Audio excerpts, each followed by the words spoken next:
there's any fixing that thing, man. It's okay. You can just tell me that you threw it on the ground intentionally. I will tell you for maybe the 80th time this week that I grabbed the box and it tipped over and it fell on its own. I did not drop it. I did not throw it.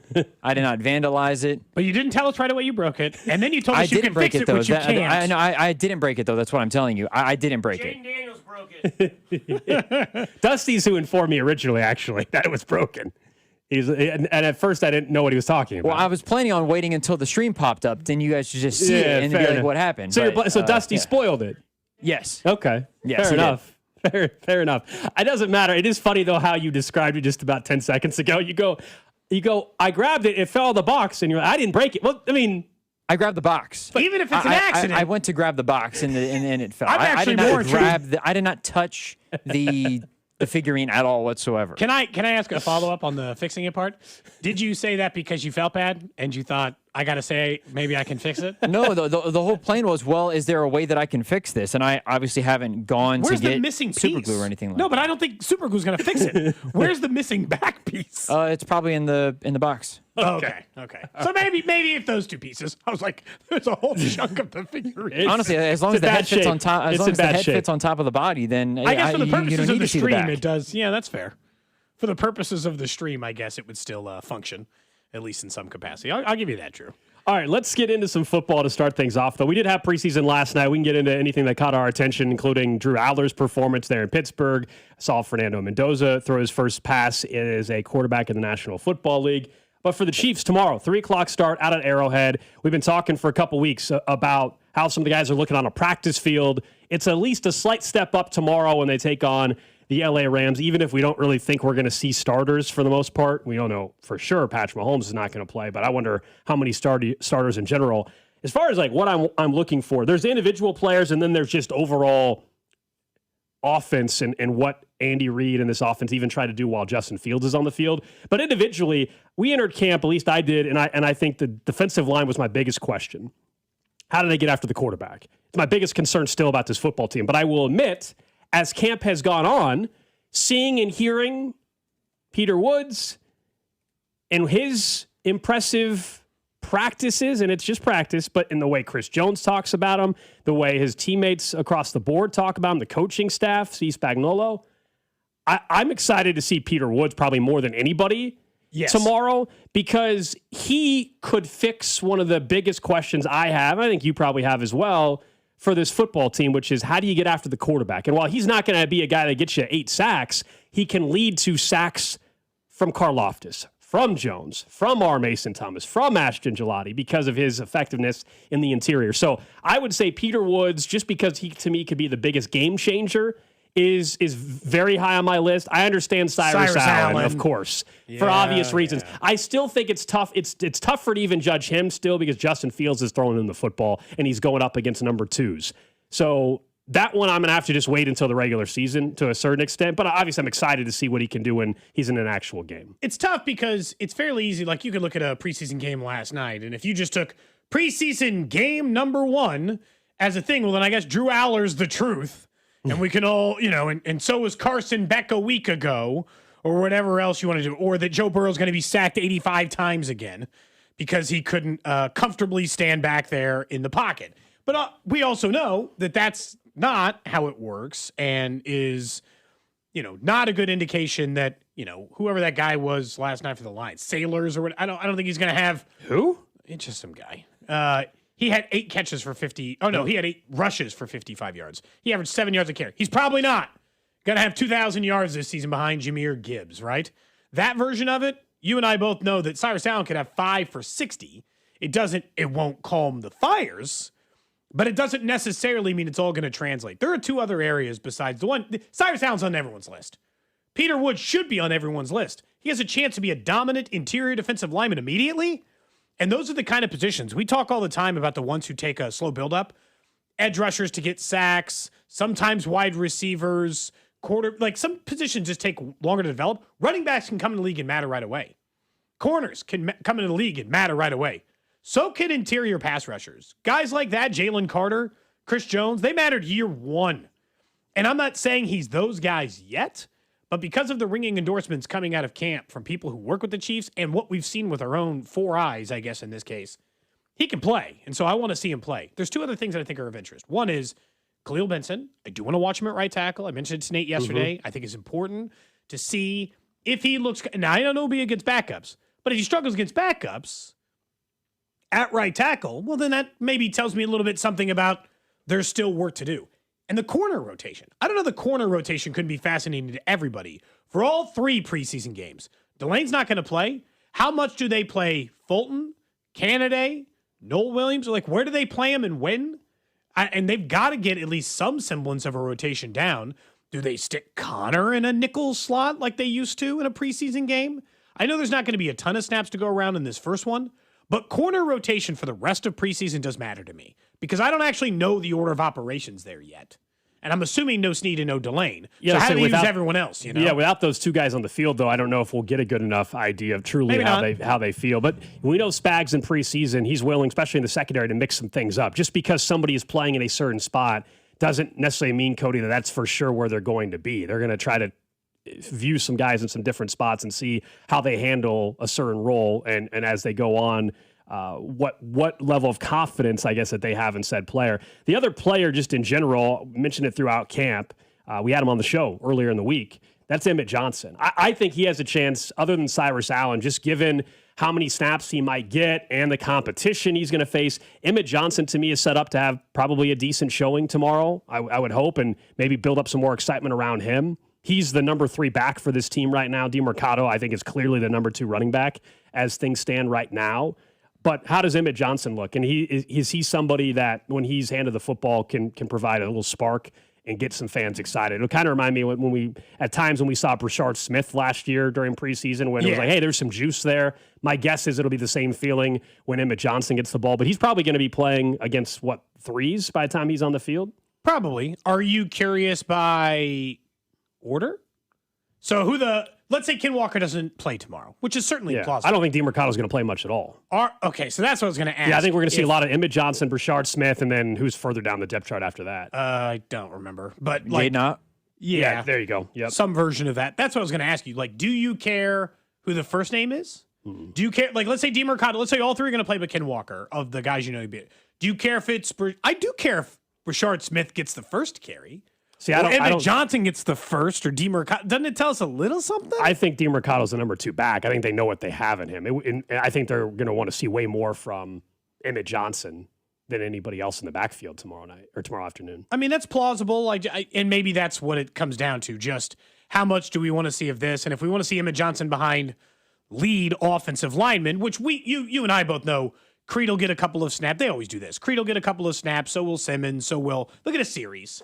The starters, sometimes the offensive linemen stay in longer than any other starter because you only have so many offensive linemen, even on 100 roster deep, and you don't want to get Justin Fields hurt out there. So, you'll see some of those guys. Benson should play more than any other offensive lineman in the game, though. He should play a half. Because of the fact that you start him at right guard, and then eventually you shift him over to right tackle. And I say that carefully because I know it's a preseason game and they don't matter. He is an undrafted free agent who they have high hopes for. He should play a half.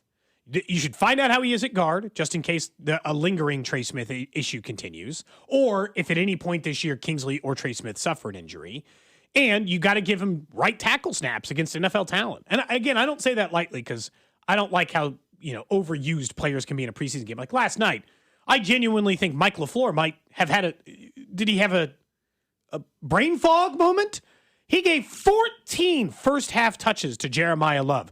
Their key offensive addition this offseason, and probably the entire feature piece of their offense. He left with an ankle injury. Yeah, he's going to be fine. But yeah, I don't know why he touched the ball as much as he did. In the regular season, Jeremiah Love for the Cardinals, he's going to get 30-plus touches every single game. He might lead the NFL in touches. Him or Achane. He looked really good, too, Him or Achane down in Miami. He did, but Drew, you can't give him 14 touches in a preseason game. Yeah, that seems like a bit much. That seems like a bit much. If you're planning to give him 350 this year, I'd probably avoid giving him another, And honest to God, had he not left with the minor ankle injury, was he going to give him 20? What was his plan?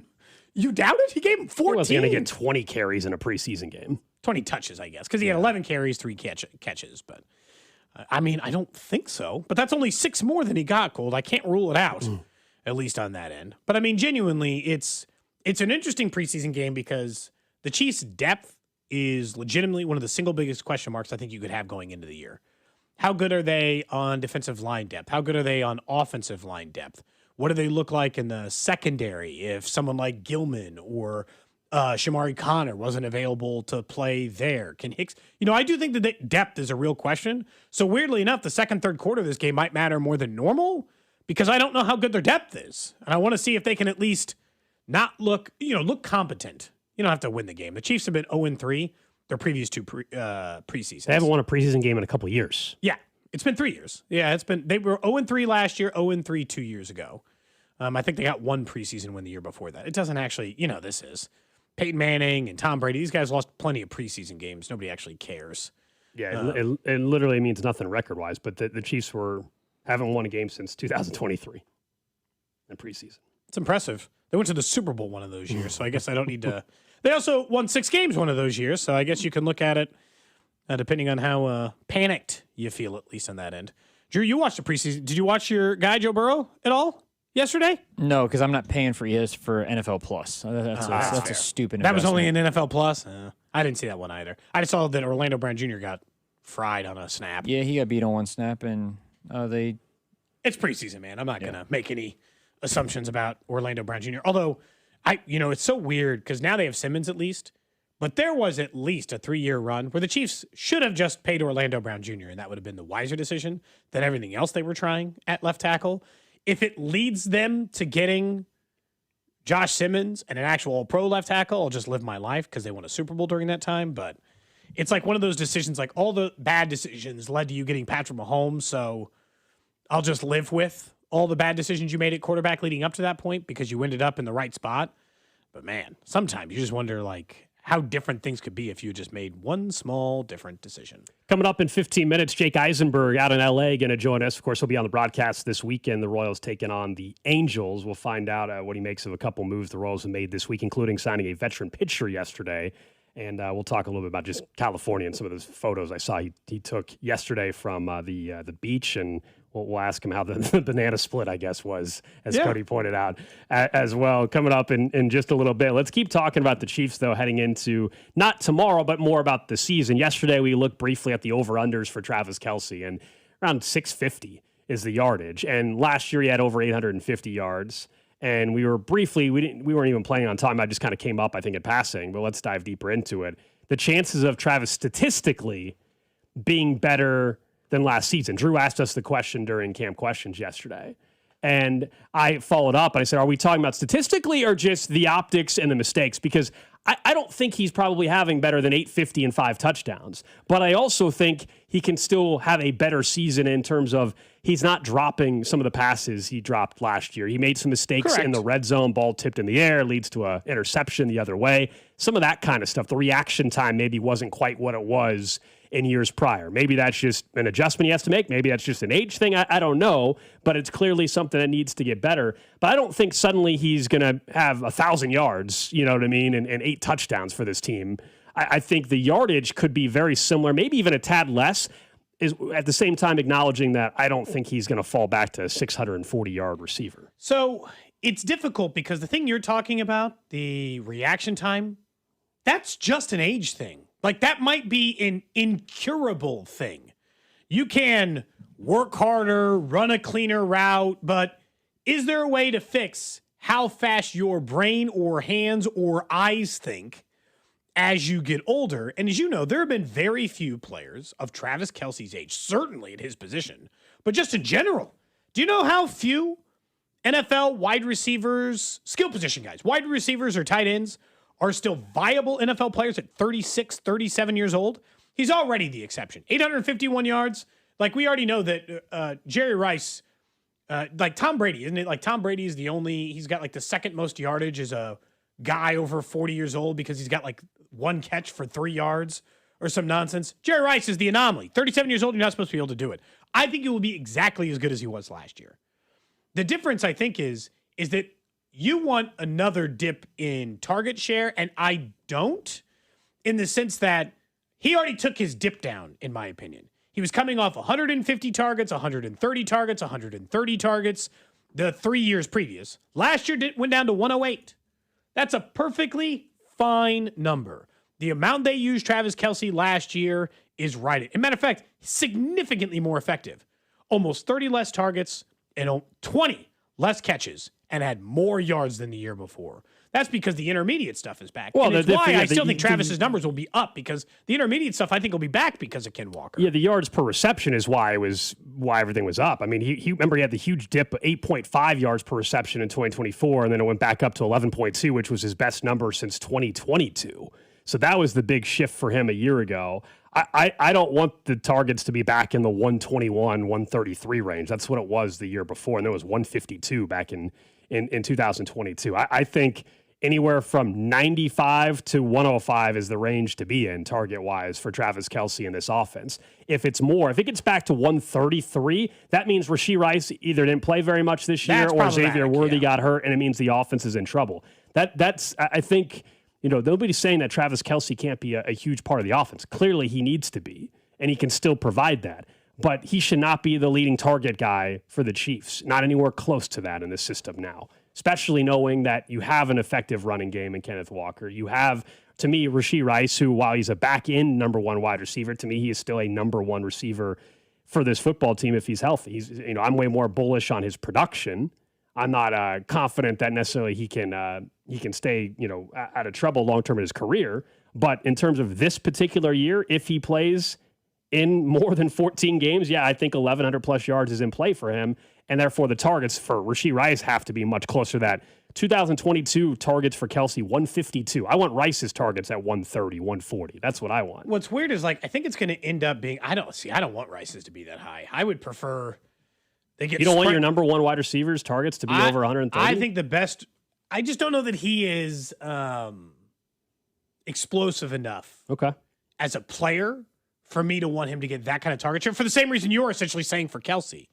I actually think, and I wouldn't often say this, I think the best version of the offense this year sees the top three guys within 150 yards of each other.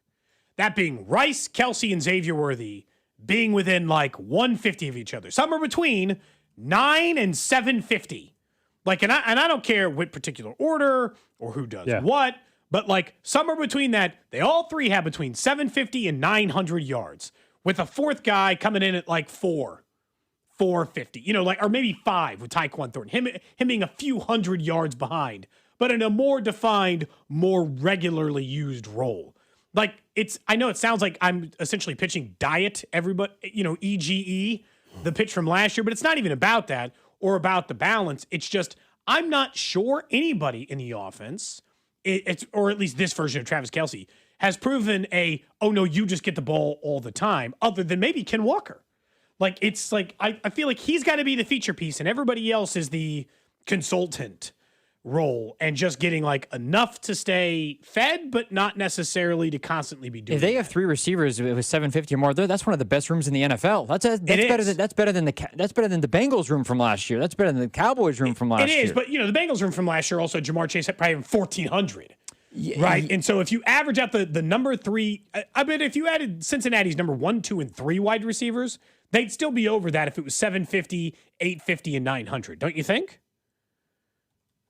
I'd have to look it up, Drew. I would just say, without going all 32 teams, I would ask how many playoff top-tier teams would you say, though, have 3 receivers all sitting and just the offense is effective and all 3 are right around 800 yards. I don't think there's any room that has 3 guys that are at 800. No, exactly. Well, on one hand, you can view that as a very good thing, but I'm also viewing it as I just don't know how realistic that is to begin with. For you look at a team, most teams, if they're a top tier playoff team, have one guy that is an 1,100, 1,200 plus yard guy. I just don't think they have and then the rest is 600, 550, whatever. Sure. I don't know if I can remember a team that has 3 guys and they're all at 800 yards. I just don't think that happens in the NFL. So not commonly. I just think that maybe they're built that way a little bit. So last year, to your point, Drew, Jamar Chase, T. Higgins, and Yoshivas were the 3 leading wide receivers. Chase Brown was actually ahead of Yoshivas in yards. Yes. But wide receivers, they finished with 2,400 yards. 2,500, I added it up. Yeah, so it's between, sorry, I was doing quick math with that. Yeah, and then if you did 9, I for the sake of argument, you said between 750 and 950. I did 950, 800, 750. That's 2,500 yards. Yeah. The room is as good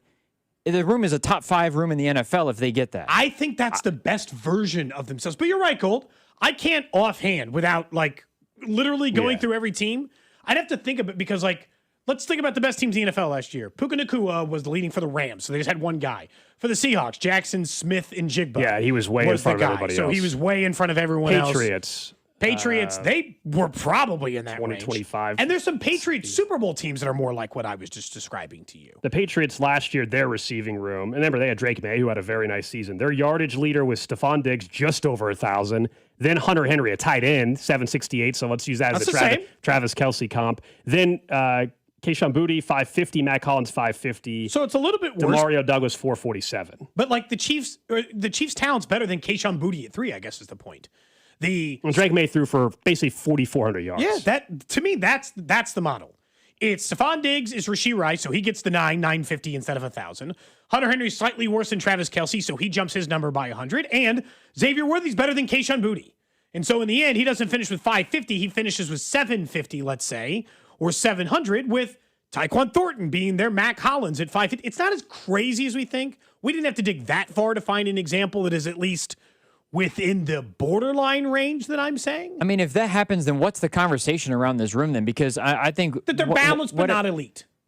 But you're not really feeling good about that though, moving forward, are you? But if you were to tell, but not in the long term, no. If they do what we're talking about, they are an elite room then.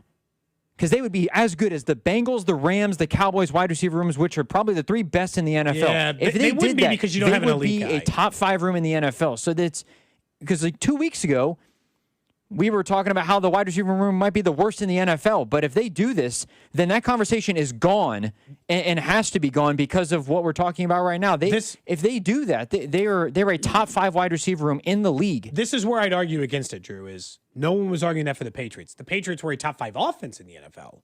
Nobody was making the argument that the Patriots were a top 5 wide receiver room. Drake May was an MVP candidate, but that doesn't mean he had the most talented room. You can still be effective because to have one of the 5 best wide receiver rooms, you got to have Chase, Jackson Smith and Jigba, Puka Nacua. You got to have a dude. But if they're as productive, then I technically don't think you need to have a dude in that case. It'll be interesting to watch as productive as the room is, regardless of having a top guy or not. I know that they have Patrick Mahomes and he elevates it, but I think that's part of the conversation is the room collectively is better than some of the other rooms despite not having an elite quote-unquote wide receiver. The Patriots are an interesting case, too, because we all know on the backdrop of it was the fact that they had one of the easiest schedules in NFL history. And so how much did that lead them into their ability to have the room that they had? I don't know, right? We'll find out about the Patriots more this year. Someone says Stephon Diggs didn't play for them last year. Yeah, he did. Yeah, he did. Stephon Diggs last year, 1,000 yards. The 14-3 Patriots. He definitely was on the team last year. He's not on the team this year. We all know he's in D.C., but the Patriots absolutely had Stephon Diggs last year, part of the receiver By the way, the room. Jags were close to this too in effective offense. Parker Washington, 847. Brian Thomas, 707. Brenton Strange, 540. Now, that is the lighter version. That'd be coming up several hundred yards short from my original prediction. We'll get back to this, I'm sure, a little bit later on. We can also ask Josh Briscoe just about this receiver room some more in a half hour. But up next, let's briefly talk a little Royals baseball. Jake Eisenberg is out in L.A. He'll be on the broadcast this weekend for the Royals series. Let's talk with him next. What's up, Kansas City? This is Bobby Witt Jr., and you're listening to Cody and Gold, weekdays starting at 10 on 96.5 The Fan. Brought to you by Heartland Men's Health, the leader in men's sexual health. Thousands of men have been successfully treated for low T, ED, and more, all with discretion and compassion. Make your appointment at heartlandmenshealth.com. Are you looking to get more out of today's MLB action? Well, FanDuel has you covered. Right now, you can head to the FanDuel app and claim a profit boost to use on any bet type for today's games. That's any bet type, money lines, totals, home runs, of course, player props, however you like to play. It's simple. Just tap Claim Now, grab your token, and apply it to your bet before you place it. Head to FanDuel.com/local to get started. Maybe you're backing your team to win. Maybe you like the over tonight, or maybe you're calling your shot and picking someone to go yard. Whatever you're feeling, use your boost to get more out of your bet. Just visit FanDuel.com/local to claim your MLB Profit Boost token. FanDuel, your home for home runs. FanDuel's official sportsbook of the MLB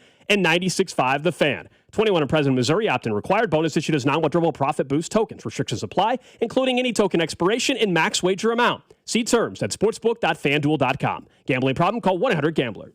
Man, that was the insurance company again. What'd they say? They want another statement, more paperwork. They're telling me what my car's worth. Now they want all my medical records. Dude, why are you dealing with all that? Call the Car Crash Kings. One call and they deal with the insurance company for you. The calls, the paperwork, the negotiations. You just focus on getting better. Hurt in a car wreck? Don't do it yourself. Call the Car Crash Kings. It's what we do. The choice of a lawyer is an important decision and should not be based solely from advertisements. Men, erectile dysfunction can affect much more than just your sex life. It can create stress in relationships, leading to feelings of anxiety or embarrassment, and impact your overall confidence and well-being. This is Jeff for Heartland Men's Health, and we specialize in treating men's sexual health issues to help men find solutions that fit their individual needs. ED is a frustrating condition, and many men suffer for years without seeking treatment. But the good news is that if you're like most men, we have the answer. Our licensed medical providers will evaluate your specific medical situation and recommend a plan designed for you. And these advanced medical therapies work, with treatments having success rates of well over 90%,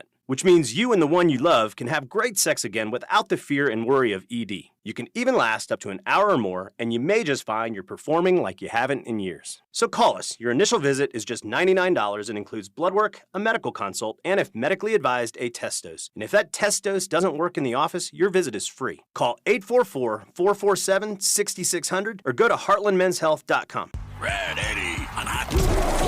Football season is just around the corner, and just like your favorite team, you've got to fuel up to perform. At Break Time, we've got your training camp essentials, ice-cold drinks, protein-packed snacks, and all your game day favorites. Whether you're hitting the field or cheering from the sidelines, teamwork starts with the right fuel. Let's go! One team, one goal!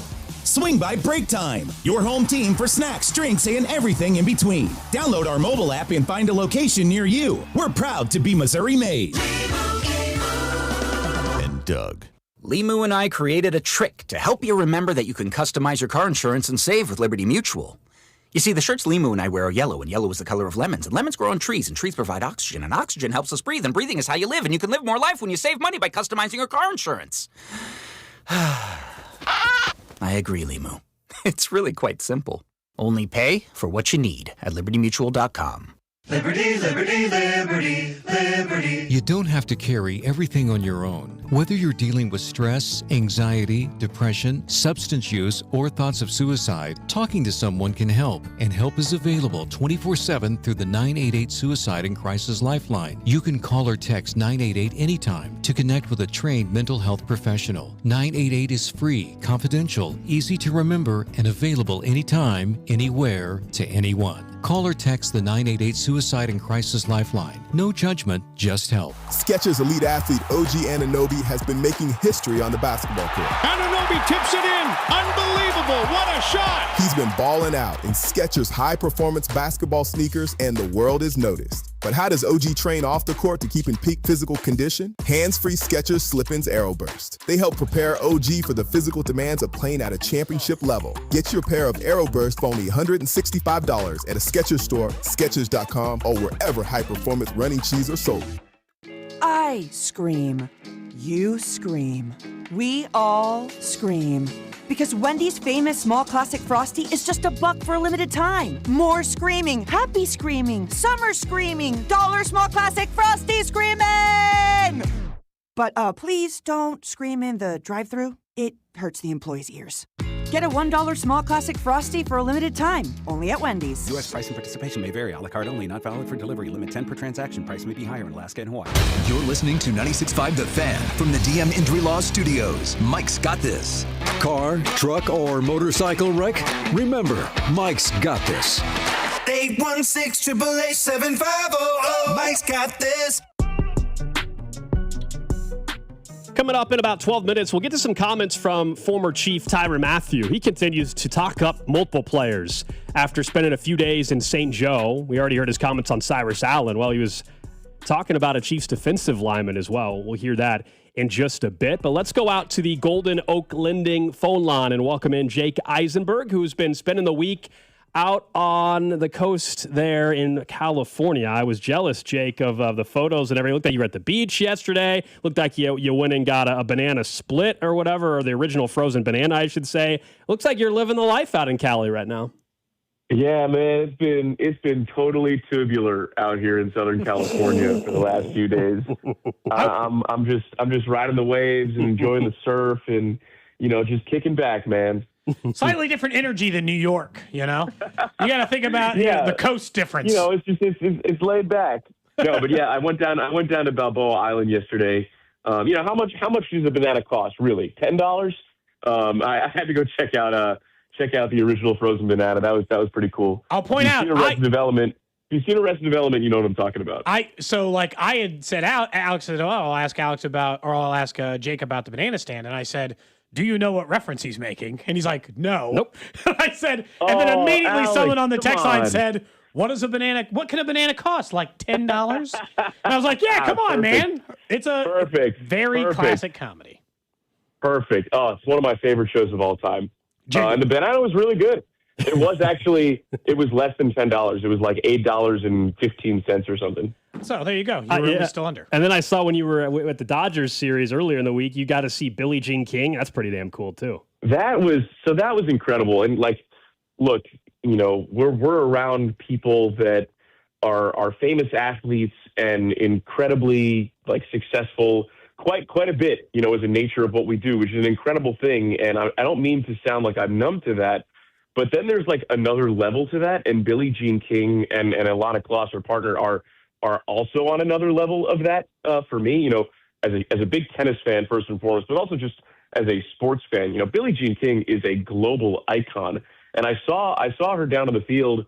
She and her wife, Alana, they were talking to Tarek Skubal and meeting Skubal. I mean, they were, maybe 10 feet from me. And I was like, man, do I say hello? Do I bother him? I was a little starstruck, and then I didn't. I totally chickened out. And I was sitting up in the booth 20 minutes later, and I looked down, and they're sitting in kind of the seats right behind home plate. It's an accessible area to me, at least. And so I was like, you know what, Jake? You've got an extra, 20 minutes or so right now. Just go down there and say hello. What's the worst that can happen? They say, oh, shoo, go away. And no, the best possible thing happened. We talked about baseball. We talked about tennis. We talked about Ted Lasso. It was really cool. When you look at some of the team on the field right now, it seems fairly obvious the Royals have decided not to wait to try to resolve some of their bullpen issues going into next year. John Sherman had sat down with Vern and said that was a priority. J.J. Piccolo's joined us and talk about that unit and how much better it needs to get going into next year. What do you think of their plan right now that is seemingly, let's bring in a bunch of different veterans, let's see who's got juice, or let's call some guys up from AAA, let's see who's got juice? It seems like they're trying to figure out who could be a part of next year's plan.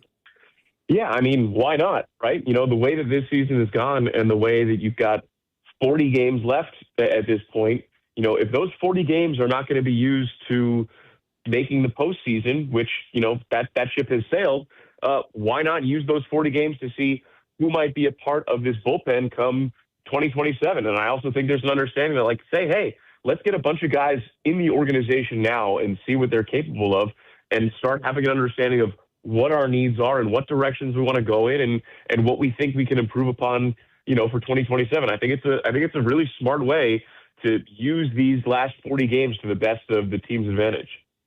When you look at, I guess, a guy like Jack Caglione, he's obviously been white hot this month once again in August. Do you think it's in talking to people in the organization, too small of a sample size? That he hits better at first base, or at least the numbers this year in the power department are significantly better than he's playing first base, or just that's when he happens to be going through his hot streak? How do you, I guess, view his position versus when the power streaks have come this season?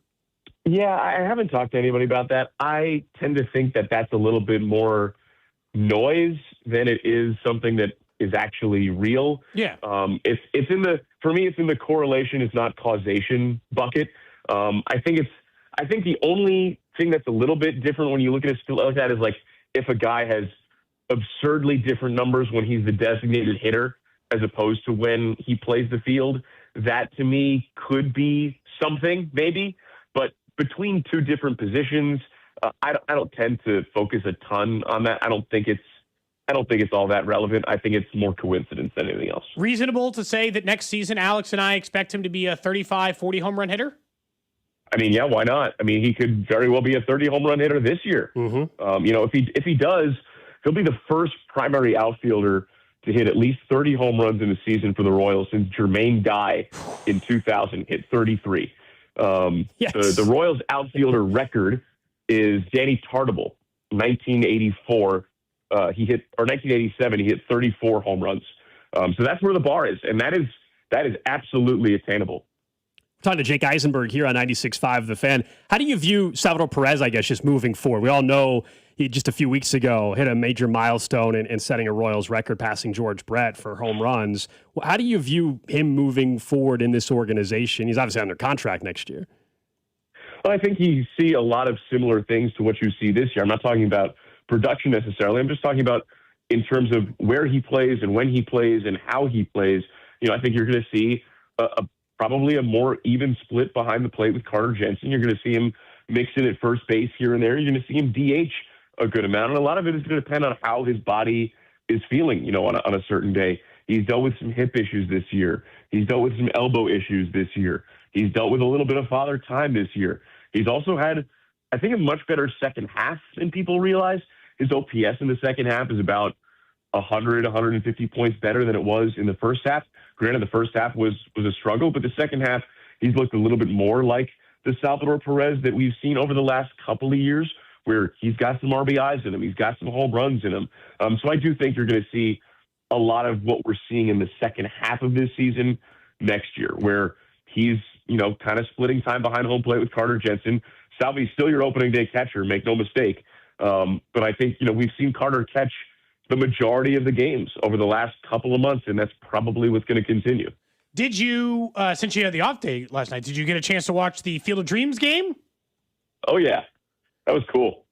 I think, obviously we know that the Royals sent out something to season ticket members saying they're going to have something next year. Alex and I both think it'll be the Field of Dreams game. What do you, I guess, in watching some of that stuff on TV, which I, of course, did last night, shouldn't baseball do more and more of this, knowing, and Alex said this too, the inventory they have of games to do cool stuff? Yeah, I couldn't agree more. I love these jewel events, which is what Major League Baseball calls them. I love the idea of it. I love that we can go to places that don't have Major League Baseball regularly and play a Major League Baseball game there. Like the Royals played in Omaha against the Tigers a few years ago. It was the first ever game in the state of Nebraska. There was the game at Fort Bragg a while back. I love that we can take Major League Baseball to places that don't have it readily available. I would love to see the Royals in one of these jewel event games. I've been thinking for a while that the Field of Dreams game makes a ton of sense for the Royals, regionally speaking. I thought that the Rickwood Classic would be a place where the Royals would shine, given the Royals' connection to the Negro Leagues Baseball Museum and the Negro Leagues and Buck O'Neill, that would be a really interesting tie-in as well. Of course, if they were to ever go back to Omaha, that would make a lot of sense too. I would just love to see the Royals involved on a national stage in one of these. The Little League Classic, what kind of Little Leaguer doesn't, look like Bobby Witt Jr. and have his haircut right now? That would also be one that you'd think would also kind of really align with the Royals on a national stage. So, yeah, I'd love to see the Royals participate in one of these. I hope that it's something that happens. I thought the Field of Dreams games was really, really cool, seeing home runs flying into the corn left and right. I'd love to see them even extend it, maybe make it 2 games instead of one, so you really, get the chance to spend some time out in Dyersville and out in eastern Iowa. I think it'd be cool. I know that one of our minor league teams, the Quad Cities River Bandits, they played in the minor league game in Dyersville a few years ago. I thought that was really cool. Also, I love the tie-in that it's become like a few days of an event out at the Field of Dreams site in Dyersville. It's really special. It's a great way to marry Major League Baseball with the movie side of baseball and create this really cool event. Jake Eisenberg, we'll let you relax a little bit before the game tonight. Thanks for getting up early and talking to us. Of course, guys. Appreciate it. There you go. Jake Eisenberg will be on the call this weekend, of course, for the Royals Radio Network here on 96.5 The Fan. I forgot about the time zone difference there. Nice of him to answer the phone this early. 8:42 a.m.? That's not so bad, 8:30. I appreciate it, though. I mean, I think the one thing is that he's a baseball guy, which means you got to be borderline a night owl just because of the job requirements. You're always working till 10, 11 It looks like whatever. the whole organization out there though had a change because it was an off day yesterday, so they can do whatever they want. And so whether it was going to the beach or I saw some of the players as well, they were at a couple couple different spots. Even Tyler Tolbert, I think, was at some like tailor-made golf thing yesterday. So they all had a chance to just check out, enjoy the nice weather out there in California. So yeah, might as well. If you've got a free day and you're near the beach, I don't know why you wouldn't, Have you been to LA? take advantage of it. I haven't been to LA, no. Yeah, I have not either. I've been to California a couple of times, but I've never been to LA. Even though my wife's got a cousin there, and she's got like a tiny little like guest house. We ought to probably just go. There you go. No excuse for me not to go. There you go. Just not one of those trips I've made just yet. The kids have been really asking to go to Someone Disney or says something. it's not that early. Come on. I still appreciate it. It It's depends still on the person. He works nights and doesn't have kids. 8:30 in the 8:30 morning. might be early for him. Yeah. I think if you have kids or don't work nights, 8:30's I'm long up by that time. But I think it probably just depends. Like on a weekend Sunday, you got nothing to do. You're up by 8:30. Yeah, because of the dog. Okay. So I'm already up. Yeah. Drew? No way. Oh, do you? I don't think he's up No, I at don't stay up 8:30 in till the 4. morning. I don't stay up till 4, but I'm up normally pretty late. Like a 2 a.m. thing? Yeah. He's not up at 8:30 on a Saturday morning. Sometimes my body will just wake me up though, like 8 o'clock, and I can't go back to sleep. But what's so then I'm a up. common wake up time? I bet it's 10. No, not that late. If I don't set an alarm, my body will wake me up around 8 or 8:30, and then I choose to go back to sleep though after that sometimes. Like on the weekends, I definitely choose to go Yeah, back that's what I to mean. sleep. Like, when are you getting out of bed? 9:30. Okay, so I was a little late, but not too late. I didn't think you were sleeping until like noon. Like That's like college stuff. That's a college. Yeah, weekend, that would be Saturday, crazy. Sunday after being out. I can't tell you. I mean, I genuinely don't have college is any the memory of when the last time I slept in until noon. Best guess is when I was in my early 20s and I was working 7 p.m. to 7 a.m. And even then, noon was kind of like the break point.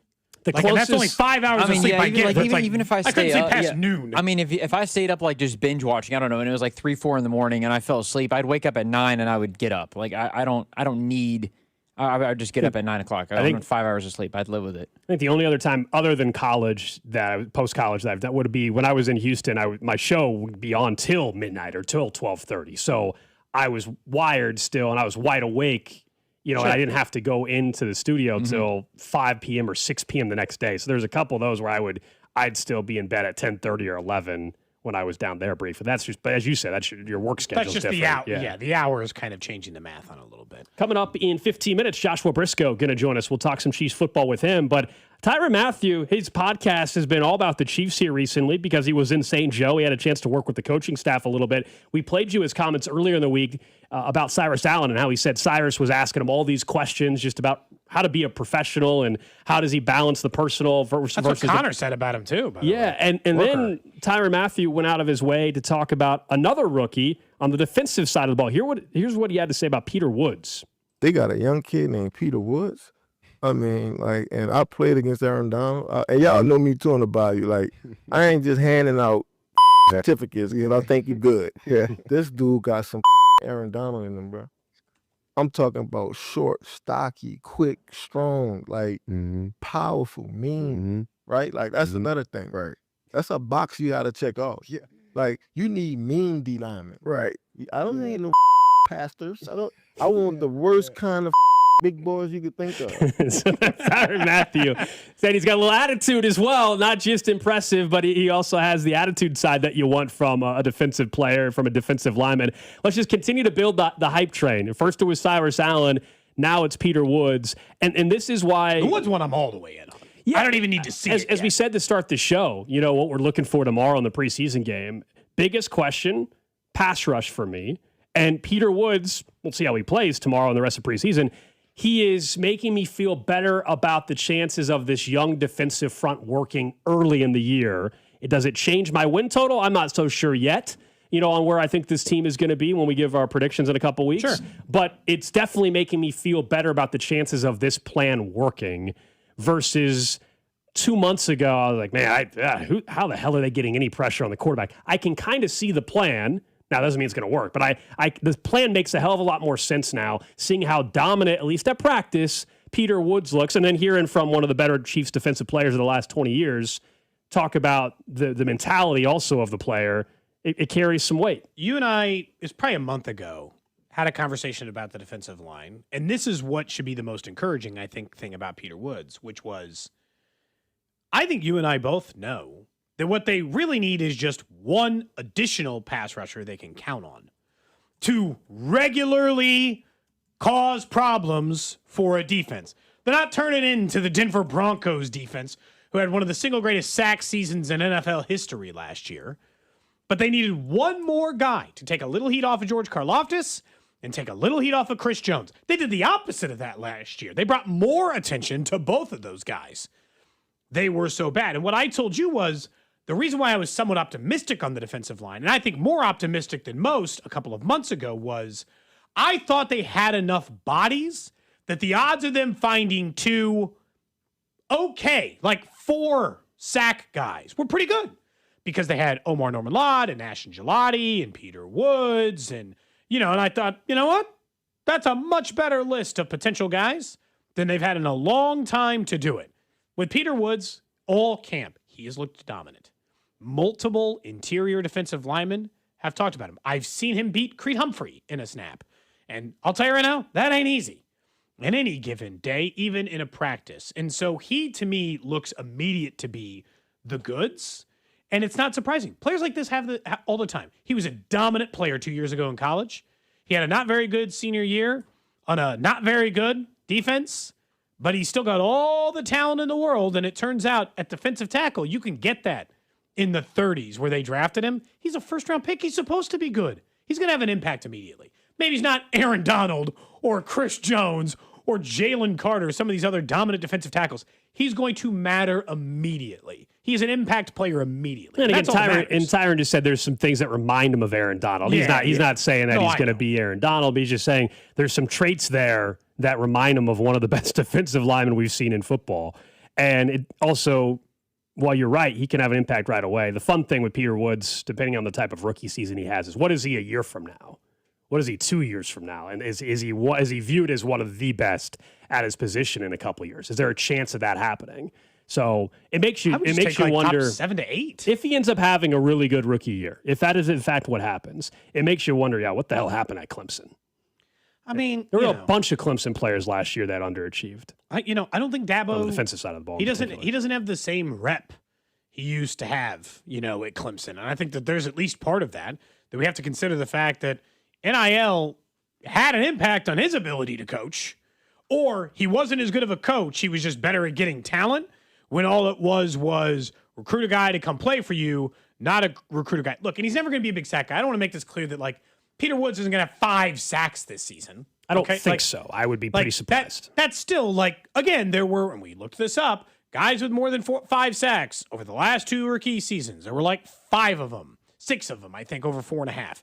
For each of the last 2 years. He had 5 sacks total in his 3 years in college. He ain't getting 5 sacks. He's a disruptor. He's not the guy getting the sacks. But you don't have to get sacks in the NFL at defensive tackle to be a massive problem. Some of the best defensive tackles in football get 2 or 3 sacks in a given season, genuinely. You just have to be a disruptor. I mean, go back to Vince Wilfork days, right, with the Patriots. His entire career, he had 16 sacks, but he was a problem in the inside. You know what I mean? Jalen Carter had 3 last year. Yeah. We all agree Jalen Carter's one of the 3-4 best in the league? Yeah. He had 3 sacks last season. He had 4.5 the year before. Come on. You don't have to have 1 million sacks. And I will point out that none of these teams, Jalen Carter, the Denver Broncos, I don't know that there's a single team in the NFL that has 2 really good interior pass rushers. That is something that is possessed by Denver last year, probably. That is something that is possessed by very few teams. Yeah, and I know we want to see it when getting after the quarterback collapsing the pocket, but also between Tonga and Peter Woods, and I know we'll see the combination rotation that Spags comes up with. Run pass. But the run, exactly, the run game is where I think if we're going to talk about the defense, I think it's the run. That's where they might improve the most. We all want it to be the sack department and getting more sacks, but I think the run game is where they could be worlds better than they were a year ago. And what that does with teams not able to run up the gut on this team, that was a major problem, stopping the run in the interior side of that, interior part of the line. The edge is not as worried about the interior, though. They got pushed around. They got bullied on the defensive line at times. Yeah, I was on downs. Yeah, I went on Matt Verderam's podcast. He comes on our show pretty regularly, so I went on his podcast last night. And that was one of the things he was pointing out late in the season that wasn't talked enough about the Chiefs, which was, I don't think people realized, it wasn't just that Dana and those other guys and the Tillery combination with Noddy in the middle, they got abused for the whole back half of the season. And so the Chiefs, they got run over in the middle. So what did the Chiefs do? I mean, they went out and they signed Tonga. They draft Peter Woods in the first round. It was they clearly, that was the first couple moves they made, or bigger moves other than Kenneth Walker, really, that they made this offseason. That was an area they obviously recognized they had to get better at. Tonga and a first-round pick in Peter Woods feels like a bit of an upgrade over we signed Jerry Tillery at 70 years old to a one-year deal and brought back Derek Nottie, who moved like a cement truck over the course of it. And again, that's the difference between what they're, and this is why, again, like months ago, and look, I could end up being very well wrong. I feel so much better about this year's defensive line than last year's. And I understand, low bar. It's like coming into this year saying, I feel so much better about the Royals outfield. Well, yeah, kind of hard not to. They were ass the year before. I get it. I know that it's a low bar to clear, but I guess that's kind of the point. They were a top 5 scoring defense in the NFL with a defensive line who couldn't rush the passer or stop the run. Those are the only two things. That's the only thing a defensive line does, and they couldn't do either last year. Coming up next, we'll keep talking Chiefs football as we're a day away from their first preseason game of the year out at Arrowhead, of course, right here on 96.5 The Fan. And a guy you're going to hear pre and post starting tomorrow, again, on the Chiefs radio network is Joshua Briscoe, and Briscoe joins us next. This is Cody and Gold on your new home for Royals baseball. 96.5 The Fan. Brought to you by Heartland Men's Health, the leader in men's sexual health. Thousands of men have been successfully treated for low T, ED, and more, all with discretion and compassion. Make your appointment at heartlandmenshealth.com. What if you could have the most reliable fiber-powered Wi-Fi? And get this, what if you could keep it at the same price for 5 years guaranteed? Now through August 24th, new Xfinity customers can get our best price on gig Wi-Fi this summer before it disappears. Just $50 a month for 5 years. No annual contracts, no hidden fees, and our best equipment included. Plus, get online in minutes with same-day Wi-Fi. It's Wi-Fi that finds and fixes problems before you even notice them. Like super intelligent Wi-Fi with a 6th sense. Plus, it keeps you protected from online threats. And get Peacock Premium included for 2 years. Lock in your price and unlock the possibilities. Get it now at Xfinity.com. Xfinity. Imagine that. Restrictions apply. Requires paperless billing and autopay with stored bank account. Taxes and fees extra. Speeds vary. Use of fiber coaxial cable. Learn more at Xfinity.com/same-day Wi-Fi. Hi, guys. This is the Rocket Roger Clemens. You don't pitch in the majors for 24 years without feeling it later. Shoulders, elbows, knees. Trust me, pain doesn't retire when you do. That's baseball legend Roger Clemens. I tried the ice. I tried rest, PT, nothing really worked. When I heard about QC Kinetics, the concept sounded promising. Non-surgical regenerative treatments that help your body heal itself without surgery. Sign me up, just what I needed, real lasting relief. Whether you're a former pro, a weekend golfer, or just want to walk around pain-free again, QC Kinetics uses cutting-edge technology and natural biologics to help restore and repair damaged tissue. I trusted them with my joints. Now I'm back doing what I love. Call QC Kinetics today and schedule your free consultation. Call QC Kinetics, 816-412-6299. That's 816-412-6299. 816-412-6299. Hop in a John Deere Gator XUV for a day's work. Let's see what's on the to-do list. There goes the tree. And the fence. Not a problem. Because you've got a cargo box filled with solutions. Up to 4,000 pounds of towing capacity. And you're ready to roll. The power's out! Here we go again. The Gator XUV. Built for every kind of workday. Learn more at johndeere.com/Gator XUV. Nothing runs like a deer. And Doug. Limu and I created a trick to help you remember that you can customize your car insurance and save with Liberty Mutual. You see, the shirts Limu and I wear are yellow, and yellow is the color of lemons. And lemons grow on trees, and trees provide oxygen. And oxygen helps us breathe, and breathing is how you live. And you can live more life when you save money by customizing your car insurance. I agree, Limu. It's really quite simple. Only pay for what you need at LibertyMutual.com. Liberty, liberty, liberty, liberty. Hi, I'm Tom Shane, third-generation owner at Shane Company. As a family jeweler for almost 100 years, we're known for doing right by our customers. Our legacy of integrity depends on it. We stand behind our engagement rings with our all-inclusive free lifetime warranty. We handpick the most beautiful diamonds, then negotiate for the best price. At Shane Company, we put you first because a friend always has your back. Shane Company, your friend and jeweler. This is the story of the one. As a maintenance engineer at a beverage manufacturing plant, he starts his day knowing every line is ready to run because Grainger delivers the industrial-grade products he needs to keep mixers, conveyors, and packaging equipment moving. With Grainger's vast selection of bearings, belts, and motors, he keeps operations running smoothly, so nothing grinds to a halt.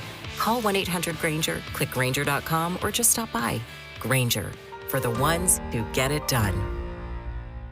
Finding great candidates to hire can be like, well, trying to find a needle in a haystack, but not with ZipRecruiter. Its powerful technology actively finds and invites qualified candidates to apply to your job. So while other companies might deliver a lot of hay, ZipRecruiter finds you the needle in the haystack. See why 4 out of 5 employers who post a job on ZipRecruiter get a quality candidate within the first day.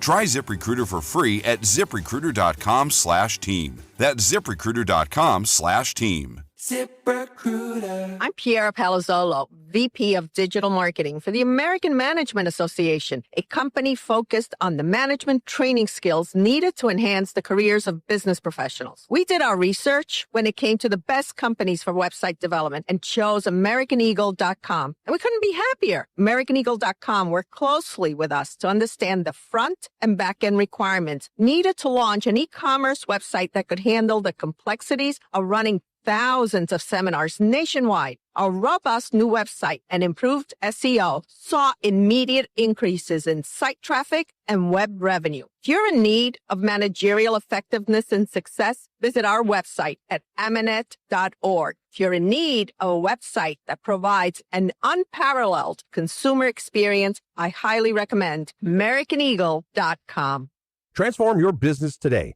Dial 877-WEB-NOW-1 for a free digital consultation with AmericanEagle.com. Men, if your energy is down, your workouts aren't producing results, you're gaining stubborn weight, losing muscle, sleeping poorly, or just not feeling like yourself anymore, it may be more than just aging. This is Jeff for Heartland Men's Health. Our low T and body composition treatments are designed to help men regain energy, improve focus, sleep better, build lean muscle, reduce unwanted fat, and restore confidence both in and out of the gym. At Heartland Men's Health, we specialize in helping men optimize their health, performance, and vitality. Using personalized medical treatments tailored to your health and goals, many men begin noticing improvements in energy, mental clarity, recovery, motivation, libido, and overall body composition within just a few weeks. Your initial visit is just $99 and includes blood work, PSA and T-test, and a medical consult. And if you start on treatment the day of your appointment, your visit is free. Call 844-447-6600 or go to heartlandmenshealth.com. We have 3 offices: Overland Park, Independence, and North Kansas City. Featured therapies are compounded and have not been evaluated nor approved by the FDA. Provider prescription required. See website for details. Cody and Gold are live from the practice field at Chiefs training camp this summer on your home for Chiefs football. 96.5 The Fan, KFNC FM and AM, HD1 and HD2 Kansas City, an Odyssey sports station.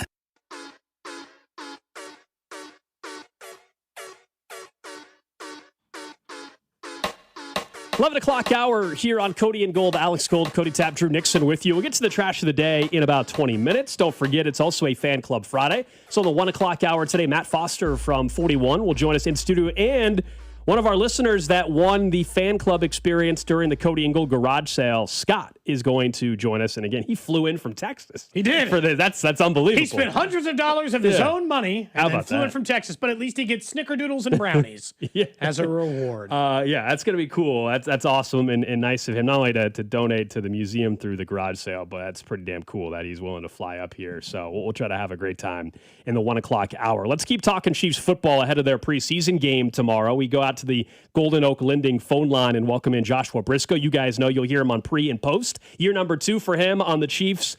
Radio Network. Josh, tomorrow, look, it's preseason game 1. Mahomes is not playing, but I don't know if you agree. We were going through the player or two we're most interested in watching. Other than Cyrus Allen, I said Peter Woods. Where are you at on just the individual player that you're kind of most interested in watching play in a quote-unquote real football game? I'm going to go pretty far off the board and say Khalil Benson. I just want to know what he looks like against another team, and I also want to see how much the Chiefs play him. I think there's at least a chance that Cyrus Allen is out there for a brief cameo, and we'll have to make a meal out of that for the next week of, the 2 targets that maybe he got. But I really want to see what Benson looks like. I'm sure you guys have covered this a million times now, but he was an undrafted free agent who wasn't even a priority undrafted free agent. He was signed on May 4th after rookie minicamp. I am so intrigued by the fact that the Chiefs pretty much immediately made him the quote-unquote starting right tackle in training camp, and I'm still kind of leaning towards Jalen Moore having that position when week 1 actually gets here, but now with Trey Smith out, they kick him into guard, so I don't know, I have no idea how much we'll see, and I think as Andy Reid said, if we see that first-team offensive line, but I would think that Benson would be the guy to step in at right guard with the first-teamers, and I'd really like to see him kick back to tackle and get some reps there with the second-team offensive line, if that is how it pans out, because if he goes out here and he has a really strong preseason, not just tomorrow, but over however many of these games he shows up in, then maybe there is a real chance that it's going to be a total stunner, at least, where we would have been a few months ago in terms of who the starting right tackle is. And if he goes out there and he looks like, a UDFA who got signed in May, then we'll say, okay, well, there's still some growth to be had here, but it's probably Jalen Moore's job for at least the foreseeable future. So I'm really, really intrigued by him because we've seen some good stuff. We've seen some UDFA reps out there in training camp, but I'm really, really curious to see how much he plays and how he looks when he's out there. These might be, and this is why I think he's going to play a lot, Briscoe, and if you're Veach, you have to make the argument, which is this might be your only chance to evaluate if he is the starting right tackle for you next year. Because if you get lucky and Jalen Moore wins the job and stays healthy the entire year and does okay, well then you might be making the decision between giving Jalen Moore yet another contract or going to the cheaper option and the guy that you clearly like. Like, I think it's obvious. They got veteran guards, and they put him inside at first team before Trey Smith. So they like him, but this might be their only chance to evaluate him this year, unless there's a offensive line injury, which I don't think they want to predict. And I do think that evaluation portion is why he's gotten so many first-team reps in camp. Like, he wasn't better than Jalen Moore when he showed up. That's not reasonable. That he might have gotten there and they're going, wow, we've really liked everything he's shown us kind of at every checkpoint, so we're never going to demote him. And the best-case scenario, it's kind of like a lot of conversations we had about Esapole last year, both early in the preseason, then after the cutdown. He was a Jet for a little bit. He came back around and played real meaningful games.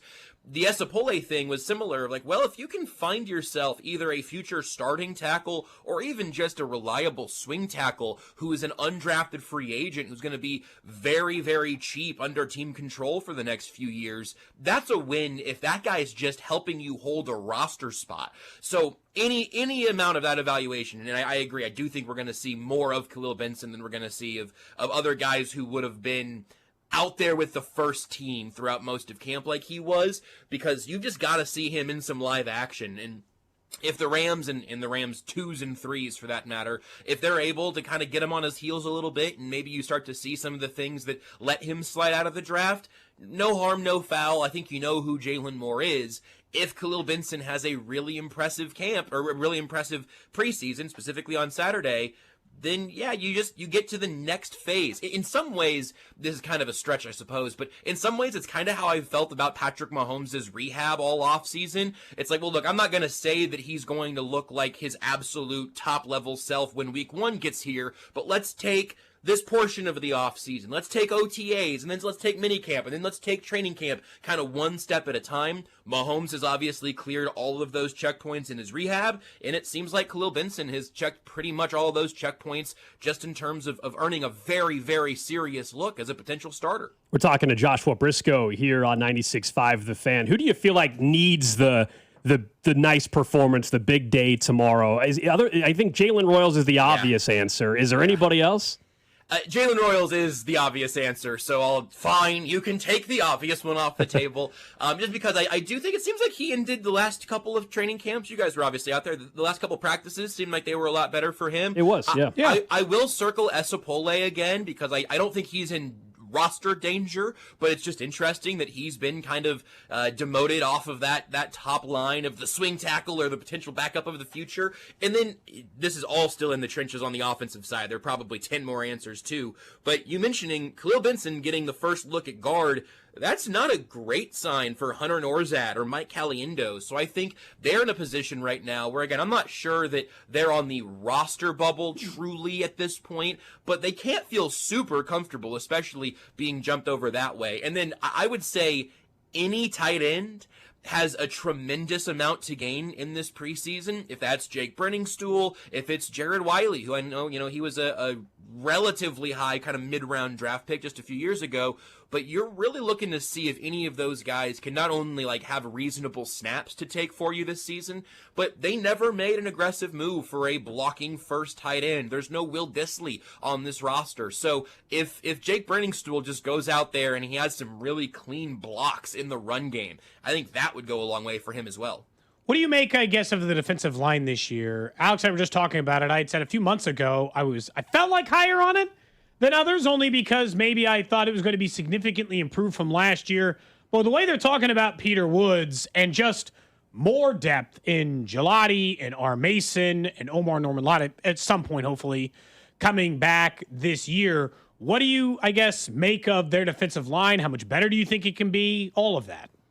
I love where the defensive tackle room is at right now, and that is with the asterisk on Omar, where I think when we were talking about him much earlier in the offseason, there was, kind of the circle around training camp. I think Veach at some point said that he thought he'd be back for camp, and that, I'm paraphrasing, maybe misquoting, and also, you just sort of say stuff like that, and again, it's just about the timeline to actually get ready. So right now, it is a little bit concerning that I don't know who this team's fourth defensive tackle will be when week 1 actually gets here, but 1 through 3 is so good right now.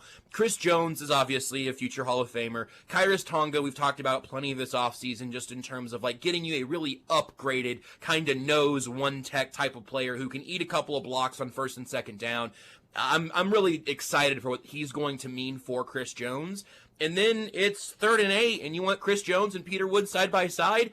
I don't know that there's an interior offensive line anywhere in the league that's ready for that. Not that Peter Woods is instantly going to be Aaron Donald, like Tyrann Mathieu said. I'm also definitely misquoting him. But I think there's a reason there's so much excitement around Woods. I think that it's something that we've seen at camp where he just looks like he belongs. He looks like an NFL player. He looks like he's looking around at his peers, even when his peers are Creed Humphrey and Trey Smith. So I'm really excited for the interior there, even though you need Omar to come back at some point or to find somebody else who can kind of round out that room. And it's the second year in a row, at least, of kind of thinking, well, the defensive end group, I understand the best case scenario. I also see that if there's another injury or a nick or a bruise here or there, that all of a sudden, Ashton Gelati missing a couple of practices puts Felix Anudike-Uzomah on the one line. And R. Mason Thomas, I believe in the ceiling of, but are you ready? And is Steve Spagnuolo ready to put him directly in the line of fire against the Denver Broncos for a large portion of snaps? I don't know. And then obviously they weren't in love with any fifth defensive ends on the roster because they brought back Emmanuel Ogbah. And I think that's fine to kind of make sure that there is a floor for you defensively, but he's not coming off of a good year. It's why he was still available to be signed in August. And he's not going to determine if the pass rush is good or great. He might be able to give you a few reps that, again, can kind of stabilize some things. But a healthy year from George Karlaftis, I think, will end up making his 2026 season much more exciting than his 2025. When he was just playing through a lot there, it seemed. But it's still pretty thin. You either need a big jump from Ashton Gelati, a big jump from Felix, or a really, really competent start to the rookie season from R. Mason Thomas. I don't think any of those guys can do it, but at least one of them absolutely has to. Is Felix Anudike-Uzomah the leader in the clubhouse of contract years undefeated? I think he actually made an effort to improve his career this offseason, and I wouldn't say that about every offseason of his career in the sense that And I don't mean he's going to have 9 sacks. I mean those final years of players we've seen eventually leave Kansas City on the defensive line, they get 4.5 or 5 and find a paycheck. Yeah. Do you think he's capable of that? Yeah, I think so, and I think he'll have the opportunity for that. So I do think that opportunity and some of the things that you saw that made him a fringe first-round pick and some of the glimpses that he has shown on the field, it's not all projection. We're not just looking at K-State highlights to kind of make that work. There have been a couple of moments, and it's just they're all so long ago because he wasn't out there last season, that it is easy to kind of file some of those away. But I think it's fascinating that his roster spot this year, either by necessity or by choice, his roster spot this year seemed safer all of training camp than it felt last year before his injury, because he was kind of on that bubble and you had some more names that you knew were going to be ahead of him in the pecking order, and now there just aren't guys in front of him, not that many at least. So I do think that one of those kind of like 4.5 sack type of years where maybe he's out there in a couple of pass rushing situations and he just wins a little quicker, or he is the recipient of a good rep from George Karlaftis or Chris Jones, he could extend his career, certainly, and he could even extend it in Kansas City. It's not like he's been, some sort of headache or that there's been any sort of issues with him in the locker room or anything like that. There was no argument for picking up his 5th-year option as that cycled through, and if he becomes a Spags guy this season, whatever that definition may be, then I could see him being here for a couple more years. It's not going to be a huge payday, but if he can just be a contributor, again, I think the Emmanuel Ogbah signing is another reminder that the Chiefs need more contributors at defensive end. R. Mason Thomas is kind of a swing for the fences. George Karlaftis is a definite starter. Ashton Gelati, if he becomes Mike Dana over the course of his career, you're going to feel pretty good about it. FAU is kind of a mystery box, and this year will be absolutely fascinating and an incredible contract year opportunity for him, and one that he needs to take advantage of to keep his NFL career kind of afloat where he wants it to be. We're talking to Joshua Briscoe. You guys, of course, will hear him tomorrow, pre and post for the Chiefs Radio Network. Preseason game number 1. Pre-game coverage starts at 2, and of course, kickoff at 3 here on 96.5. The Fan. What about the return game, Josh? I mean, it feels like Nico Remigio essentially has kind of just been given that job again. We just had him on the show yesterday. He talked about the details being very important for them. We all know the holding calls that brought back even a couple of the nicer returns that he had. How do you feel about the return game here where it's basically his job, and then I guess they're working in Brashard Smith a little bit? Yeah, I really think that it's like one of the more underrated, interesting stories of where this team is now, which also might just be a reflection of the kind of sickness that we all have with the preseason beginning tomorrow. And I really think, let's have a good 10-minute conversation about the return game. But it is really interesting to me, and I think, again, you guys have been out there, you talked to Nico, you heard Dave Tobe. The way that everybody speaks about it, it sounds like it is Nico's job to be the punt returner and then one of the two in kick return.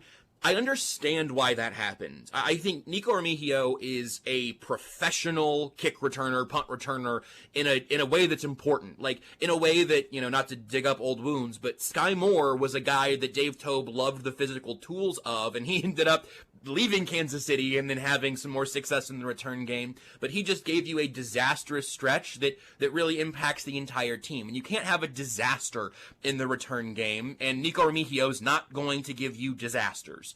He also doesn't have the physical tools, the explosion, the top-end speed of a Brashard Smith. So I've wanted that to be a little bit more of a true competition throughout camp, and I'd love to see Brashard Smith put some really good returns together through the preseason, because I think his ceiling is higher in terms of what he could provide as a game breaker, as a playmaker in the return game.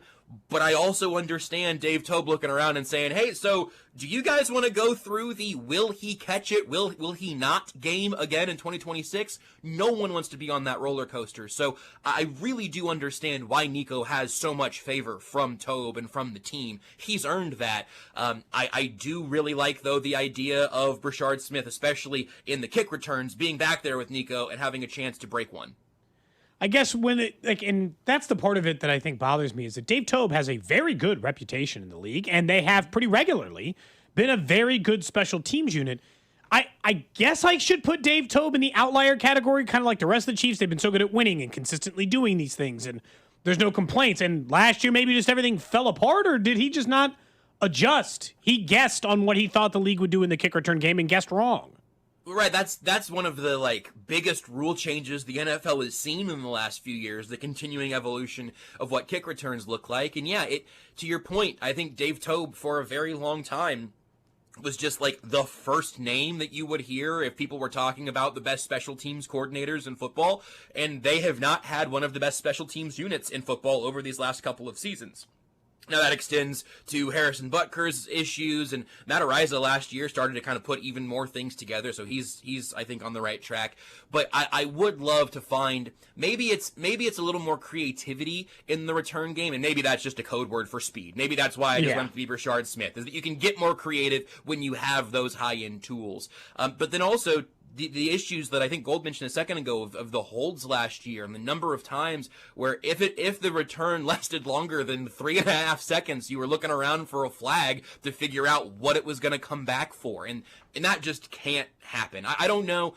I always kind of go back and forth on this. Where like I can't say that a coach was the one holding a gunner. It wasn't Dave Toub getting flagged for the hold. But then also when some of your core special teamers are the ones continually getting penalized, you've got to do something different there to get rid of those negative plays. Again, I think the argument for Nico Remigio is no negative plays. If that's your strategy, though, the rest of your unit also has to be on board that way. So I wouldn't mind a little bit of a, I don't want to say riskier way of going about things, because the most important thing is to get the ball back into the hands of Patrick Mahomes and let the offense start rolling.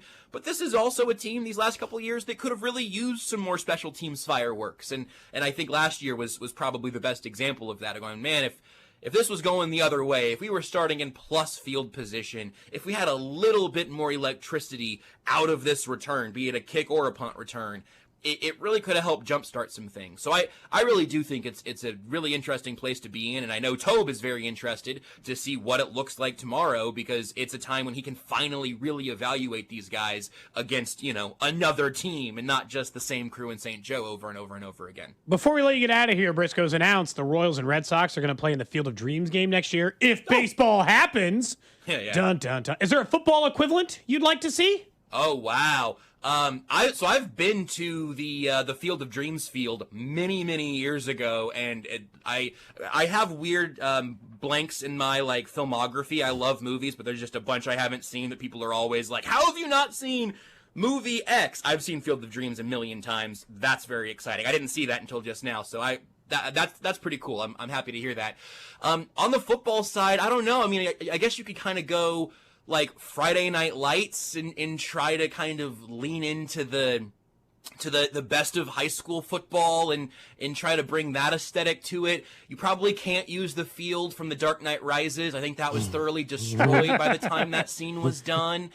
Is there one that has pretty been bleak what happened in the program? Probably don't want to revisit that, No. Oh, okay. I have my answer that I guarantee nobody else has said yet. My favorite, oh God, this is right up my alley. It took me a second, but now I'm so excited thinking about this. So one of my favorite video games of all time is NFL Street 2. I think it genuinely fundamentally shaped how I watch football and the kind of players that I love and the wacky violence of that game. One of the fields, though, is called the Sportsplex, and it's a like walled-in football field over top of a baseball field. That's what you much want? like the old Oakland days. Put an NFL game, maybe move the walls even, but I kind of miss, I wouldn't miss playing on it, certainly. I kind of miss watching football games played on a baseball field, so I think I'd go that direction. Let me pick a couple of levels from NFL Street 2, and that's where I'm going to put the Chiefs for Week 1, 2028. Joshua Briscoe, again, pre- and post-game for the Chiefs Radio Network starting tomorrow, 2 o'clock here on 96.5 The Fan. Appreciate it, man. We'll be checking in, I think, pretty much every week starting here pretty soon.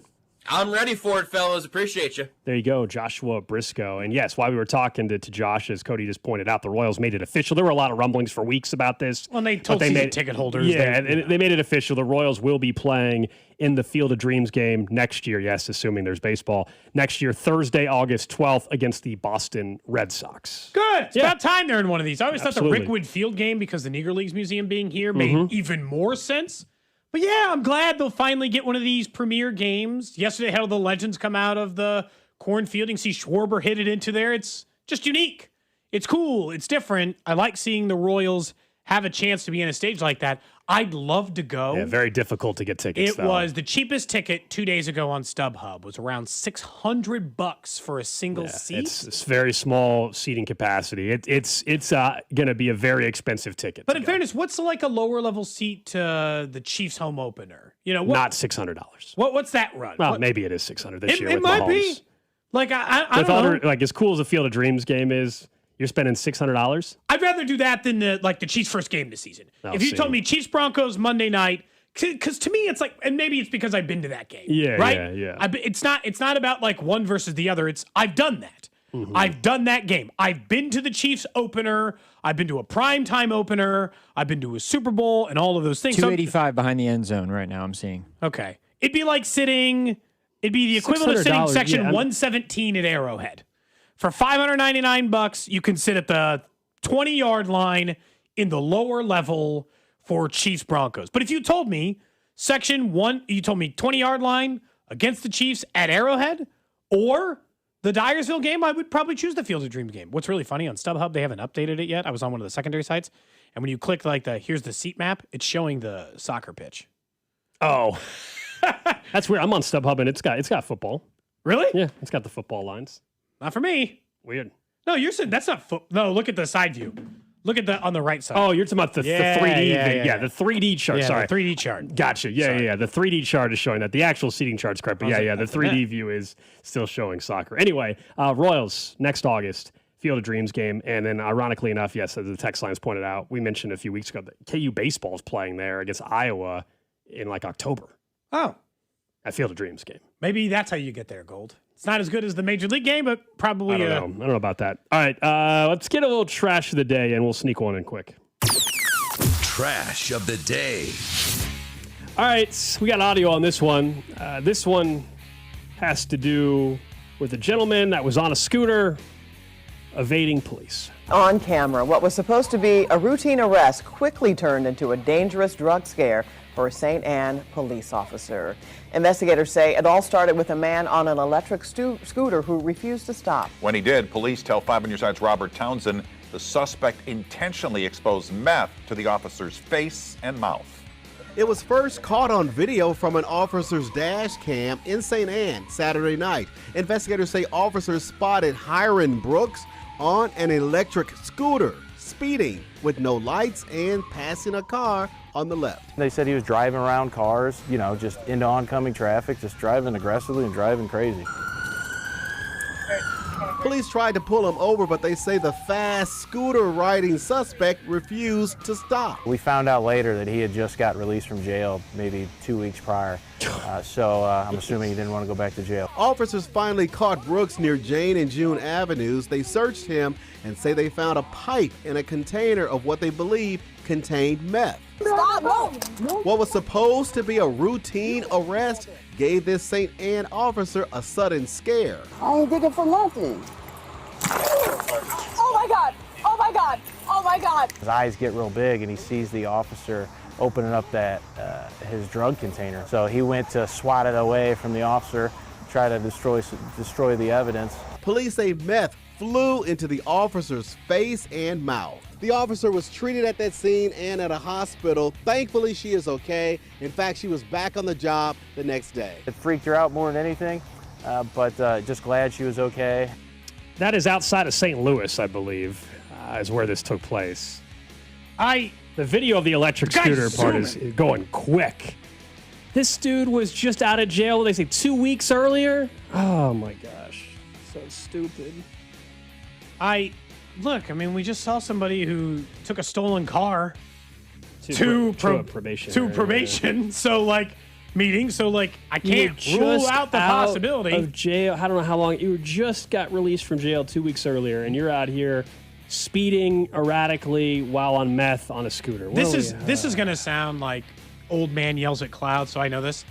I actually think those electric scooters should be illegal for anybody who doesn't have a driver's license. Have you seen the way kids whip around in those things? They're gonna get themselves killed. It's crazy. There's some They're cities insanely dangerous. There's some cities that have put in ordinances against them. I'm not letting my kid anywhere near one of those things. Yeah.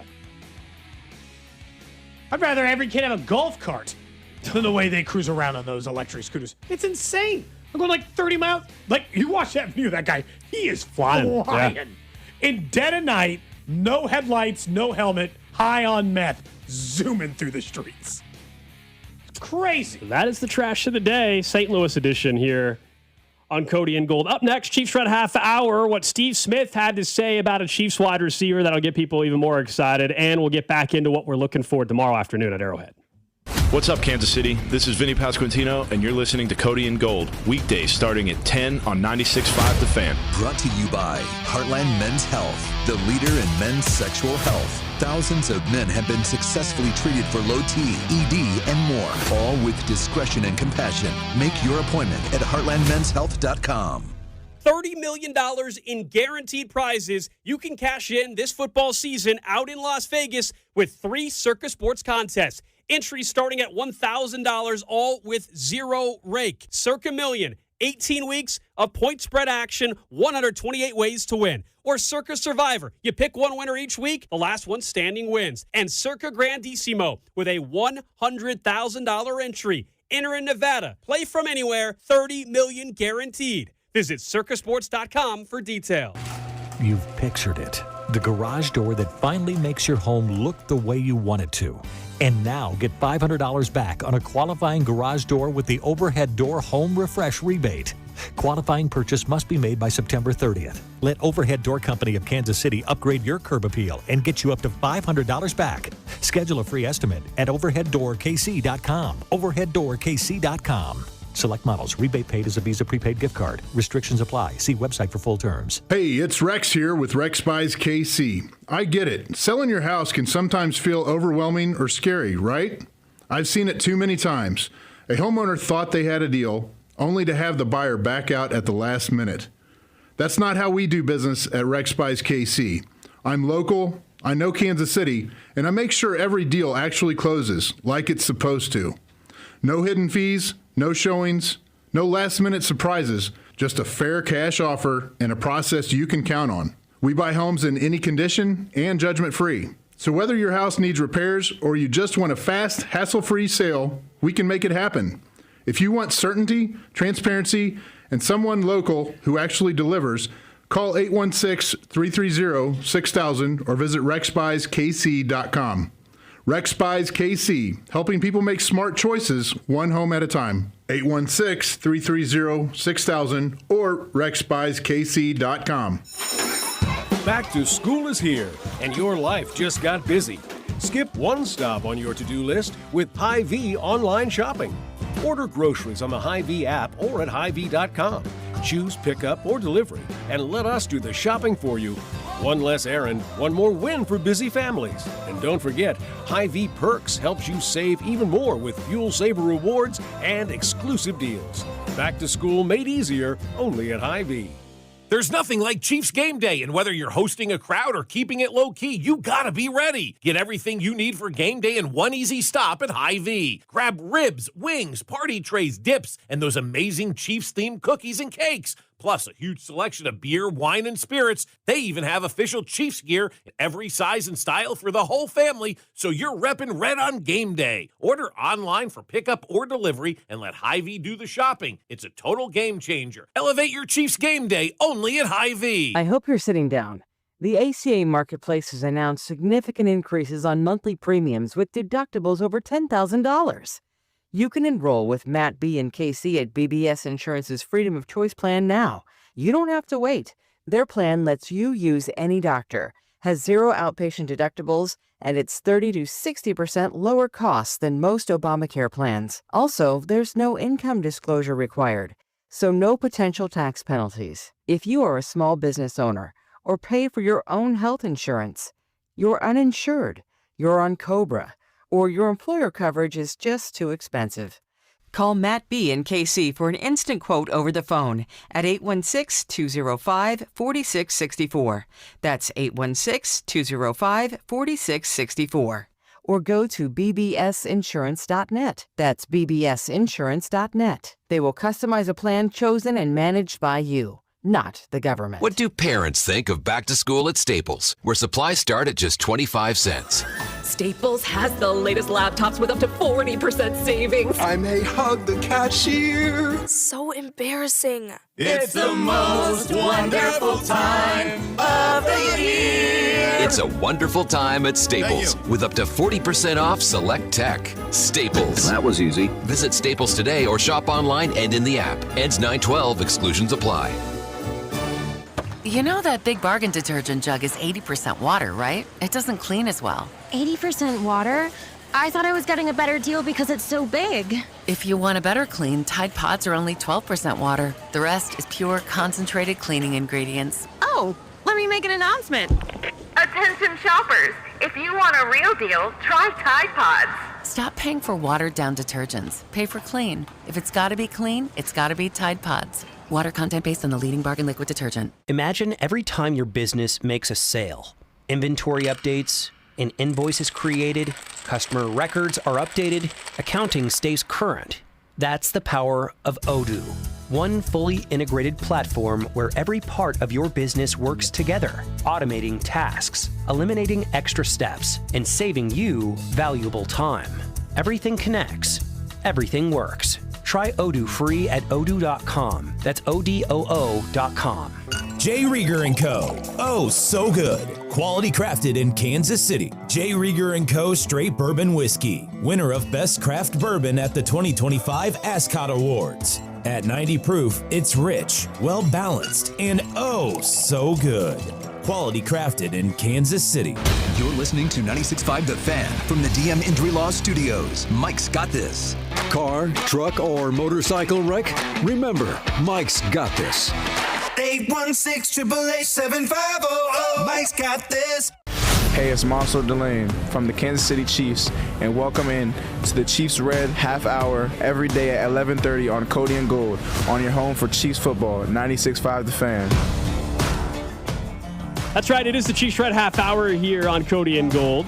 Hanging out on a Friday, day away from the first preseason game. Still a couple more days of camp. We'll be back in St. Joe next Monday, Tuesday, and Wednesday. And then it is full go heading into the final couple preseason games and ultimately the regular season. We'll start our weekly football guests up here pretty quickly. We just had Joshua Briscoe join us. Once we get into a little bit closer, we'll start having Briscoe on weekly. Nate Taylor, Paul Charchian to talk some fantasy football. We'll have Danon Hughes on a weekly basis, Kling. So we'll really get into it here before we know it. But tomorrow is going to be exciting to see some of these young players. We'll talk more about them. And one player that continues to get talked up is Cyrus Allen. And now it's another individual. And this time it's someone we've had on the show before. Add to the list. Former NFL wide receiver. And we maybe need to get Steve Smith back on the show because this was what he had to say the other day about Cyrus Allen. Cyrus Allen is going to be eventually, in my humble opinion, their number one wide receiver. Because here's why. Their quarterback has been wanting a guy like Cyrus Allen who has the ability to run in the intermediate. Xavier Worthy's right here, Rashid Rice is right here, and they got somebody in the middle that they need, and that's Cyrus Allen. So that's Steve Smith on with, I think it was James Palmer, just yesterday. That is another level to the praise on Cyrus based off of practice and what Steve Smith saw. He was here in St. Joe. He was up in St. Joe, by the way. So he clearly talked to some people around the Chiefs organization. Do you think he's talking about just eventually one day or as in this season? Because I still think there is no scenario by the end of this year where we say, oh, he's the number one. Now, after this year, we know they only have Xavier Worthy under contract and Tyquan Thornton and Cyrus Allen. So, okay, out of that group, sure. But I don't think in week 10, he's just the number one wide receiver for this team. It's hard. That is, because to me, crazy right now. If I think he's ever their number one wide receiver, I feel like it has to start happening this year. Because I don't have, and there's a couple like Julian Edelman or whatever. There are not, and Tyreek Hill, I guess, there aren't that many examples of a guy not being a team's number one wide receiver as a rookie and then turning into it later. That doesn't happen very often. Usually when they're the number one, they just kind of are from the beginning. Rashid Rice was the Chiefs' number one wide receiver immediately. Yeah. I know he's a second-round pick versus a fifth, but he was just their number one target like day one. They started throwing to him. And so if I am to think there's a chance he's their one, I told you, I think there's a decent chance that he I think there's a 5 or 10% chance that by the end of the season, what Steve Smith is saying, number one is, he is the preferred target of Patrick Mahomes, and clearly going into next year will be. See, I just think but that's I also think different. Steve Smith loves short wide receivers. Oh. I think Steve Smith sees somebody under 5'11" having success, and that man just thinks, that's how I did it. I got to recruit people I don't on my know. side. I just think they're two different things, though, on the timeline. Because, quite honestly, heading into next season, if you're saying Cyrus Allen could be the number one, that's way more realistic than saying by the end of the year he performed like that. Next year, we all think they're going to draft another one or sign one, but they have Xavier Worthy under contract, Tyquan Thornton, Cyrus Allen, and Jalen Royals. And we're all kind of done thinking Worthy's the kind of receiver who turns into a one, right? Most likely, yes. I'm not saying he can't be a good wide receiver, but like the one doesn't feel like the right fit. Yeah, he has a chance to be it, but I think it would be more because we don't know who the hell is in the wide receiver room after this season. Somebody said JSN was a guy who wasn't the one his rookie year, but was his second. All right, 628 yards his rookie season. In 2023, wasn't as well. What's that? I said Puka wasn't as well because Cooper Kupp was still the there. number one. But by the end of that season, this is where I would disagree. By the end of the season, we knew Puka Nacua was the one. Yeah, but that's the point that Steve Smith's making. Yeah, I'm agreeing. But like Gold was saying, like that wouldn't happen. Even by the end of the year, Cyrus Allen wouldn't take over the job. I'm sorry. I thought you were agreeing with Alex in that sense. Oh no, that would be a Steve Smith example. By the end of that year, Cooper Kupp was not the name we cared about anymore. It was, in fact, Puka Nacua. DK Metcalf, by the way, was their leading receiver that year. He finished with 1,100 yards, and then they moved him off the roster and said, oh, no, we're just going to throw to JSN the rest of the way. Matter of fact, Tyler Lockett had more receiving yards than him, too, in that season. So maybe that's a good example of it, or that's a good pull by the tech side. Maybe there are more than I'm thinking of in my head that would be the case. I still think, based on the way they're talking about him alone and as good as he looks in practice, there's like a 5% chance he emerges as a fifth-round pick. The bar is also very low. The history of Andy Reid with rookie wide receivers in year one. Price Carter actually put this out. I'll give him credit on Twitter from Arrowhead Addict. He put out a tweet, I don't know. Rice might be one of the leading. Maybe an hour and a half ago or so. And so these are the history of Andy Reid rookie wide receivers in year one. So last year, Jalen Royals, 4 catches, or 4 games, or whatever, no yards, or 4 catches, no yards. 638 in 6 games for Xavier Worthy. Rashee Rice had 7 for 938. That's a good year. Sky Moore, 250 and 0. Cornell Powell, 0-0. McCole Hardman, 538 and 6. Tyreek Hill, 593 and 6. Demarcus Robinson didn't have anything. Chris Conley, 199 and 1. D'Anthony Thomas, 156 and 0. 116 and 1 for Riley Cooper. Jeremy Maclin, 773 and 4. Deshaun Jackson, 912 and 2. That's the high water mark. But that's 3 guys, I think. Maclin, it feels like it's a mixed bag. But like Rashee Rice, I mean, that's as good of a rookie season as Amon-Ra, St. Brown had. 900 yards by a rookie wide receiver is a massive year. That's a big year. But all the 500-600 yards, and all the guys are getting 0. Those guys are 4th, 5th-round picks. Those guys stink. Yeah, I just think the Seattle example works because, again, I don't think Cyrus Allen is producing like a 1 this year. Oh, I don't think so. I don't think there's any scenario that happens. By the time we get to March and it's free agency, does he have a track to be it? Yeah, I think possibly, only because the room at that present time will consist of 3 players. Yes. Unless they bring back Rashee Rice, which is a possibility. That's a big if. To the point we mentioned, they let DK Metcalf go, and they said they'll tell us. And also, let's say Cyrus Allen has an awesome year by what we think. He has 600 yards. You and I would be over the moon excited. Hell of a season. If Cyrus Allen had 600 yards and 3 touchdowns this year. Mm-hmm. If they let everybody walk and don't draft a first-round wide receiver, well, then they've told us everything they need to tell us about Cyrus. They love him. They love the guy, and they're getting ready to hand the keys of the car over to him. And would you feel good about that?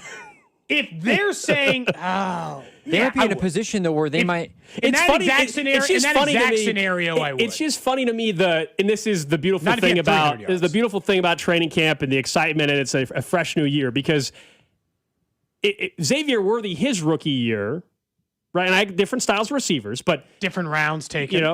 Different rounds taken, different style wide receiver. That's the difference between first round and 5th round. Yeah. If Cyrus Allen has 575 and 4 touchdowns, and I tell you they let Rashee Rice walk, people are going to say, "Oh yeah, I think he's ready to be the number 1." But Xavier Worthy had better numbers his rookie year than that, by the way. And everybody's like, I don't think he's any good. So it's just hilarious how we're already propping up Cyrus Allen. Like, we're good with him having 600 yards, and we think he'll be ready to be a number one receiver the next year. I think sometimes, and this is what's tough, Xavier Worthy's year, he was competing. He had no one in the wide receiver room besides him. So, like, those 600 yards, Rashee Rice missed the entire year. He played 4 games, and he was out for the rest of the year. They eventually brought in DeAndre Hopkins. Yeah. He was literally wide receiver 1.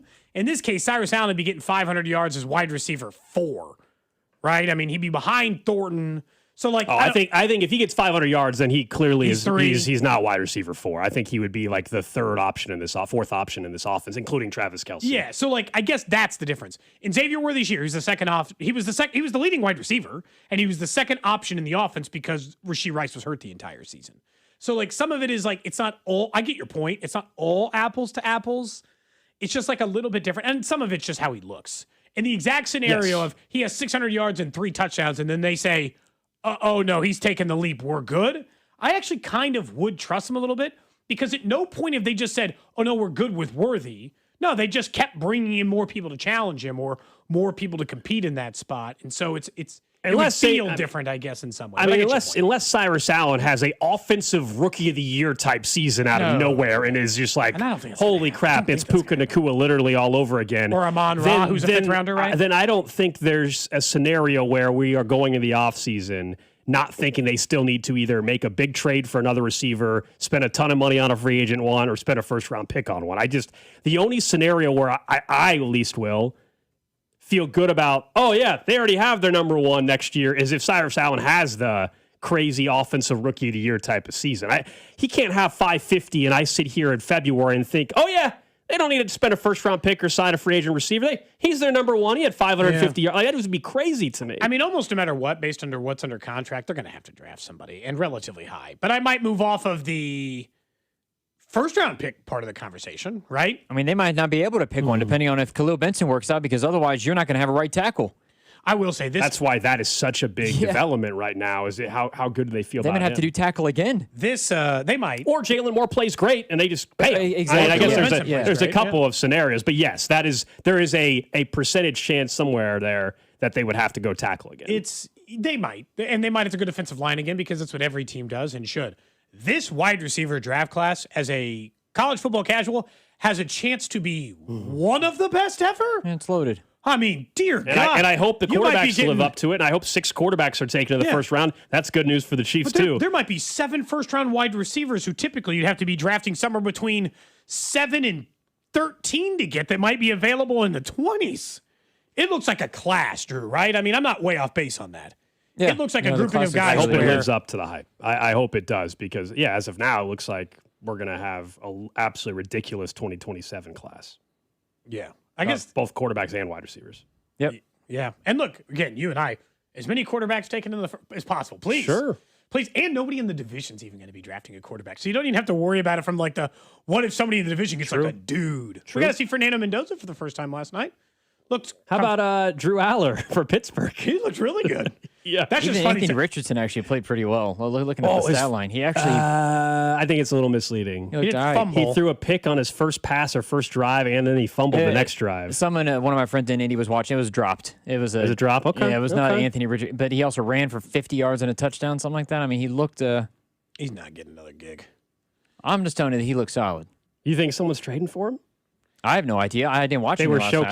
They were showcasing is what they said. Did anyone look bad in the preseason game yesterday? I feel like I saw a lot of good performances. There were some reports out of Nashville that Cam Ward was like underwhelming, but it's hard to. He was 5 of 12 for 50 something, I think. Like I watched Gardner Minshew play here for a brief period of time. He did not look good in any way. And yesterday in their preseason game, he went 14 of 16 for 2 touchdowns. Now look, he's up against all the quarterbacks were good. They went against the Raiders. Jacoby Brissett, I don't think had an incompletion the whole. He had a great. In his drive. He actually had a really for this early in preseason. Brissett had a really nice throw to Marvin Harrison Jr. for a touchdown. Like it was a throw where you're like, okay, that's a throw you see a couple weeks of the season when everybody's got the timing down. That it was a really impressive throw in the back corner of the end zone to Marvin Harrison Jr. Now I'm looking through. Even Trey Lance's stats were good. As a team yesterday, the Cardinals were 26 of 30 for 212, 3 touchdowns, had a rating of 130.6. I think it wasn't just quarterback that was the Raiders' problem. Their roster is bad. It's still bad. they have 3 good players, if I assume, 3 good players I know for sure, maybe 4 with Ashton Genty, that were for sure are good. Mike Washington Jr. looked really good yesterday. He looked better than Ashton Genty did it all of last year. Genty's this is it for him. Running backs don't take 3 years to get up and going. If he looks average again this year, then he's not all that good.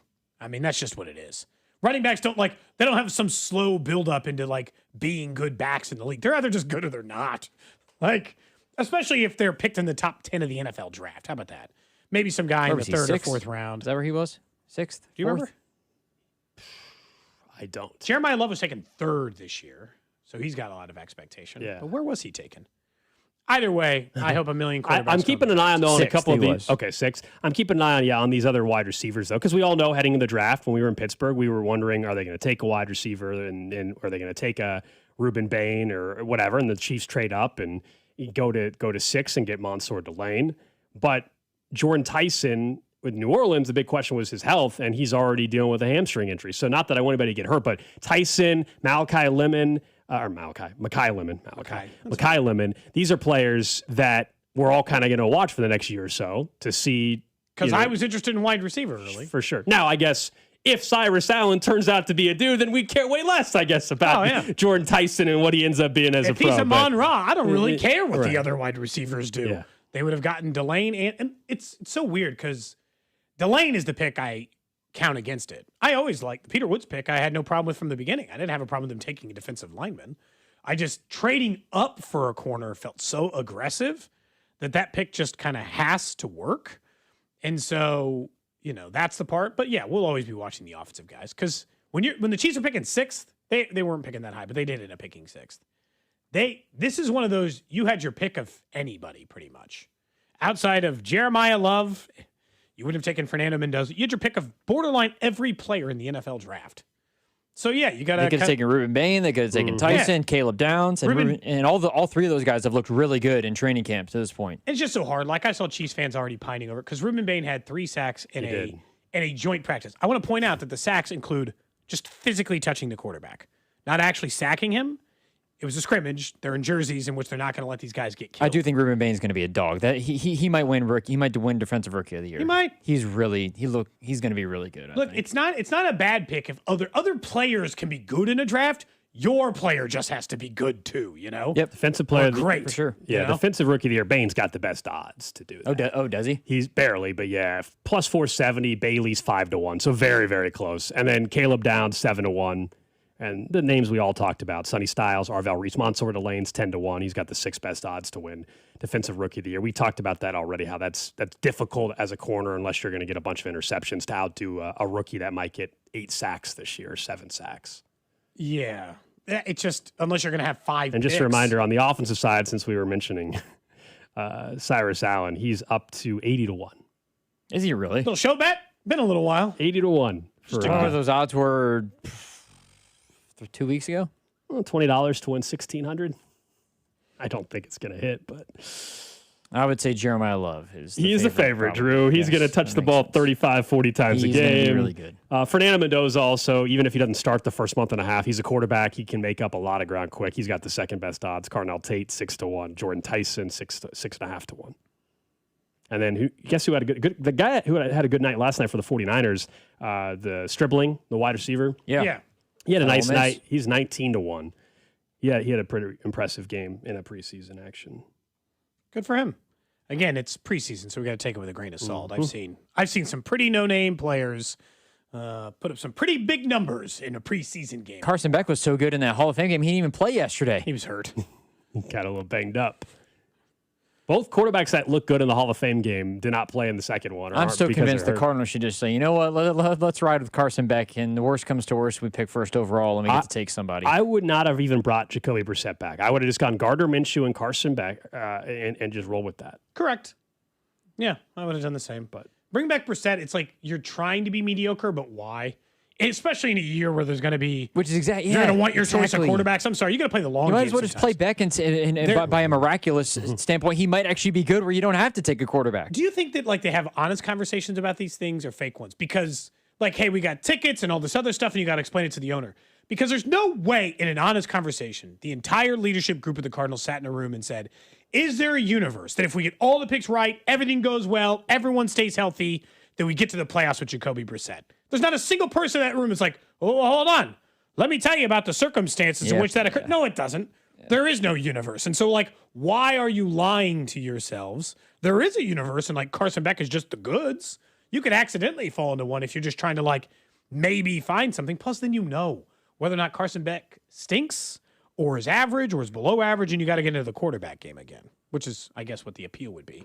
I'm always just surprised by it. But the Cardinals are a bad organization. Turns out bad organizations do stupid things all the time. We give them way too much. They just make really bad decisions constantly. Are you still thinking, who's the favorite to be the number one overall pick? Is the Cardinals? No, they played an awful division. Cardinals and Dolphins. Cardinals and Dolphins are the two favorites to have the Cardinals record. division, though. They're going to go 0-6 there just to start, Drew.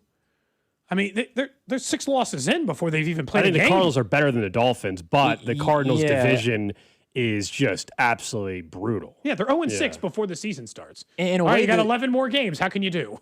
In a way, I mean, if the Cardinals hit the quarterback, I know it's a tough division, but they might be able to really, they've got the pieces to at least be good kind of right away or better right away, where the Dolphins, I mean, they've scrapped that thing down to the core. Yeah, like if you're a quarterback, even though although the Cardinals are a stupid organization, if you said, hey, we've got Wilson, who can play a little bit. We got Marvin Harrison Jr. still.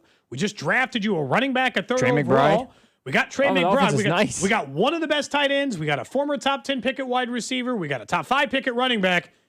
Come in here and make some stuff work. We'll find you a tackle. You know, like there's an argument to be made. At least they could turn it around faster if they had a real quarterback. Probably they had so much ground to make up in that division, though. Even if you tell me next year they draft, let's say whoever the consensus number one guy is. Let's say it's Dante. Unless Stafford retires, let's say maybe it's easier. Dante Moore. Yeah. I don't know. Maybe it's Mark Manning. Sure. Whoever that guy is, just the ground to make up is brutal. I mean, the Seahawks aren't going away anytime soon. No. The Niners, as long as Kyle Shanahan's there, they're at least a problem. And then, if Stafford were to leave, that would open the door a bit. But I just think if Sean McVay and Les Snead are there, like they're still going to build a pretty damn good team every year. But if Stafford retires, you could, picking in the top 5 of the NFL draft, have the best quarterback in the division in one draft. Because potentially. it's not crazy to outdraft Brock Purdy and Sam Darnold and Ty Simpson. It's not out of if you're in the Chiefs division, if you're the Raiders, you're never out drafting some of the quarterbacks in the division. Yeah. You're just screwed. You're not out drafting Josh Allen. If you're in that division, if Stafford was gone, you'd at least have a hope of your path to victory being that you just have the best guy. No, that's true. That's fair. I'd give you that for sure. I would say the quarterback part is definitely feasible if you actually nail the pick. And then the other challenge is still, even if the Rams don't have Stafford, that roster is still so very good. So good. Very good. And coaching wise. Now maybe Kubiak ends up being a great coach in this league, but I know McDonald is one of the better coaches. I know Kyle Shanahan's one of the better coaches, and I sure as hell know Sean McVay, maybe he's the best. I don't know. You're not likely to find the guy better than those 3. Up next, guys, let's get to what's trending. We'll talk more about something that may not be continuing after this year with a couple of the local schools. We'll do that right here on 96.5 The Fan. You're listening to Cody and Gold. We're going to try to tickle your tonsils. Brought to you by Heartland Men's Health, the leader in men's sexual health. Thousands of men have been successfully treated for low T, ED, and more, all with discretion and compassion. Make your appointment at heartlandmenshealth.com. We were just talking about it. Before the season even kicks off, everyone's making predictions. Who wins the division? Who wins the playoffs? Maybe who wins Offensive Rookie of the Year on Kalshi, America's #1 prediction market platform. You can trade those predictions in a live market. We were just talking about Love for Arizona. Right now, he's trading at a little over 19%. So a $100 trade on him would see $498 in return if he were to take home Offensive Rookie of the Year. On Kalshi, you're trading against peers in a live market, meaning there is no house, and as probability changes, you can buy in and out of your position. Trade the draft pick, the game, and more on Kalshi. Download the Kalshi app and use promo code TAPP, T-A-P-P, to get 10 when you trade $10. K-A-L-S-H-I, Kalshi, trade on anything. 18 plus only. Restrictions and eligibility requirements apply. Event contract Trading involves risk and may not be suitable for all investors. Kalshi products are not available for all jurisdictions. Prices, values, and available markets may differ from those mentioned. For more information, see kalshi.com/regulatory. Man, I should not have tried to handle this car wreck stuff myself. Why? Insurance keeps calling. I gotta find a body shop, rental car, doctor's appointments. Now they're asking for a bunch of other things. Dude, why are you trying to do this yourself? Call the Car Crash Kings. That's literally what they do. You worry about getting better. They deal with the insurance, the paperwork, the calls, all of it. Hurt in a car wreck? Don't do it yourself. Call the Car Crash Kings. It's what we do. The choice of a lawyer is an important decision and should not be based solely from advertisements. Dane and Hughes here. I've seen a lot of stat lines in my playing days, but these numbers, they caught my attention. Flight by Yingling, 2.6 carbs, 95 calories, and all the crisp, refreshing flavor you want in a light beer. It's brewed by the oldest brewery in America, so you know it's got some serious history behind it. If you're into stats and taste, you're gonna love this beer. Flight by Yingling, the next generation of light beer and the official beer of Dane and Hughes. DG Yingling & Son, Pottsville, Pennsylvania. And Doug. Limu and I created a trick to help you remember that you can customize your car insurance and save with Liberty Mutual. You see, the shirts Limu and I wear are yellow, and yellow is the color of lemons, and lemons grow on trees, and trees provide oxygen, and oxygen helps us breathe, and breathing is how you live, and you can live more life when you save money by customizing your car insurance. I agree, Limu. It's really quite simple. Only pay for what you need at libertymutual.com.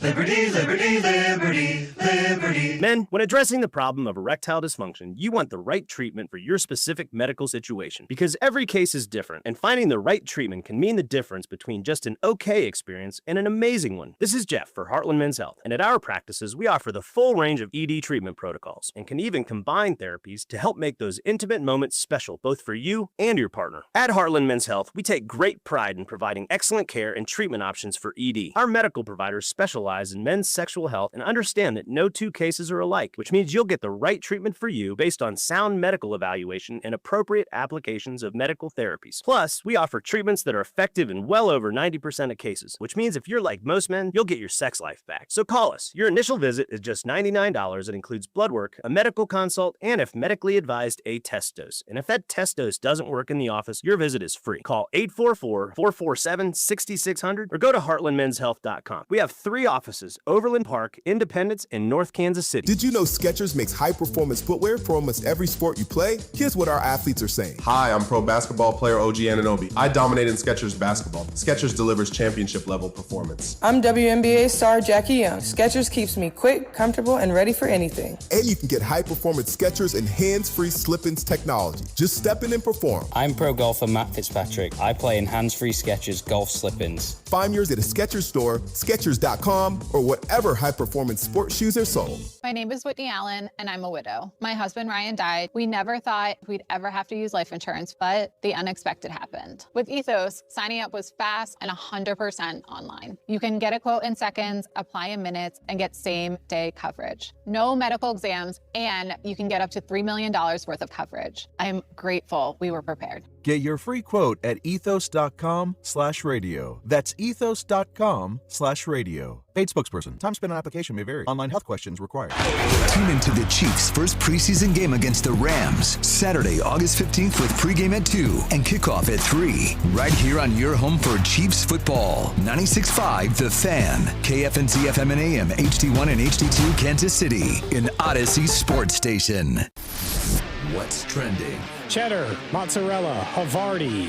Number 1 on What's Trending while the Chiefs get set for preseason game number 1 tomorrow out at Arrowhead. 3 o'clock kickoff against the LA Rams. For those that are potentially sicker than others, the Chiefs are 2.5-point favorites. Are you sicker than others, Gold? I will not be betting on the... By the way, the Chiefs haven't won a preseason game since 2023. It's like the opposite of the Ravens. You should just be betting them to lose. Yeah.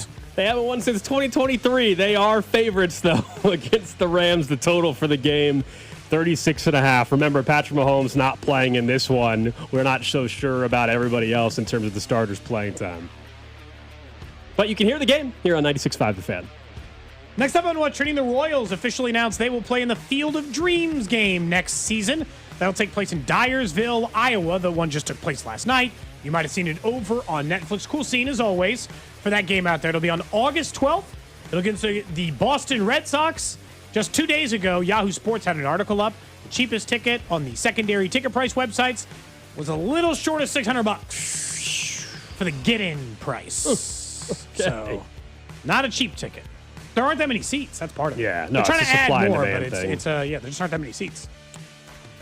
NFL preseason week 1 got underway last night. Couple teams were in action. Detroit Lions and Bengals, one of the early games. Also, you had the Packers and Steelers. Maybe you caught that on NFL Network. The story out of that game was that Drew Aller looked pretty darn good. 10 of 13, 153 yards, 2 touchdowns, plus had one on the ground. We also saw Fernando Mendoza make his NFL debut, at least in a preseason game. Kirk Cousins did throw a touchdown pass on a nice 10-play drive. And the first pass was incomplete for Fernando Mendoza, if you're wondering. He didn't throw a touchdown in the game, though, so. He looked pretty poised, though. Like, he wasn't like, he looked pretty poised in the brief clips and stuff that I saw circulating. The late game that was on NFL Network was the Titans and Niners. The Titans did get the win, but Cam Ward, people were a little critical of his performance, a couple misfires, and they did not get the ball to Carnell Tate, at least in his first preseason game. There are games tonight. If you're wondering if you need your football fix, I believe the one we get here locally on NFL Network, Tampa and the Jets, and then that's it today. And then tomorrow, obviously the Chiefs, but the early game, Cleveland and Chicago at noon. If you want to see Shador and Deshaun Watson. Next up on What's Trending, there's some reporting over at ESPN that Shohei Ohtani is unlikely to opt out. You might say, why would he be opting out? Well, there's some rumors that maybe the Dodgers would also have the possibility of getting sold, so we'll see. He has a poison pill in his contract that if the Dodgers ever change majority ownership, he is allowed to opt out of his contract at that time. But the reports are that he would be unlikely to do so even if the Dodgers sold. Yeah, this stems because Mark Walter, who sold the Lakers just this week, he's the head of the Guggenheim Partners, Guggenheim Group, who owns the Dodgers, and there's currently under some federal investigation. Yeah, or there's some a story version of it. from the Wall Street Journal that there's a federal probe into the Dodgers owners' financial tax fraud, right, or something like that? Yeah, they're examining $16 billion in private credit deals involving Mark Walter's insurance companies to determine whether fraud took place. $16 billion? Doesn't mean it happened, but it's a little fishy. Fishy. But it's interesting that they were putting that out there because why put that in there if you weren't planning on executing it, I guess? Maybe just in case you didn't like the new owner. I don't know. Maybe it would still be dependent on that. Hard to say, but it did say he's unlikely to do so even if that ownership group sells it. Sticking with baseball, there was some news today for the future All-Star game. San Francisco, the city of San Francisco, has been awarded the 2028 MLB All-Star game. Next year's All-Star game, assuming it happens, is slated for Wrigley Field in Chicago. But we now know a couple years out, and you and I were talking before the show, if the Royals get this downtown stadium stuff figured out, whenever that day is, maybe 2032, 3, 4, something like that, we could have the All-Star game here. I hope so. I hope as soon as pretty much they have the stadium built. It was the year after they finished their renovations. They got it. It was very cool for anybody who didn't have a chance to go. So I do hope it comes back. It's a really fun few days because you get the Futures game, the Home Run Derby, and the All-Star game. So it's a multi-day event. Can we align this in Kansas City? We just had the World Cup. Can we align this? Whatever year we get the Super Bowl, fine. But can we Super Bowl, All-Star game, Final Four all in a row in the same 2033, let's call it. That'd be crazy. Or just choose the one you're February going Super Bowl, March/April Final Four, July All-Star game. Sounds cool. Let's go. I don't hate the idea. And plus, we just got the World Cup. We're booming. KC, booming let's sports go. town, you know? That's what's trending here on Cody and Stetson Gold. Bennett, by the way, is getting the start tomorrow for the Rams. Okay. Yeah, I figured Stafford wasn't playing, but I didn't know if Ty Simpson would. Simpson will get significant playing time, but Stetson Bennett, I believe, will get the start.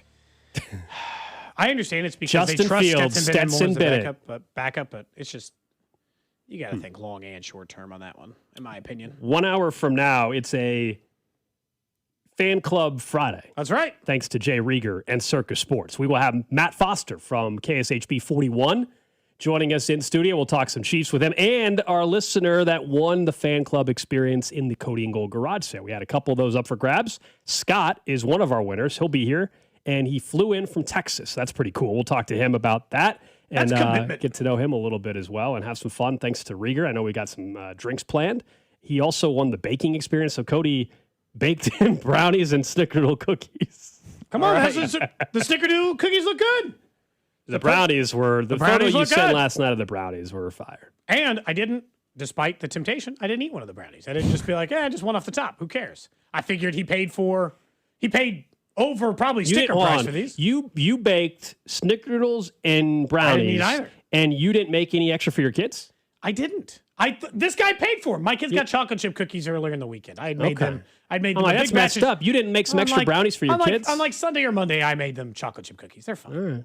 If I were you, I also would have been like, you know what, this guy can have 22 cookies, half of a regular size brownie. I need to eat half of this because I probably should have maybe put it to a taste test or something, but it just didn't feel like the guy. And I don't remember what like the auction item went for, but I imagine he could have gotten snickerdoodle cookies and brownies for less than he donated. You have no idea what it tastes like. You have no idea if there's any green onion, and there's no clue. You have no idea. The green onion thing, Drew, is a real thing. Do I look like somebody who doesn't know? It's happened before, apparently. If I've made an edible snickerdoodle or brownie, Cody.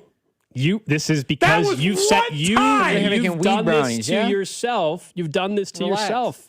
You had the giant peanut butter cup that had green onion in it. So now, it's fair for people to question whether or not it's a completely It was an uncontaminated kitchen. Contaminated kitchen, yeah. I had cleaned the counters before. You weren't making dinner at the same time as you were also, getting the baking done? Nope. I actually did all the baking once. I mean, not kidding. I started the baking at like piece of shrimp in the brownie. 3:30 or something, like right after we were home from training camp. Would there be a more jarring flavor discrepancy? You're biting into a brownie thinking chocolate, fudge, or whatever, and then you just taste shrimp. Would there be a worse taste all of a sudden? I don't think so. I did make the brownies where you like melt chocolate and butter and all that together, but you put like just regular chocolate chips kind of in the middle of the brownie. No, I mean, it looks fantastic from what I can see without really, diving in. It's a good brownie. Sure. I've made brownies. I've made snickerdoodles 1,000 times. That's a regular cookie for me in the fall time. Before we move on and get to something related to both Kansas and Missouri, text line calling out Drew, and I forgot about this. 913-586-7965. Someone says, damn, Drew, how's this guy get his fan club experience? I bought that couch of yours. Send an email to Steven Spector. That guy still hasn't got his Royals tickets? True. We gotta get that man some tickets. Send me your email for your MLB app, and I will get it to Steven Spector again. It's time. My goodness. It's time. We got to get that man to a game. Shout out to Zach because yes, this is true. But I have brought it up to the boss before. Couch. I have brought it up to the boss before, and I believe provided information to the people who needed it. How about some preseason football? What if I could just get you some get you to a preseason football game this weekend? Would that do instead of the Chiefs ones? What can we do instead? You mean instead of Royals tickets, you're going to get him a preseason ticket? That's not a good trade-off. Royals on August 14th might be. Are you sure? They're like 25 games under 500. You could see tags and everything. It's a big difference. It's a good question. It's a good text question for the text line. I still think the answer is, if I told you could have free tickets to the preseason game tomorrow, and preseason game tomorrow, 3:00, miserably hot. Yep. Okay. And next week, with no Patrick Mahomes playing in the game. Correct. And who knows who else not playing. Or still a real baseball game, even if the Royals stink this year, at Kauffman for 2 weeks from now. You can see Cags go 4 for 4 I'm picking the Royals. I'm picking the Royals game. It's not close. I am too. I was just offering. Drew's never going to get me tickets. It's not me. I am not saying. I did my part. I actually don't think it's your fault, Drew. But thank you. I got to put it part on you just because. I'm glad Zach keeps on bringing this up because it is something that evidently needs to be dealt with because that was a long while ago. He's been sent like 10 pairs of tickets and this has been the greatest scam of all time. Yeah, he's been sending so many damn times. This guy's scamming us all out of Royals tickets. He just keeps saying he's never gotten them. Something's right. I mean, you could actually see Bobby Wood Jr. hit for the cycle, or you could see something that mattered. The preseason game's not even close. You could see Garrett Nussmeier throw for go off. Yeah. Now look, I had to get if you got kids and and it's very expensive to go to an NFL game. I get it. It's a great experience to take your kids to a preseason game, but in this exact hypothetical, you pick the Royals game. Dang, for the 816, I'm late to this party, but if your fall cookie is snickerdoodle, then you probably can eat a cardboard box. I think you're wrong on the Snickerdoodle. Snickerdoodles are good cookies. Snickerdoodle cookie is very high on my list. Like chocolate chip's still the OG. You can't. But Snickerdoodle, that's high. Snickerdoodle's number 2 cookie for me. Peanut It's butter cookies are number really 2 cookie for me. No, absolutely. Chocolate chip, if it's done right, and it's still kind of a little doughy, phenomenal. Snickerdoodle's number 2 cookie, I would say. Brownie doesn't count as a cookie, but a brownie's number 3 on my favorite, like in that category of. Sounds like dessert. you'd be really in the brookie category. You might. Brookies are great. See, I was about to say you're talking like a chocolate chip cookie and a brownie. I haven't had a brownie or anything in a while. It looks so good, but I've been very good for months and months here. I have avoided sweets for a while, and it's There's tempting. no green onions. Yeah, you're safe. If he offers you one, you can eat it. Oh, if he provided he offers me a brownie, I'll have one. In fairness, I don't, because he's flying back. I don't know how much. Like there are 8 or 9 brownies. I can't remember the number, and 24 Snickerdoodles in there. You're saying this guy could run through the box and on the flight back or something? Yeah, like he didn't get shortchanged. I'm assuming he's bringing someone back. Family members texted me saying Snickerdoodle isn't number 2 on the cookie list. Okay, well, what is? Well, it's your personal list. They can't tell you what's on your cookie list. What's number 2? What would the other option be? Chocolate chip M&M sugar is okay. What the text I just got. M&M from my twin sister, actually, solid. Cody. Sugar? M&M sugar? Is that the one? No, but she said chocolate chip number 1, then M&M, then sugar. It depends on the sugar cookie. Real low hit rate. It depends on the sugar cookie. I'll tell you right I think now. a lot of them are low hit rates, but there is a couple that Cody and I have had this debate. He He doesn't like any of the ones that have like the nice design on them or whatever. Worst cookie on the planet. It's like eating a brick. You mean like the ones that have like the Santa sugar embedded cookies, in? The Those sugar are cookies some are of like the best ones actually. Those are so good. The sugar cookies that they make at like and this is not a knock, those fancy cookie stores, and they put those are good. Those are good. Cookie. Those are very good. Awful cookie. Those are the good sugar cookies. Bottom I'm with you, tier Drew. Those cookie. are really good. Snickerdoodle or a ginger molasses cookie, like a spiced cookie, like ginger snap or that, or a Snickerdoodle. That's way up. A spiced cookie sounds like you're going to Starbucks to get it. Which you can. It's doing too much. Like I'm with Gold. Just give me the chocolate chip. We're probably like 2 weeks away from pumpkin spice lattes being all over the place. Yeah, I mean, probably about 2 weeks I'll out. be for 2 weeks. I'm with Gold. Maybe it's already here. Yeah, maybe it's already I'm here. absolutely with Gold though. Number 1 is chocolate chip. You cannot beat a good chocolate chip cookie. Peanut butter was my grandma's. Peanut butter. I like peanut butter cookies. My mom is peanut butter. So I'm not anti peanut really butter. I love Reese's peanut butter cups and stuff. I don't really like a peanut butter cookie though. It feels like it's a little too dry of a taste for a cookie that I want. Like I don't know. I feel like it's definitely one of those. That's a fair point. It's tough because with the appropriate drink, it is a very high tier cookie, but it's like it can't be consumed without like liquid. Mm-hmm. Like I can just eat a chocolate chip cookie. I'm fine. No, you're thirsty eating a peanut butter cookie. You need some milk or something like that. Yeah. You gotta. Anyway, really work through it. Coming up, guys, in about 25 minutes or so, we'll get to the random question of the day. Drew came across this from John Rothstein yesterday. So John Rothstein, college basketball guy, he had Bill Self on his, I don't know if it was his podcast or whatever, but he had Bill Self on yesterday. He was talking to him about a variety of things, but it got into the KU-MU series. We all know KU and MU are going to play in basketball again at T-Mobile this year. MU happens to be the home team this year, and it's part of a loaded schedule for KU. And MU really did upgrade their non-conference schedule, although most of them are neutral, but they did upgrade big time. Their non-con needed to after last year, and so they're going to play at T-Mobile. It's going to be on Sunday in December, and it's going to be an awesome atmosphere, I'm sure.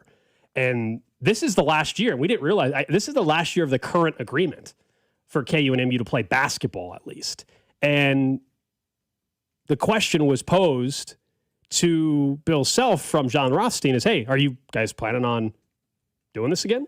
I'm certainly open to it, but I don't know if there's an update yet. I don't know where our administration is on a lot of different things.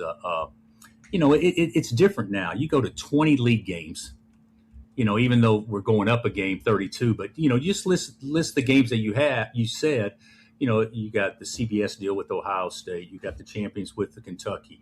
We're playing in an opening season game next year, I think, in Allegiant Field. So we're gonna play a game to open up the season there. You've still got to get a marquee home and home, so that'll be one game home, one game away. It starts running into, how much do you want? Because our league is a monster. How much And then are we playing Houston and Arizona and BYU and Texas Tech and whoever twice next year? I mean, it's a monster. And then you throw in this year, which I think will be really good. We got 2 exhibition games. You got Louisville and Duke. So that was Bill Self. No doubt their schedule's loaded this year, and the fact that you can now have 2 or 3 exhibition games, and schools are now going to start scheduling bigger opponents. If they want to play Missouri, they'll play Missouri. And if Bill Self wants to play Missouri, they'll play Missouri. The only thing is we don't know how many more years he's going to be there. But yes, if Bill Self wants to play Missouri, they will play Missouri. But he's making it seem like, all shut. He's great at this. Oh, shucks, I just don't know. I don't even know, do you see all these games like crazy? A lot of Missouri fans think he's giving excuses to not play Missouri. Well, he was the reason why they didn't play for a decade. And honestly, I never blamed Bill Self for that. It's like, oh, you're leaving us? Well, then screw you. I don't owe you the rivalry. I don't blame Bill Self for how he handled that at the end. It wasn't petty. It was fair. They chose to leave. He didn't feel like he had to do the commitment anymore. But do it now. We've already started. Don't let it go now. I want them to keep playing. I will say the part that is true, and people can disagree if they want, but the part to me that is reality. Now with the NIL stuff, there are more and more of these preseason tournament type games and exhibition, or even in the exhibitions now, where money-making opportunities for NIL and others. He mentioned that they're going to play in Vegas for this Players Era deal, or you see some schools are playing specialty games in other places, unique locations where you're trying to raise money, or these tournaments are putting aside money for NIL. There's more of those opportunities. Are you going to pass those up to play the rivalry game? Fans want the rivalry game, but I'm just saying for some of the schools, they're not going to pass up the NIL dollars. That part makes it trickier, but at the very least, fine. I don't want it as an exhibition. At bare minimum, you could do what you're doing with Duke, which is playing them in an exhibition. If you said you could that, at least still get on a court. If you told me there was no way for you to schedule them in the regular season, which there is, sure. But if there was no way, then at bare minimum, why wouldn't you schedule them as one of the premier quote unquote exhibition? KU's playing Duke in an exhibition game at Allen Fieldhouse. I know that college sports have changed a lot, and regional rivalries have been killed by conference realignment and all these other different NIL deals that force you into these tournaments. And, Kansas plays in multi-big tournaments every year, and that eats up part of their schedule, and these conferences have gotten bigger. I get all of that. What is the point of having college sports at its core should, if it can in any capacity, be about rivalry? Kansas and Missouri played for over 100 years. Just put it on the calendar. Just put it on the calendar. Every year. Sign a 50-year agreement. Just put it on the calendar. This is just one of those that I hope never goes away. And I'm a little surprised that it got to the last year of the deal without re-upping it. I don't know if Kansas wants more home and homes and less neutral site. I don't know what everybody's trying to get out of it, or if they just don't want to play it anymore. But this is just a little too obvious. Look at the ticket prices still. You can't tell me there's not interest. It cost a fortune to go to KU-MU this year. Isn't it like $200 just an upper tank? Are you talking basketball or football? Basketball. Or football. Football, I guess, for this year. Football is very expensive in Lawrence this year as well. Some of that's the capacity limitations there. But, yeah, even the game. Remember, Missouri controls the gate for the basketball game this year. It's part of their package this year at T-Mobile. For football, it's, of course, a game in Lawrence. I kind of hate that they did it that way. It's still weird to me because then it just makes it – I want it to be like 50% Kansas fans, 50%. The reason I'm thinking of it, though, is that it's it's Missouri's home game, if that makes sense. It is. Because I know Wisconsin and Marquette do the same thing where Wisconsin hosts and then they go to Fiserv and they play, and that's Marquette's, where the rivalry split home and home essentially between the two for ticket price sales. Basketball, by the way, the single best price to get in for the basketball game on December 6th is $289 for a ticket. Really? So you can't tell me. I'm going to see if I can get credential for that sucker since it's in T-Mobile. You can't tell me that it's not a rivalry worth preserving. No, I hope they continue to play. I blame Bill this time. I hope they continue to play. I still think they'll figure out a way to continue it. I would say, though, the unfortunate thing about this basketball series that is now started back up, I can't stand how they play on the Sunday afternoon of an NFL Sunday. It drives me crazy. There's a good chance the Chiefs. They've been lucky. They've been lucky the last couple of years. The Chiefs have been playing Sunday night. I have to go cross-check the schedule. But if the Chiefs are playing Sunday night or in the middle of the day, but when KU and MU are playing a basketball game in December at, let's say, noon, so it's on television, Meanwhile, the Chiefs or any other NFL games going on, it's just a bummer. Can we not figure that out? Can it not just be on a Saturday? Hell, a I'm Tuesday guessing night. it's TV purposes. You know, like it's probably Can't just get a Tuesday night. Yeah, I think it's because what's the day of that game, Cody? You had it up. December 6th. December 6th. Yeah. So look at the Chiefs schedule. What do they have? December 6th. The time for the basketball game's TBD, of course. So we weren't really good. The Chiefs don't play that day this year, so that's good. Yeah, That's they play on the Thursday. Thursday against the Rams. So maybe but it's still an NFL Sunday. I don't know why you compete. I know it's one event, and there's college only, basketball is always on Sunday. Like at that time of the Yeah. year, they always have college basketball games on It's Sunday. fair. It's fair, and and look, you're talking about an in-person event. You're getting 20,000, not even, or what? 17 or 17 whatever, yeah. to T-Mobile. So I mean, you're not competing with like an endless amount of people, but You're right, though. It's inconvenient, though, for the KU and Missouri fans who are also Chiefs fans. So, and you obviously hope that they don't cross. But if they do, then, I mean, if you go to the Chiefs game, you have to listen to the KU-MU game, or like you're going to miss out on that, or do you? Yeah, there's. I guess this year it's fine, but yeah, right, exactly. I would blame Bill more this time. I'm sorry, he has A lot of the comment section from that post from John Rothstein was critical. Even more than the athletic director, the president of the university. I am not convinced that there's not a single person who has more power at the University of Kansas than Bill's self. If he just declared something was happening as it related to Kansas athletics, I think it would just happen. No, I agree. If Bill Self wants to play Missouri, they will play Missouri. Yeah, I don't disagree. I also think the reality is that if they sign a new 10-year agreement, how many of those is he coaching? 2? Right. I mean, in that same thing, by the way, we could play it. I think it's in the dry spell. He said- talked about retirement again. Well, and he mentioned Got the reason close. why he keeps coming back is he wants to prove to himself that he can win in this era. I'm paraphrasing, this era of college basketball. I think that's something to very much respect, because there's some coaches who have just dodged it and just bounced, where at least Bill Self is kind of taking the bull by the horns, where even if he doesn't win the whole thing, if they make it to a Sweet 16 or they make it to an Elite 8, he's proven enough Especially a already. Final Four, I would say. Yeah. If he makes it to a Final Four, then you don't even have to win the whole thing, Bill, to prove that you can coach effectively well in this NIL era that we. I think they need an elite. I think they need an Elite 8 Final Four appearance, though. If you want to have that, to consider him as a great coach and to be able to have it in this era, just to say that he's shown that he can also win in this. Now, I will still point out, and I know people It say was year NIL. one, so it's people tough. people don't want to count it. I will remind people when KU won the national title in 2022, NIL existed. It did. Yeah, that was the very beginning. People of it. forget about that part of it. It did exist, but it is progressed since 2022. It's not the same. Trey White's coming back. I mean, Yeah, I haven't heard anything on council. I don't know if that's official, but everybody assumes. You know what's weird about Trey White coming back to Kansas is there's KU fans that are some of them upset he's coming back. And the hilarious thing, there was a point this offseason where he legitimately might have been playing for the Miami Heat.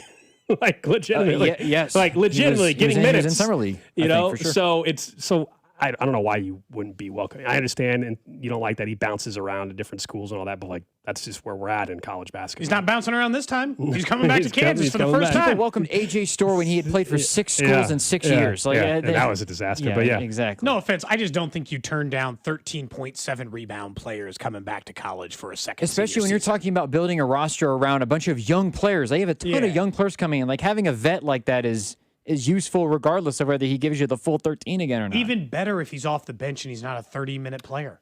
Even better if that's scoring what off the bench, happens. yeah. All right, coming up next, guys, we'll get to the random question of the day and what former Chief Tyrann Mathieu had to say about one young player on the defensive side of the ball.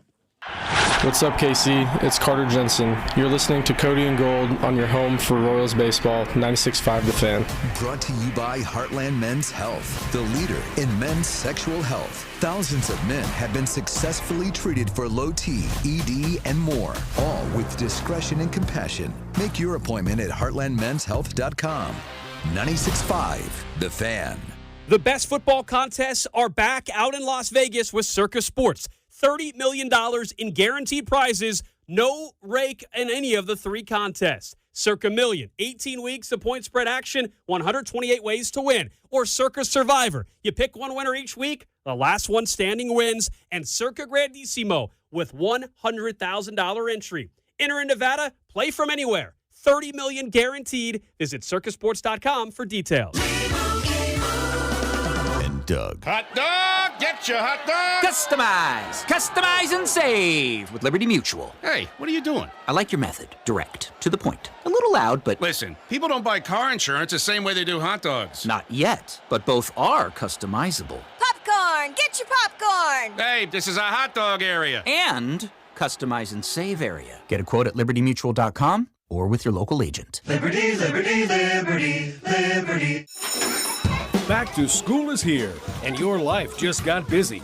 Skip one stop on your to-do list with Hy-Vee online shopping. Order groceries on the Hy-Vee app or at Hy-Vee.com.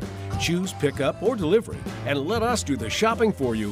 One less errand, one more win for busy families. And don't forget, Hy-Vee Perks helps you save even more with Fuel Saver rewards and exclusive deals. Back to school made easier, only at Hy-Vee.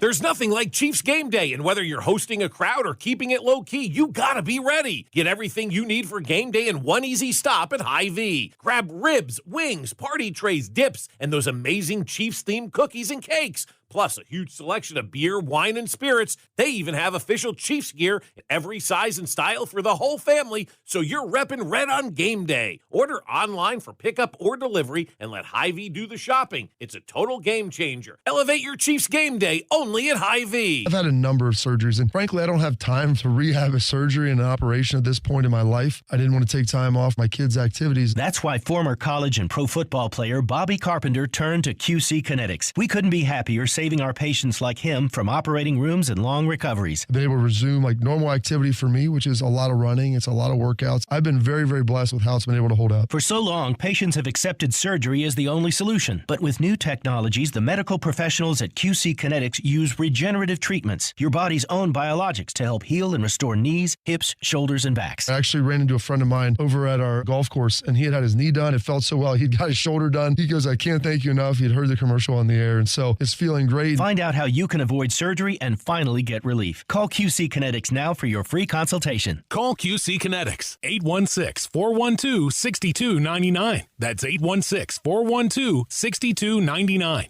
816-412-6299. Hi, I'm Carter. And I'm Charlie. We'd like to share a quick story about a homeowner named Jack. Jack had a home he needed to sell fast. And Jack thought he had it all figured out. So Jack talked to multiple cash buyers. Jack chose the highest offer. But the day before closing, guess what? The buyer backed out, leaving Jack with the moving truck all packed in the driveway and not sure what to do. Jack learned the hard way that the highest offer isn't always the right offer. Jack got suckered. Make sure you aren't hung out to dry. Call our dad at Rex Buys KC. Our dad is local, he knows Kansas City, and he actually closes deals. No repairs, no fees, no showings, no surprises. Just a fair cash offer and a smooth process. Now, don't be like Jack. Call 816-330-6000 or visit rexbuyskc.com. Rex Buys KC, helping people make smart choices one home at a time. For more than 6 decades, family-owned Ready Services has kept Kansas City comfortable. From expert plumbing to HVAC, they provide honest repairs, no high-pressure sales. Don't just get a quick fix. Get it done right the first time at ReadyServices.com. REDDI Services.com. This is the story of the one who keeps multiple buildings running smoothly day after day. Plumbing that flows, HVAC that hums, cleaning supplies that keep surfaces sparkling. That's why she counts on Grainger. With easy reordering online and 24/7 support, Grainger helps her keep the products she needs on hand. So shelves stay stocked and buildings stay ready. Call 1-800-GRAINGER, click Grainger.com, or just stop by. Grainger, for the ones who get it done. Hey, it's Brew, and between my radio show, filming content, editing videos, and trying to stay connected with family, reliable Wi-Fi isn't really optional anymore. I just need it to work. And that's why I like that with Xfinity, you get the most reliable, fiber-powered Wi-Fi with the best equipment at one price for 5 years, guaranteed. No contracts or commitments. Plus, Xfinity makes getting connected simple with same-day Wi-Fi so you can get online in minutes. Restrictions apply. Not available in all areas. Use of fiber or coaxial cable. Learn more at xfinity.com/same-day Wi-Fi. Xfinity. Imagine that. $5,000. That's the average amount of money people in the U.S. are now spending on gas in a year. $5,000. That's crazy. If you drive, you have to download Upside, the free app that gives you cash back for buying gas. That's right. You can earn cash back with Upside just for buying the gas you're already buying. You can literally start earning cash back today. I use Upside, and just last year, I made nearly $300. You're putting gas in your car anyway. Why not get cash back? If you like extra cash, download Upside. I'm saving the cash I earn from using Upside to help pay for a vacation later this year. Download the free Upside app now to earn cash back when you fill your tank. Use promo code FRESH to get an extra 35 cents per gallon on your first tank. You can cash out anytime, right to your bank or a gift card for Amazon and other brands. Just download the free Upside app and use promo code FRESH for a 35 cents per gallon bonus on your first tank. That's code FRESH for a 35 cents per gallon bonus. For 75 years, Kansas City families have trusted Anthony for comfort, safety, and dependable service. Thank you for trusting us with your house keys. Anthony, in your home for 75 years. You're listening to 96.5 The Fan from the DM Injury Law Studios. Mike's got this. Car, truck, or motorcycle wreck? Remember, Mike's got this. 816-888-7500. Mike's got this.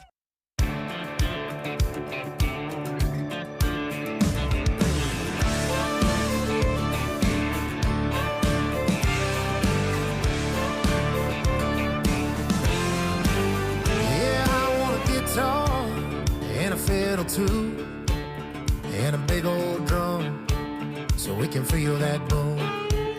I want some whiskey and a smoky room. Do you know who this is? Just released album today, Cody, your favorite. Brand new album, huh? This is Pat McAfee. Ooh. Pat McAfee's The Diary of a Polarizing Figure album, 10-song album, came out today.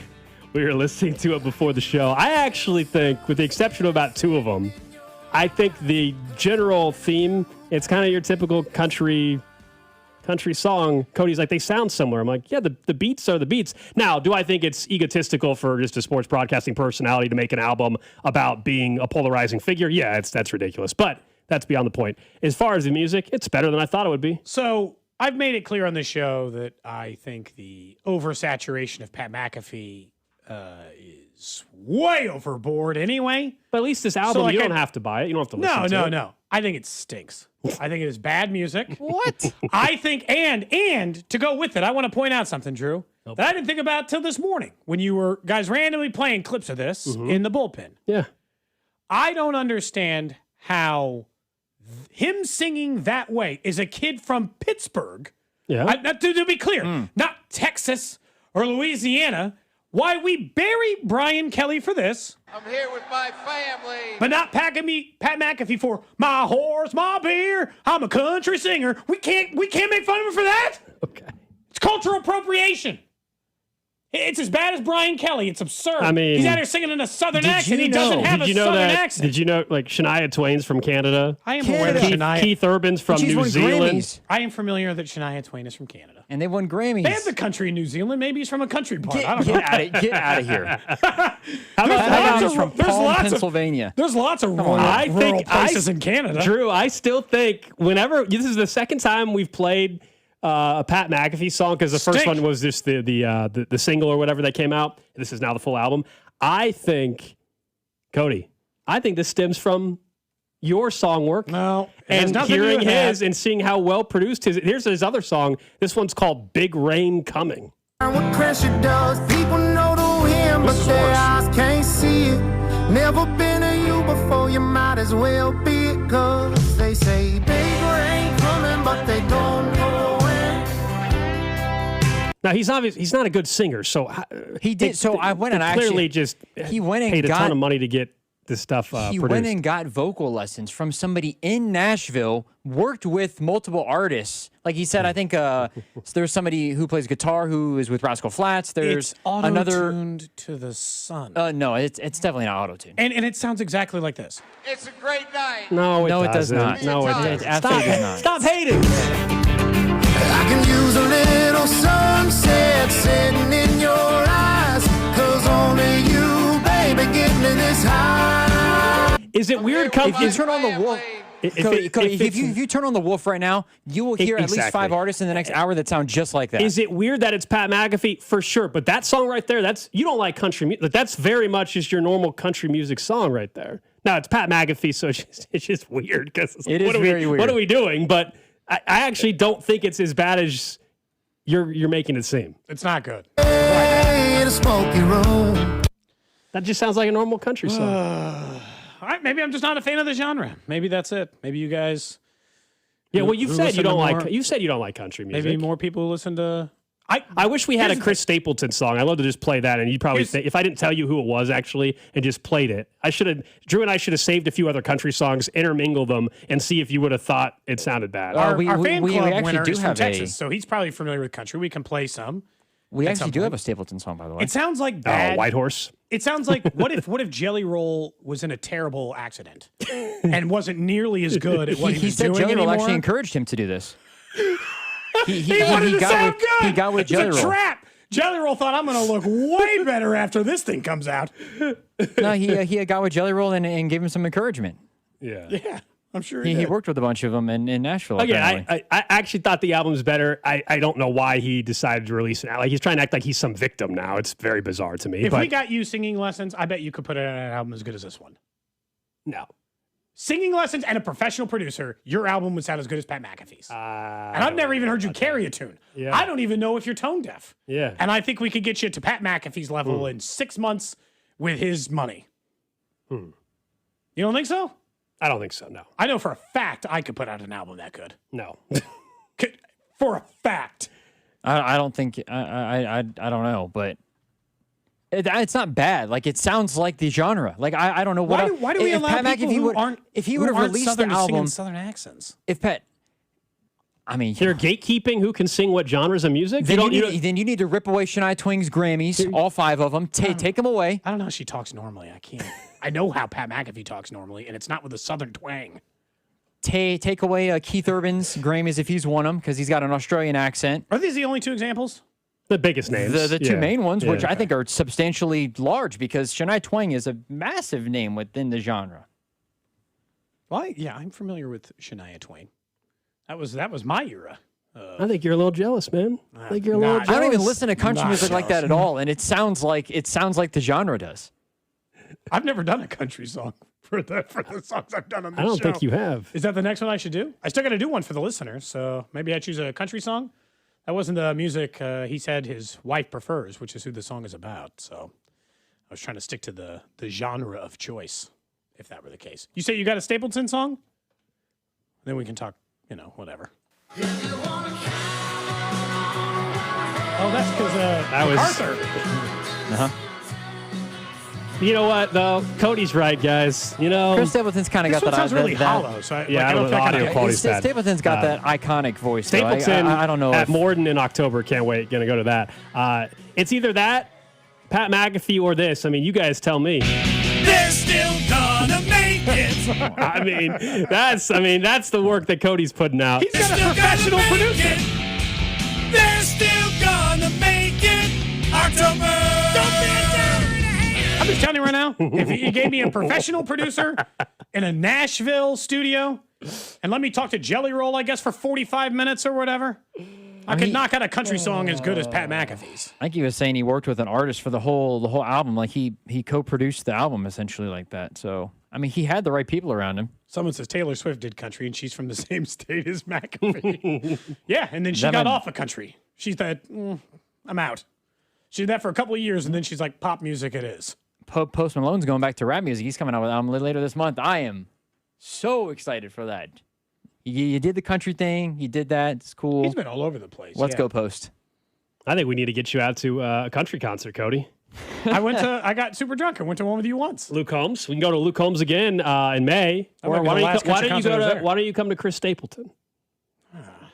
Do I know any of his songs? Yes. Other than the White Horse? You've heard. Because of James MacArthur? He's got a ton of, his voice is incredible, got a ton of hits. He does the Monday Night Football song, too. Okay. Yeah, I know that one, I guess. During fan club, during fan club, we'll have Drew pull a couple more Chris Stapleton songs for you. Okay, that's the next big country concert coming up. I got you in October. True. Before we get to the random question, of the day. Tyrann Mathieu was up in St. Joe for a couple of the practices. So, he was talking to the coaching staff. He was clearly talking to Cyrus Allen because we played some of that earlier in the week. But on his podcast, he was talking up a member of this defense. This time around, it was Peter Woods. They got a young kid named Peter Woods. And I played against Aaron Donald. And y'all know me too on the bayou. Like, I ain't just handing out certificates. I think you're good. Yeah. This dude got some Aaron Donald in him, bro. I'm talking about short, stocky, quick, strong, like powerful, mean, right? Like that's another thing, right? That's a box you got to check off. Yeah, like you need mean D linemen, right? I don't need no pastors. I want the worst kind of big boys you could think of.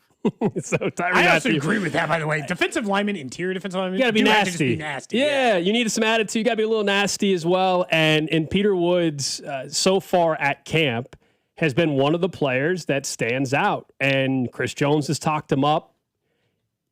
Steve Spagnuolo has talked him up, but also tried to, temper the expectations a little bit for Peter Woods. He has changed the thought process a little bit of what at least I think, the defensive line can be. It's still the biggest question mark I have for this team. Some people might say wide receiver. I think it's still getting after the quarterback. If Peter Woods is a disruptor in the middle of that line, he's going to lead to more sacks for this defense. Not that he's going to have a bunch of sacks, but he's going to help Chris Jones and Karlaftis and whatever that rotation's like on the opposite side of R. Mason Thomas or Ashton Gelati, or I guess maybe a few snaps for FAU as well.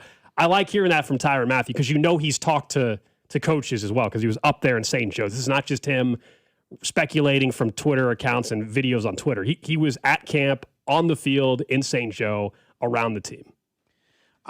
Look, I genuinely think he is that type of player. You might remember we carried him at the podium, and he had said, "I just want to hit somebody. I am sick of this, and I want to hit someone as hard as I can. This is football, and I want to do that." He is pretty clearly the goods, as in he is going to be, and I think it is more than fair. This is not like putting too much expectation on somebody. It is more than fair to say Peter Woods should and will have a noticeable, as in you will see it with your own eyes, impact on the defensive line this year, which is all they needed to be a competent defensive line was one more guy who could actually make a difference. To be a great defensive line or even a really good defensive line, they're going to need more than just that. But Chris Jones, Peter Woods, and George Karlaftis, if they're all impact players, and I know two of those guys are, and I think Peter Woods is, well, then they're at least a competent defensive line, which is a whole hell of a lot more than they were at any point last year. They got run up the gut against when it was Jerry Tillery and Derek Nottie. Now they have Tonga and Peter Woods. I mean, that might be night and days difference. Run game wise, that could be world's difference from where they were, just in terms of the run. They clearly felt they had to get better on the interior based off of the moves that they made, as you said, first round pick in Woods and then the Tonga signing on top of all of it. It was a clear emphasis for this team. Someone on the text line says they think the secondary is still more of a concern, absolutely more of a concern than the D line. I have questions there. I still think the track record of Dave Merritt and in building up some of the younger guys, the emergence of Noah Williams last year, once Mansour Delane's fully healthy, I think he's going to become a top-tier corner very quickly. So that's why I have more questions on the defensive line because we don't know for sure what R. Mason Thomas or Gelati are bringing. We are very excited about Peter Woods, but we don't know 100% what's happening there. Is Chris Jones going to have a bounce-back year? The secondary, I just feel like they have shown over the years they're able to get to a level there with the secondary. But I do think the reason why defensive line is more important is because that's what they are going to count on more, right? So, both are true, I guess, the texter saying the secondary is absolutely more of a concern. Maybe that's the case, but I think the defensive line is more important because that's going to help out the secondary, I guess. So both could be true. Yeah, and look, to the point, they're just saying the secondary is a bigger concern than the defensive line for me today. Maybe that's a bad way to look at it, but I actually think I have the knowns I think on the defensive line include Peter Woods. George Karlaftis, Chris Jones, Peter Woods. That's three. The rest, we'll see. I don't know. I don't know how R. Mason will perform, Gelati, Omar Norman Lott, etc. I don't know what I'm getting there yet. I'll admit it's an unknown. In the secondary, I think I can comfortably say Noah Williams. I think he's a known in the group. Yeah, I would put him in think that category. Alohi Gilman is a known. After that, it's Delane probably, and he will become a known quickly. So it's 3-3, but then it's a lot of like, I don't know how much they're playing this guy or that guy. They don't have Trent McDuffie anymore. Were some of these guys looking better because McDuffie helped them be better, or they were up against lower talent?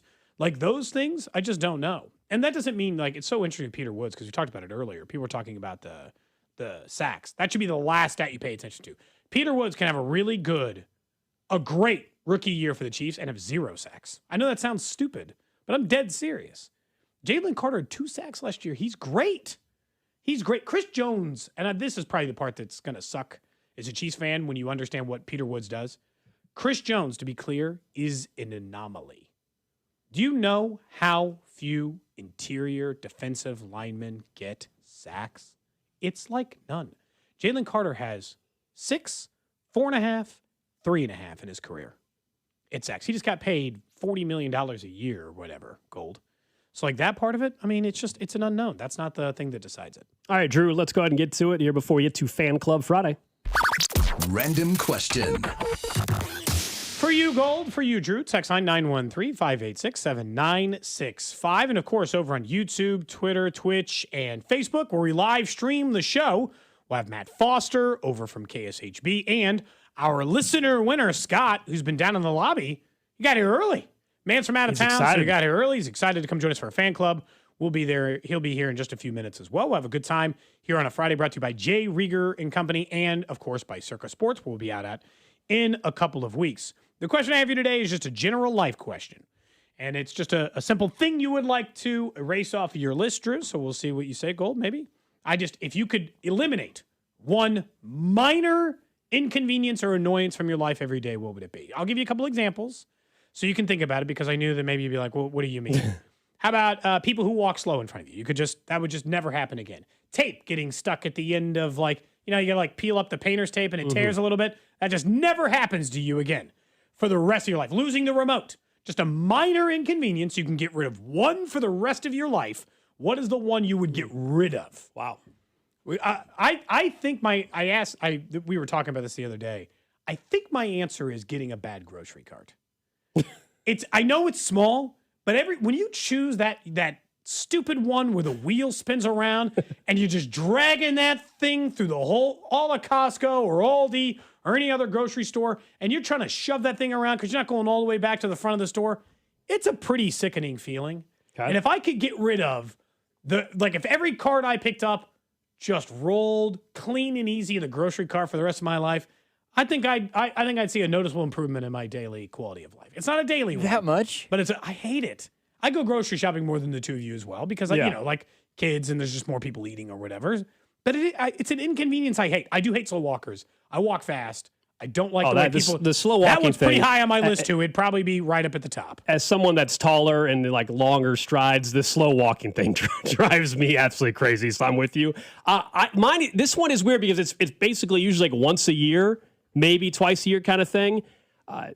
Just eliminating ever having to go to, the DMV of the motor vehicle place. Just a lot of the process are so antiquated. I was telling you about something. I needed to get some paperwork.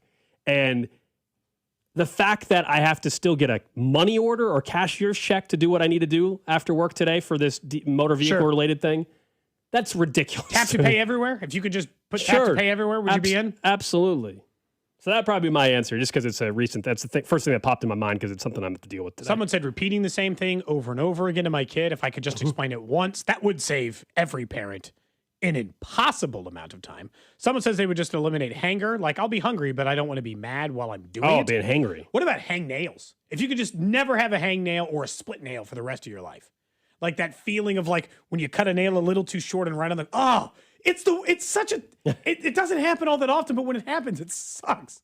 It's so inconvenient. A couple other texts. Someone says those that hang out in the fast lane when 6 cars are waiting to pass. Yep. Someone else says when there's some guy that thinks not using cruise control leads to better gas mileage. Wait, that's not on there. Someone says no spam calls. I would call that a minor inconvenience. Someone said eliminate traffic. That's not a minor inconvenience. That's real. Traffic is a real thing. That one doesn't count.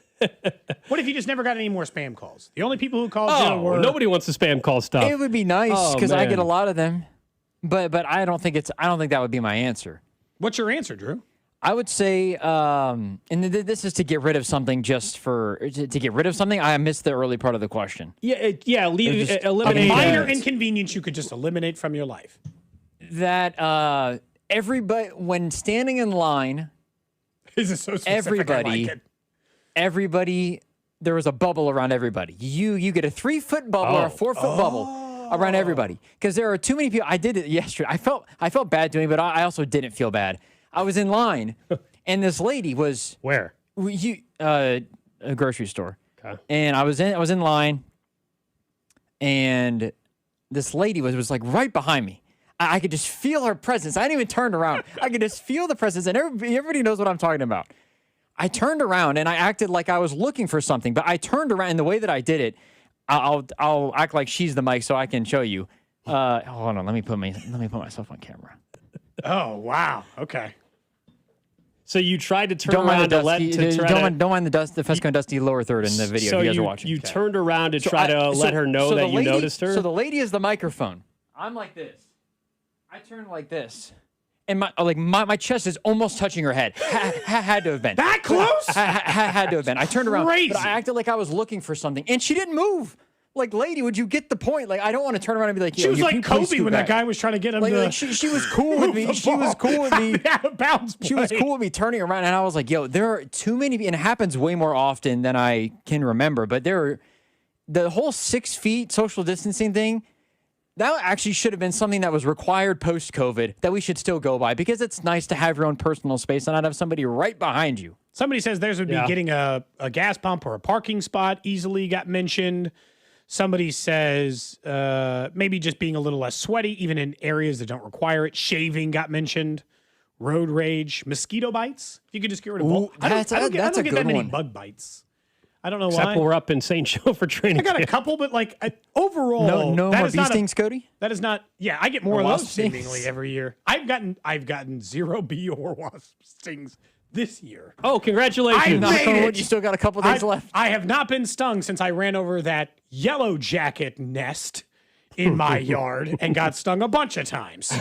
So shaving is a good one, Alex. I think if you could choose a permanent stubble level, you would just choose it. Oh, yeah. Not freshly clean shaven, but like the 1-day shave, I think you'd choose permanently. Yeah. Someone said eliminate all ads on streaming services. I think that's a good one. Yeah, because it is a minor inconvenience. Like, I don't think that it's most annoying when you're watching What about like little trips over things? You guys trip over stuff? You know, like when you just like kind of stumble and look like an idiot? Sure. If I could eliminate that for the rest of my life, that'd be great. Like banging your shin against the bed frame or something like that? Yeah, not even the ones that like impact your life severely. Just the ones where like you trip. Like I was trying to get up, we're on like a little mini stage and my foot caught because I wasn't paying enough attention. And I didn't fall. Nothing got hurt. You just kind of feel like a dumbass for a second. Is that when Gold yesterday asked if you were okay? Because I heard you were like, are you all right? Yeah. And then we both immediately started laughing. Peel back the curtain. We were 10 seconds from coming back from a commercial break. Drew's telling us, hey, 10 seconds or whatever. I better put my headset on. I have my headset on. Cody was, I think, running back to go get water or something. You were making your way back to the riser area. And you like tripped on the riser like 2 seconds before we were about to be back, and so and Drew didn't see it, but I definitely heard. He just heard what happened. Definitely heard it. Someone said drying off after swimming or showering. There's no way that's enough of an inconvenience. I don't find that to be an inconvenience at all. There's times where it is. There's times where you're like, there's times where it's just annoying. Yeah, that one's not for me. That one doesn't bother me, I guess, is what it is. Airport security. Yeah, that's a good one. Oh yeah, yeah. But again, that's a major inconvenience. I'm talking minor ones. Like, you can't just say, I want to get rid of all traffic. That's, that's a... Every freeway is just open, like you're driving OJ's Bronco. There's nobody around. It's just you and everybody else is behind you. That is sorry, probably not a good example to use. That is the random question of the day. Some person claims they were the woman right behind you in line. They said, Drew, lay off the Axe body spray. Oh. You might be behind somebody else because I don't use Axe. I was going to ask if you ground people's space. I got to say, your age starts with a 3. Axe cannot. Yeah, that's a high school thing. You got to thing. find if you want to smell different than your soap. It is time to get a grown man cologne. Yeah, go get some. You can't be Axe is like all I can think. All that reminds me of it in junior high. The kids that wouldn't take home their gym shirt and it started to get all musty, and they would just overspray some Blue de the Chanel, Axe, and it was awful. That's all I think of with Axe. It's terrible. Yeah, people would just spray their shirts with it in gym class because they didn't take them home ever. Oh, yeah. Oh, yep. Anyway. One last inconvenience. Someone say they get rid of the guy buying lottery tickets at QT. That's perfect. Well, they have the kiosk now. You can go to the kiosk. They and never buy use it, though. Not the Yeah, lottery you can go- people. They who still sit get in there your and way. scratch off, and it's like, You can come go on. to the kiosk and buy your lottery tickets don't instead do of that. holding up the line nowadays. Anyway, up next, let's get to a Fan Club Friday brought to you by Jay Rieger and Circus Sports. We've got Matt Foster from 41 joining us. We'll talk some Chiefs, a little bit about the Royals Field of Dreams announcement today. Plus, a listener that bid on our fan club experience with the Cody Gold garage sale, Scott, is going to be with us here on 96.5 The Fan. Cody and Gold, brought to you by Heartland Men's Health, the leader in men's sexual health. Thousands of men have been successfully treated for low T, ED, and more, all with discretion and compassion. Make your appointment at heartlandmenshealth.com. Follow the station on Instagram for ticket giveaways and behind-the-scenes content from the show at The Fan 965. 1 in 8 men will face prostate cancer in his lifetime. That could be your father, your brother, your best friend, or you. Prostate cancer often has no early warning signs, but when caught early, it's highly treatable. At Kansas City Urology Care, our board-certified urologists specialize in prostate health, offering advanced diagnostics, personalized treatment plans, and expert care every step of the way. Don't ignore it. Don't delay it. Come see Kansas City's largest, most experienced, and most advanced urology team. Visit kcuc.com today. At KCUC, you see the best in KC. At the 40, the 30, 20, 10, he's going to take it to the house. Whether you're buying a home, a car, or making another major life purchase, Main Street Credit Union helps you reach your financial goals with cashback, high yield, and student spend accounts, and certified financial counseling. Real people, real progress. Join us at mainstreetcu.org.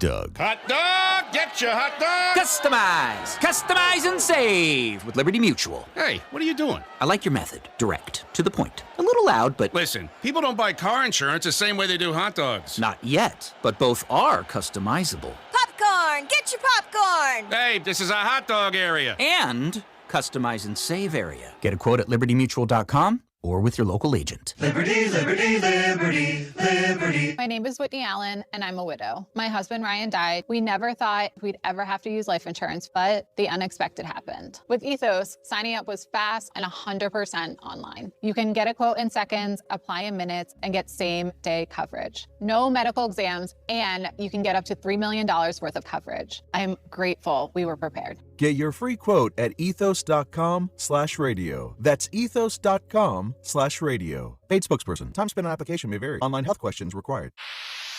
Pump up the volume. Business moves fast. Orders roll in, deadlines close in. When you ship with USPS Ground Advantage, you can keep up with confidence. Every package stays in our secure network from dock to door. And with nationwide reach, dependable tracking, and upfront affordable pricing, you get built-in peace of mind. You run the business. We run the routes. Visit USPS.com/Ground Advantage to learn more. Men, erectile dysfunction can affect much more than just your sex life. It can create stress in relationships, leading to feelings of anxiety or embarrassment, and impact your overall confidence and well-being. This is Jeff for Heartland Men's Health, and we specialize in treating men's sexual health issues to help men find solutions that fit their individual needs. ED is a frustrating condition, and many men suffer for years without seeking treatment. But the good news is that if you're like most men, we have the answer. Our licensed medical providers will evaluate your specific medical situation and recommend a plan designed for you. And these advanced medical therapies work, with treatments having success rates of well over 90%, which means you and the one you love can have great sex again without the fear and worry of ED. You can even last up to an hour or more, and you may just find you're performing like you haven't in years. So call us. Your initial visit is just $99 and includes blood work, a medical consult, and if medically advised, a test dose. And if that test dose doesn't work in the office, your visit is free. Call 844-447-6600 or go to heartlandmenshealth.com. Tune in to Cody and Gold starting at 10 as they broadcast live from Chiefs training camp with exclusive one-on-one interviews and real-time updates from practice. This is your home for Chiefs football. 96.5 The Fan, KFNC FM and AM, HD1 and HD2 Kansas City, an Odyssey sports station. Welcome into the Fan Club. Step 1. we buy into this club. Step 2, we roll over to the club, either in your Mercedes-Benz or my pre-owned Acura Legend. It's not as much as a club as it is a couple middle-aged dudes in sweatshirts talking about sports. Bounce, bounce, bounce, bounce, bounce. Now all the ladies saying bounce, bounce, bounce, bounce, bounce. But you get the gist. Here's Cody Tapp and Alex Gold. It is a Fan Club Friday here on 96.5 The Fan. Alex Gold, Cody Tapp, Drew Nixon with you. Excited here to end the week with a little fan club thanks to Jay Rieger and Circa Sports. And we got two guests in studio. We've got a returning guest, Matt Foster from KSHB 41, back in studio. What's going on, man? Good to have you back. Not much, guys. Enjoying the, off day from training camp. Even though I still went and watched football practice in Lawrence, so it really wasn't an off day. Were you at the stadium today? Yeah, they were out practicing in the booth this morning for the first time this camp, so it's coming along. We'll ask you about that in the college side here in just a bit, and your trip up to St. Joe. You got a couple more drives. You know about the drive. I've got two more next week. Yep. We've so got light at the end of the tunnel. And we've got Scott, who is one of our listeners that was kind enough to be part of our Cody Gold garage sale. We had a few fan club experiences up for grabs, and of course, it all benefited the Negro Leagues Baseball Museum. And you flew up from Texas, too, from Dallas. So how cool is that? Thanks for coming in studio. It's good to be here. Let's get his mic on. We Drew. didn't tell him how to do it. We'll have Drew handle it. You're all right, good try now. See if we got that now. It's good to be here. Oh, okay. We Still got nothing? That mic must not be working. maybe that mic's down. We'll see. We'll try to swap it. It's on us, not you. You're fine. He's got his mic on. How's it going? No. Okay, Cody, that one's still not working. Yeah, give him that mic. Let's see. Can you hear me now? Hey, there we go. Good there to be we here. go. I'm here for the cookies. Yeah. What do you? Did you know the history of Cody's baking though? Easy there. One incident. Okay, tell me what happened. Okay, so one time Alex had seen an ad for a gigantic Reese's peanut butter cup. I said I could make that, and he was like, "No, you can't." And so I made it, and in my defense, it tasted good.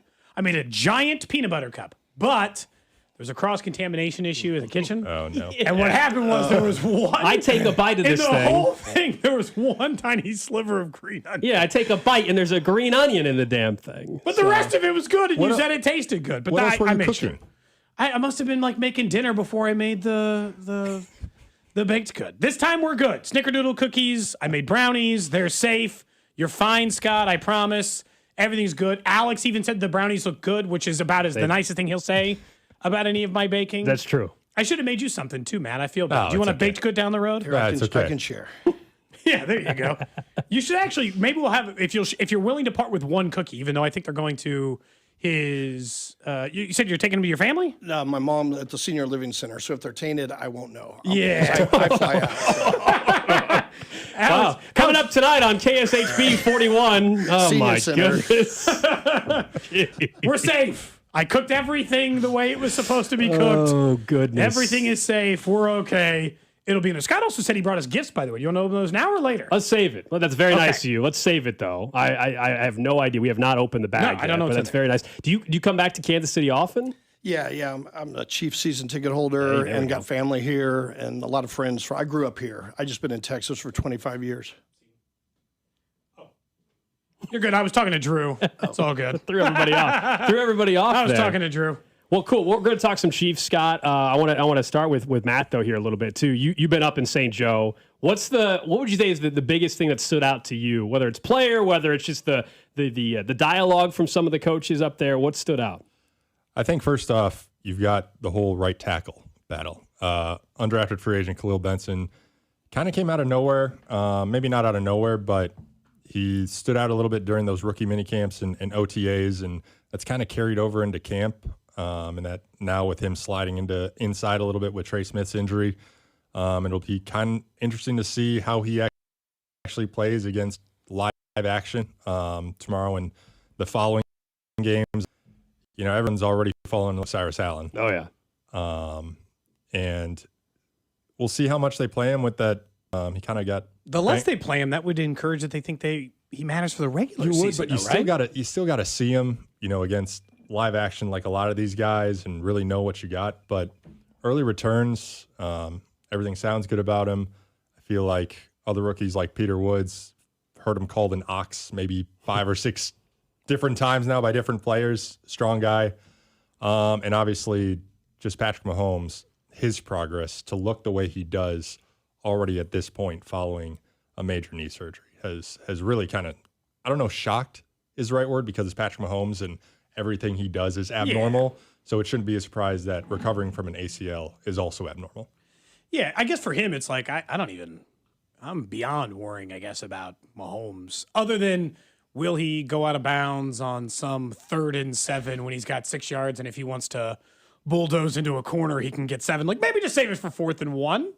And for a couple of weeks, a month. I just think it's that first hit. You know, everybody, I don't care if you're in the media, if you're a fan at Arrowhead, that Monday night game against the Broncos, the first time that impressive defensive front. It had to be the Broncos, too, of course. One of the best pass rushing teams in the league. It's not like you could ease them into it to a team that doesn't have a good pass rush. You got to play one of the best edge rushers in the league in Benito. Yeah, Benito's chasing you down, and let's say he catches you, and you get tackled. That first time is, I think everybody's going to hold their breath. And then he pops back up, and then I think everybody's good at that point in time moving forward. And I think that's kind of the thing with these preseason games, if they play Pat at all, even like a series. It's like, obviously you don't want him to get hurt in a meaningless game, but at the same time, do you need him to get that, first hit out of the way before it really counts? Are you in that camp? I don't want to see him at all in the preseason. I really don't. And Andy would typically play Mahomes, as we know. I just don't think there's any need for that. I'm not worried about that he needs that first hit. Don't worry, that first hit's coming in Denver. I just don't know if that Mahomes is not entering the Broncos game playing timid either way, in my opinion. I think the hit will come down to more the mental side because and Patrick was asked about this too, how he's going to react to that, and it's one of those things he doesn't know until he's actually out there. He can speak to the physical side of things and what he's been going through at camp so far, but until you kind of take that first hit and go down and make sure everything all right. It's the first low hit. It's like Benito's wrapped around his ankle, right? You're like, okay, just be fine. Yeah. Please. Just fall over. Yeah. I mean, that's always like, the fear is always like that version of it. Not even necessarily like him just getting hit up at the chest. Like, okay, fine. That's normal.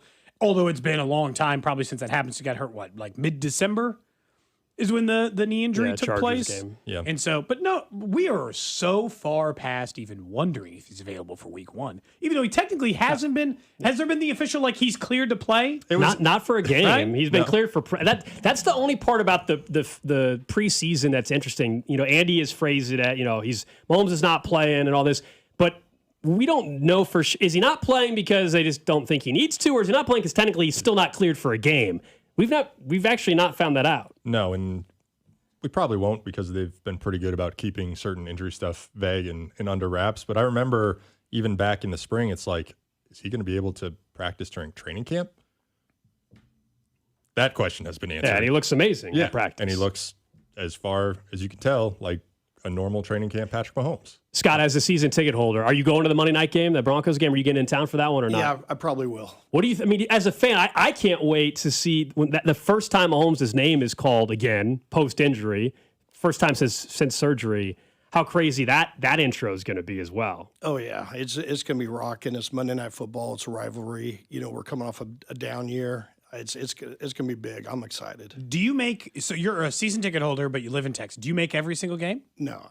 Okay. I was like, do you make them all, or do you No. You miss one here and there? Yeah, I miss a few. Okay. You can skip the Raiders game. It's okay. Yeah. Honestly, I could probably tell you the Chiefs. It's a hell of a schedule. The Chiefs' home schedule's pretty good this year. Patriots, Niners. Not the Rams. That one's on the road. Why is it so tough? Because we finished down in the league. Yeah, normally you finish third place in your because they got division. stuck with the NFC West this year. That's why the NFC West is brutal. But yeah, the Chiefs' home games, of course, Denver, the Chargers, Raiders, obviously, and then Colts. You get the Jets at home. Road schedule's even better. It's the road Cardinals schedule at home. home one. Yeah, because the Bills are on the road too. Schedule is tough. Patriots, though, as you said, Matt, is a home game, right? That's another Monday night. Yeah, December 21st. Yeah.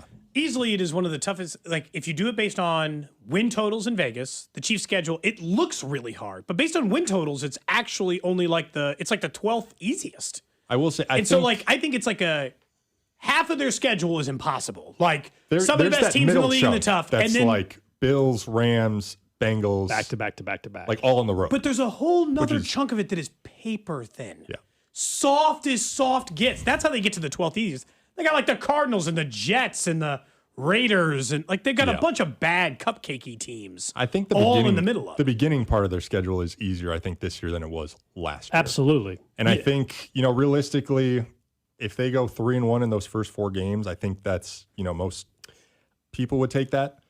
Yeah, I think they need to go. We were talking about the other day. I think they need to start at worst. If you tell me how the first 7, I think they got to go 5-2 out of the gate. I mean, really the Broncos believe that game is going to be a tough one. Yeah, I just think because, as you said, eventually they do have a stretch where they're at Buffalo, at the Rams, at Cincy, home New England, home to the Niners, at LA Chargers. That's how they. That's basically how they end the year. That's a gauntlet. Versus the beginning, Denver's very difficult Monday night. It's a game they certainly could lose. I hope not, but they could. Indy at Miami, at the Raiders, bye week. Chargers at Seattle, at Denver, but then you get the Jets, Falcons, Cardinals.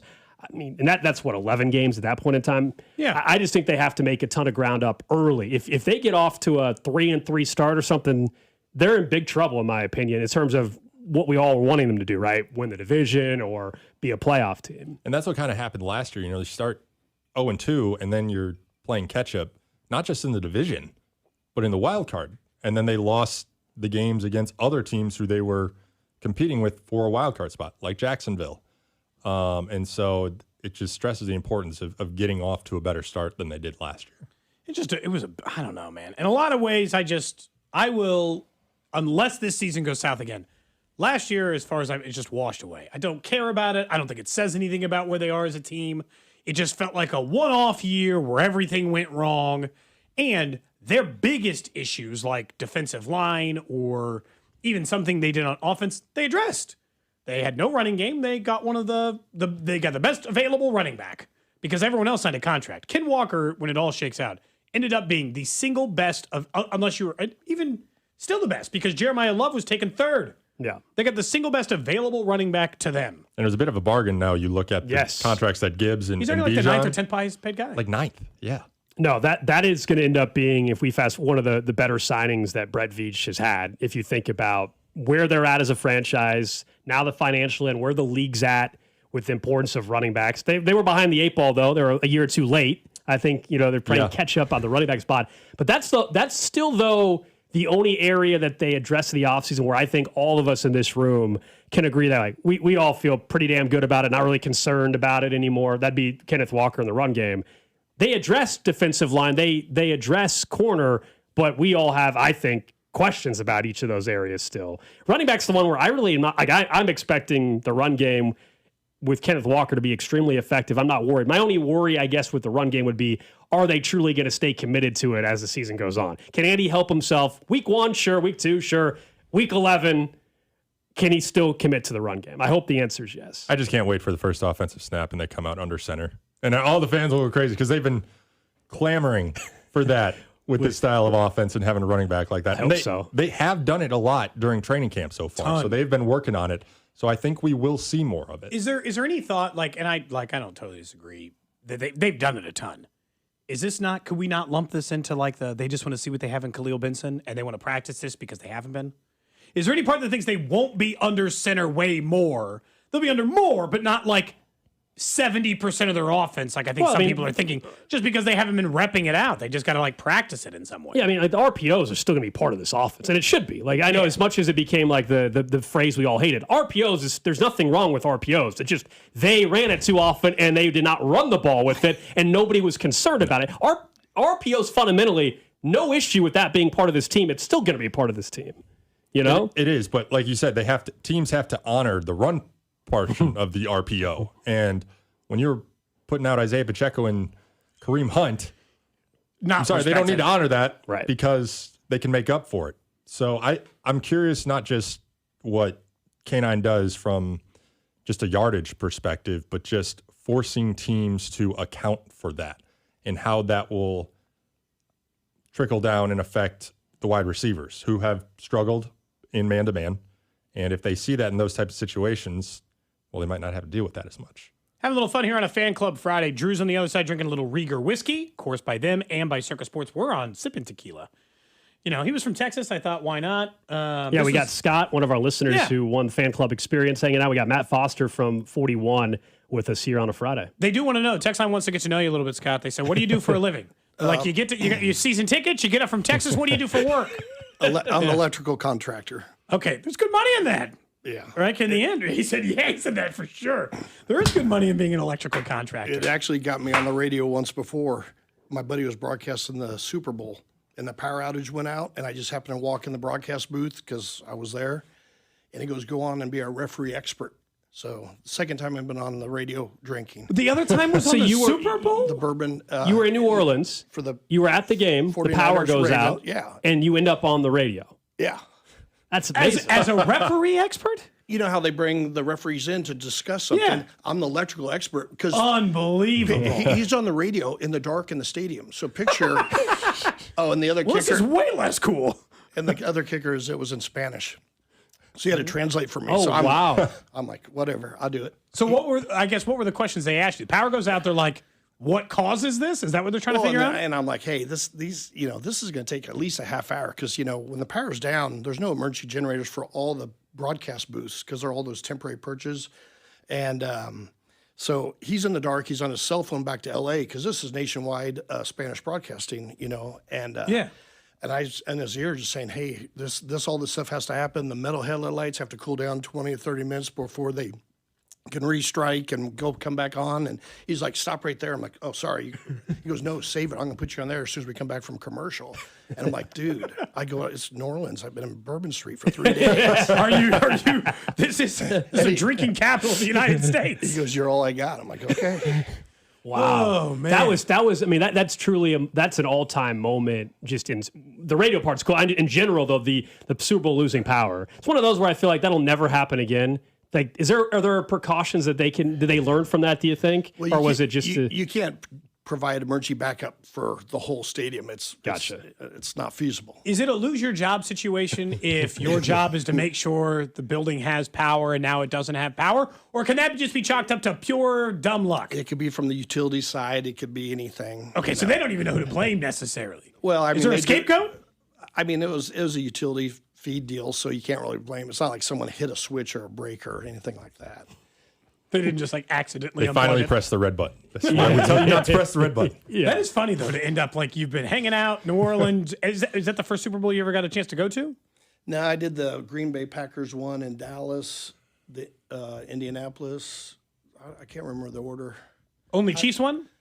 I went to the Miami one. The Miami one, okay. And then I went to the Eagles one the second one. I was about to say, too bad you didn't go to the first one. So you've gotten one Super Bowl win at least, though, in person. Oh, yeah.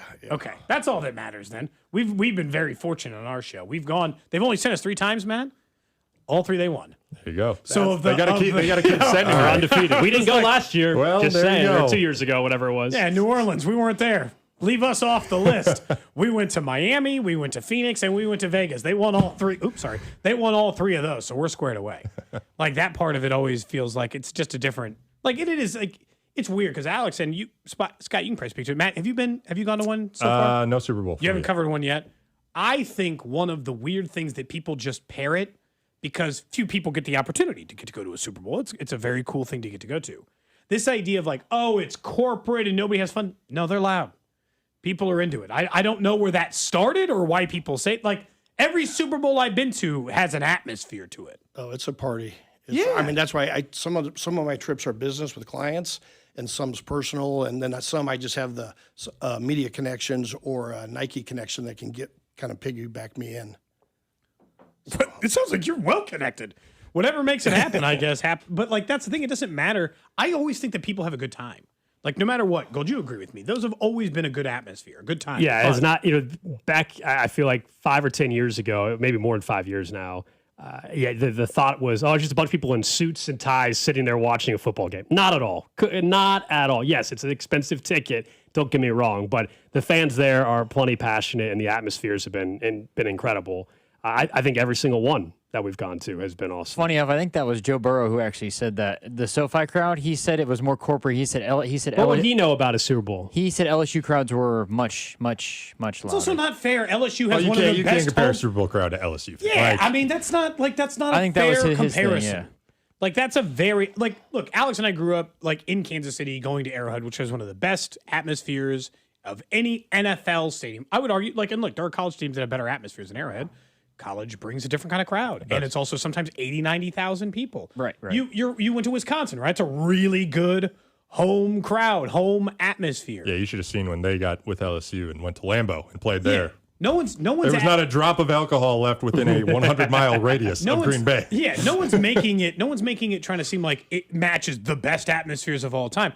All I'm saying is it's not like going to a Cardinals Raiders game in November, okay? Like it's not lifeless with nobody hanging out. From the 785, somebody says, "Oh gosh, now Cody's going to hire Scott for some of his home electrical projects."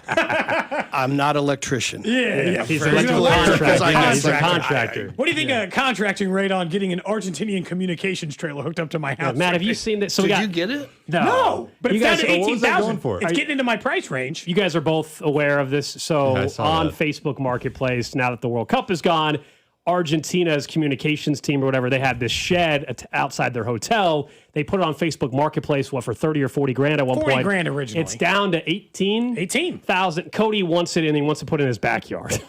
And I wanted to, but our corporate lawyer won't let us do it. Johnny Palumbo says no dice. That's I his wanted real to say, name, by the can I? I know it sounds. We did not make that up, I swear. It sounds like a Joe Pesci character. It's his real name, from the Johnny mid-90s.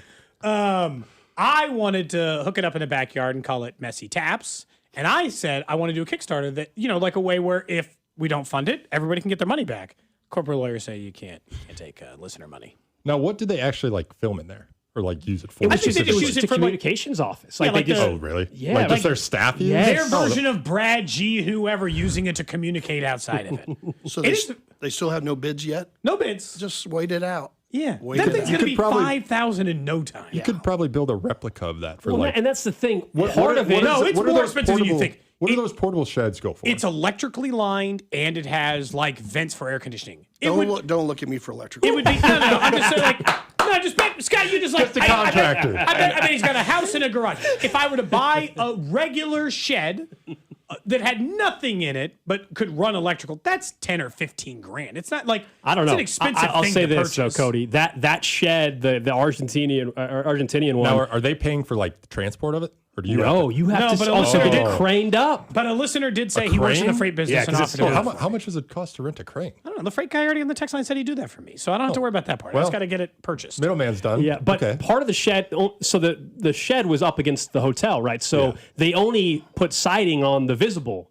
So there's the back side of the shed still needs siding too. So it's just open? I just not didn't say it's the open, greatest not purchase of open, my but life. it's I don't know if it's drywall or whatever, but it's exposed more. It's not open. It's just there's no siding on it. Yeah. So it's not even fully done. It'll be fine. I Messy told him Taps? he's gonna get Messi. He's gonna have to. Messy Taps is probably not gonna be allowed as a name either. Oh, he's going to Jaden Daniels me? He's going to big time me, come after me? Absolutely. over- There's a Y instead of an I. They can't. I mean, I guess that's a different spelling. Also, That's true. for a bar in the back of my house, for a shed in my backyard, it's not like I'm opening this up to it's not a business. I said if you chipped in, though, it's a founders club, right? You can get Then your it plaque becomes on a a wall. business. You just call it tap ins. What's crazy You score a goal from close, call it tap in. at Tap ins. $18,000, $96.50, all we need is 200 people. We're scored away. We could own this thing for nothing. $100. You're going to pull this I've heard off, of dumber and then it's crowdfunding gonna- ideas, some so. neighbor's going to rat you out to the city. I was like, the HOA or the city's not going to I don't allow have this HOA. thing in your backyard. That's the problem. I'm gonna have some counselor at some police officer. You can put me down. I'll be one of the 200. Yeah, so There's there you your go. first one. $199 to go. Text line And says I'm cranes are $198. $300 an hour minimum. 4-hour minimums. Yeah. And 4-hour minimums. That's actually not as much as I would have guessed. I don't know. That's you gotta actually get the less than I would have crane. assumed. Actually, in a weird way. So we're talking So at maybe least $2,000? $1,200 at least. What do you think it would cost? It's at Riverfront, so we're probably talking about 15 miles of travel. 15 miles of travel. I mean, I think 4 hours. So you I think still we got to can rent spend 4 a hours. truck then, some sort Yes. of truck that can A crane. transport Do you that. even have room for this in your You got to get the backyard? crane Yeah. to move it. You know for sure you have room. Oh, I've asked for the dimensions, and I have. How measured. much money are you? So you're not willing to contribute any of your own money? No, to I this? will. I will contribute. I will happily contribute some of my own money, just not $18,000, because I like staying married. I'd like to if I come up with 18 grand of our money to pay for this thing, I'm in big trouble. Someone said they got $1,000 for you, Cody. A grand?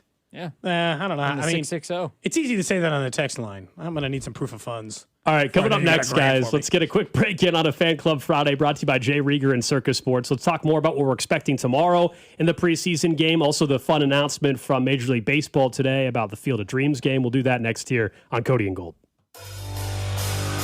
You're listening to Cody and Gold. Tune in for the Chiefs Red Half Hour every day, starting at 11:30 right here on your home for Chiefs football. 96.5 The Fan. Brought to you by Heartland Men's Health, the leader in men's sexual health. Thousands of men have been successfully treated for low T, ED, and more, all with discretion and compassion. Make your appointment at heartlandmenshealth.com. The best football contests are back out in Las Vegas with Circus Sports.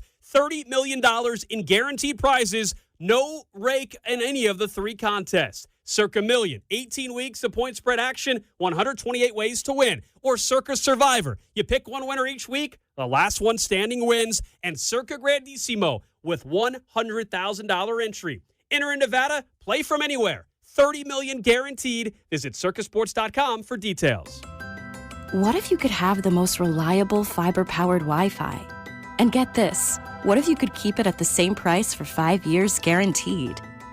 Now through August 24th, new Xfinity customers can get our best price on gig Wi-Fi this summer before it disappears. Just $50 a month for 5 years. No annual contracts, no hidden fees, and our best equipment included. Plus, get online in minutes with same-day Wi-Fi. It's Wi-Fi that finds and fixes problems before you even notice them. Like super intelligent Wi-Fi with a 6th sense. Plus, it keeps you protected from online threats. And get Peacock Premium included for 2 years. Lock in your price and unlock the possibilities. Get it now at Xfinity.com. Xfinity. Imagine that. Restrictions apply. Requires paperless billing and autopay with stored bank account. Taxes and fees extra. Speeds vary. Use of fiber coaxial cable. Learn more at Xfinity.com/same-day Wi-Fi. Back to school is here, and your life just got busy. Skip one stop on your to-do list with Hy-Vee online shopping. Order groceries on the Hy-Vee app or at Hy-Vee.com. Choose pickup or delivery and let us do the shopping for you. One less errand, one more win for busy families. And don't forget, Hy-Vee Perks helps you save even more with Fuel Saver rewards and exclusive deals. Back to school made easier only at Hy-Vee. There's nothing like Chiefs game day, and whether you're hosting a crowd or keeping it low-key, you gotta be ready. Get everything you need for game day in one easy stop at Hy-Vee. Grab ribs, wings, party trays, dips, and those amazing Chiefs-themed cookies and cakes. Plus a huge selection of beer, wine, and spirits. They even have official Chiefs gear in every size and style for the whole family, so you're repping red on game day. Order online for pickup or delivery and let Hy-Vee do the shopping. It's a total game changer. Elevate your Chiefs game day only at Hy-Vee. Hey, it's Rex here with Rex Buys KC. I get it. Selling your house can sometimes feel overwhelming or scary, right? I've seen it too many times. A homeowner thought they had a deal, only to have the buyer back out at the last minute. That's not how we do business at Rex Buys KC. I'm local, I know Kansas City, and I make sure every deal actually closes like it's supposed to. No hidden fees, no showings, no last-minute surprises, just a fair cash offer and a process you can count on. We buy homes in any condition and judgment-free. So whether your house needs repairs or you just want a fast, hassle-free sale, we can make it happen. If you want certainty, transparency, and someone local who actually delivers, call 816-330-6000 or visit rexbuyskc.com. Rex Buys KC, helping people make smart choices one home at a time. 816-330-6000 or rexbuyskc.com. Men, if your energy is down, your workouts aren't producing results, you're gaining stubborn weight, losing muscle, sleeping poorly, or just not feeling like yourself anymore, it may be more than just aging. This is Jeff for Heartland Men's Health. Our low T and body composition treatments are designed to help men regain energy, improve focus, sleep better, build lean muscle, reduce unwanted fat, and restore confidence both in and out of the gym. At Heartland Men's Health, we specialize in helping men optimize optimize their health, performance, and vitality. Using personalized medical treatments tailored to your health and goals, many men begin noticing improvements in energy, mental clarity, recovery, motivation, libido, and overall body composition within just a few weeks. Your initial visit is just $99 and includes blood work, PSA and T-test, and a medical consult. And if you start on treatment the day of your appointment, your visit is free. Call 844-447-6600 or go to heartlandmenshealth.com. We have 3 offices: Overland Park, Independence, and North Kansas City. Future therapies are compounded and have not been evaluated nor approved by the FDA. Provider prescription required. See website for details. Oh, hey, Sarah. Did you hear my daughter Katie got Camper of the Week? That's a big deal. We got a big deal too, right, Mom? Honey, shh. What's that? Okay, that Hyundai Santa Fe, I only paid. Nice. Deal's so right, it almost feels wrong. The Hyundai Getaway Sales Event. Get 0% APR for 60 months, plus 0 payments for 90 days, or 1.9% APR for 72 months on the Hyundai Tucson, Tucson Plug-in Hybrid, Santa Fe, or Santa Fe Hybrid during the Hyundai Getaway Sales Event. Offers end September 8th. Call 562-314-4603 for details. Carpal tunnel syndrome. Heart failure that doesn't improve with common medicines. These are some signs and symptoms associated with ATTR-CM, or the cardiomyopathy of ATTR amyloidosis, a serious heart condition with symptoms that get worse over time. Amvuttra, vutrisiran, is a prescription medicine given by a healthcare provider that treats ATTR-CM in adults to reduce heart-related death, hospital stays, and urgent visits. In a clinical study, Amvuttra was proven to help people live longer and have fewer heart-related hospital stays and urgent visits over 3 years compared to placebo. Amvuttra lowers the amount of vitamin A in your blood, which can affect vision. Other side effects include pain in the arms or legs, pain in the joints, and shortness of breath. These are not all the possible side effects of Amvuttra. For prescribing information, call 1-833-256-2748 or learn more at amvuttra.com. Ask your doctor about Amvuttra for ATTR-CM. You're listening to 96.5 The Fan from the DM Injury Law Studios. Mike's got this. Car, truck, or motorcycle wreck? Remember, Mike's got this. 816-888-7500. Mike's got this. Back here on a Fan Club Friday, brought to you by Jay Rieger and Circus Sports. Alex Gold, Cody Tapp, Drew Nixon with you. We got 2 guests hanging out in the studio. We've got our listener, Scott, flying in from Dallas. He was a winner in our Cody and Gold garage sale. He was the winning bidder for one of our Fan Club experiences, kind enough to come up, hang out with us for the hour. Also, we got Matt Foster from KSHB 41, talking some sports with him. He's been up in St. Joe. He told us earlier he was just in Lawrence, as a matter of fact. Are you excited for the Royals announcement, though, today? Yeah, Field of Dreams game up in Iowa. I didn't even see it until I pulled into the parking lot here because I was doing some other stuff. I'm like, all right, let's go, if there's a season. I know, that's the big question. But if you missed it, for our listeners, Royals, Red Sox next August. Thursday, August 12th. Yep. 12th. The Royals will be up there for the Field of Dreams game, which is just such a cool thing. Anyway, hopefully the season. By then, I would think. Yeah. By then, I think we have a season resolved. I guess half a season. I don't think we're losing maybe a whole season. Although last time we went for a salary cap, we lost a whole season. Yeah. I think we're missing April, May, June, though. It's just so hard with baseball because everyone knows, like, every other league has a cap. And I'm like, yeah, and every other league doesn't control a player for 10 years. From age 18 to 28 if they want. So, like, there's a slight difference in that. Kind of wish this game was in, like, July as opposed to August. Because you get into August and everyone's unless your team is, like, contending. Yeah. That is training camp And even time. if they are, like, some cities are like, yeah, it's football season. Mm-hmm. Like, yeah, great that they're contending, but, like, oh, yeah, we'll be in St. Joe during that. Yeah. As will most Not if I can people. get a ticket. I guess it'll be somewhere else. Yeah, I heard I know tickets for those Field of Dream games are cheapest 2 days ago was $600 just for a single Well, seat. I mean, it's so limited seating.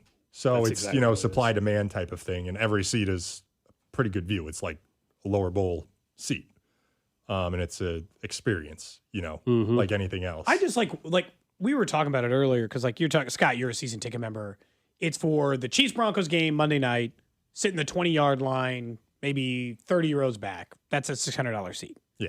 And it's the only unfortunate part for me is I've sat in a good seat at a Chiefs game. And so it's like, if you made me choose just one Chiefs game or Iowa for $600, I'll choose the Iowa game because I haven't had a chance to see the Field of Dreams game, so it doesn't. But, like, I understand somebody who's, like, only going to spend one thing 1 year. They haven't done the Chiefs game. They might choose that. They might choose this. It's difficult sometimes to, like, choose the thing you'd spend that amount of money on. Yeah, I think it depends on the person, but going to a Field of Dreams game would be special. It's a unique. When else are you going to ever see the Royals play up there? Maybe never again. So there's that aspect. In general, the problem is what Matt just said, which is if it's August 12th and the Royals are in the same spot they are this year, hopefully not, but if they're in the same spot, then I'm not spending $600. I don't care how unique it is to go watch a team that stinks. Yeah, how far is that from here?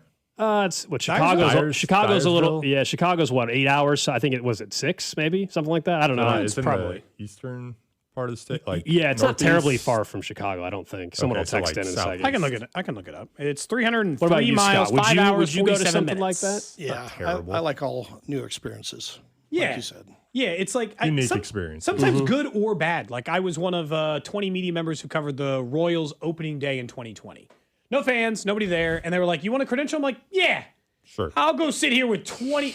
I was one of 20 people who attended and Kansas City Royals. Royals. In your own section. We actually had to seat. We literally had to sit. It was a rule when they made us cover it.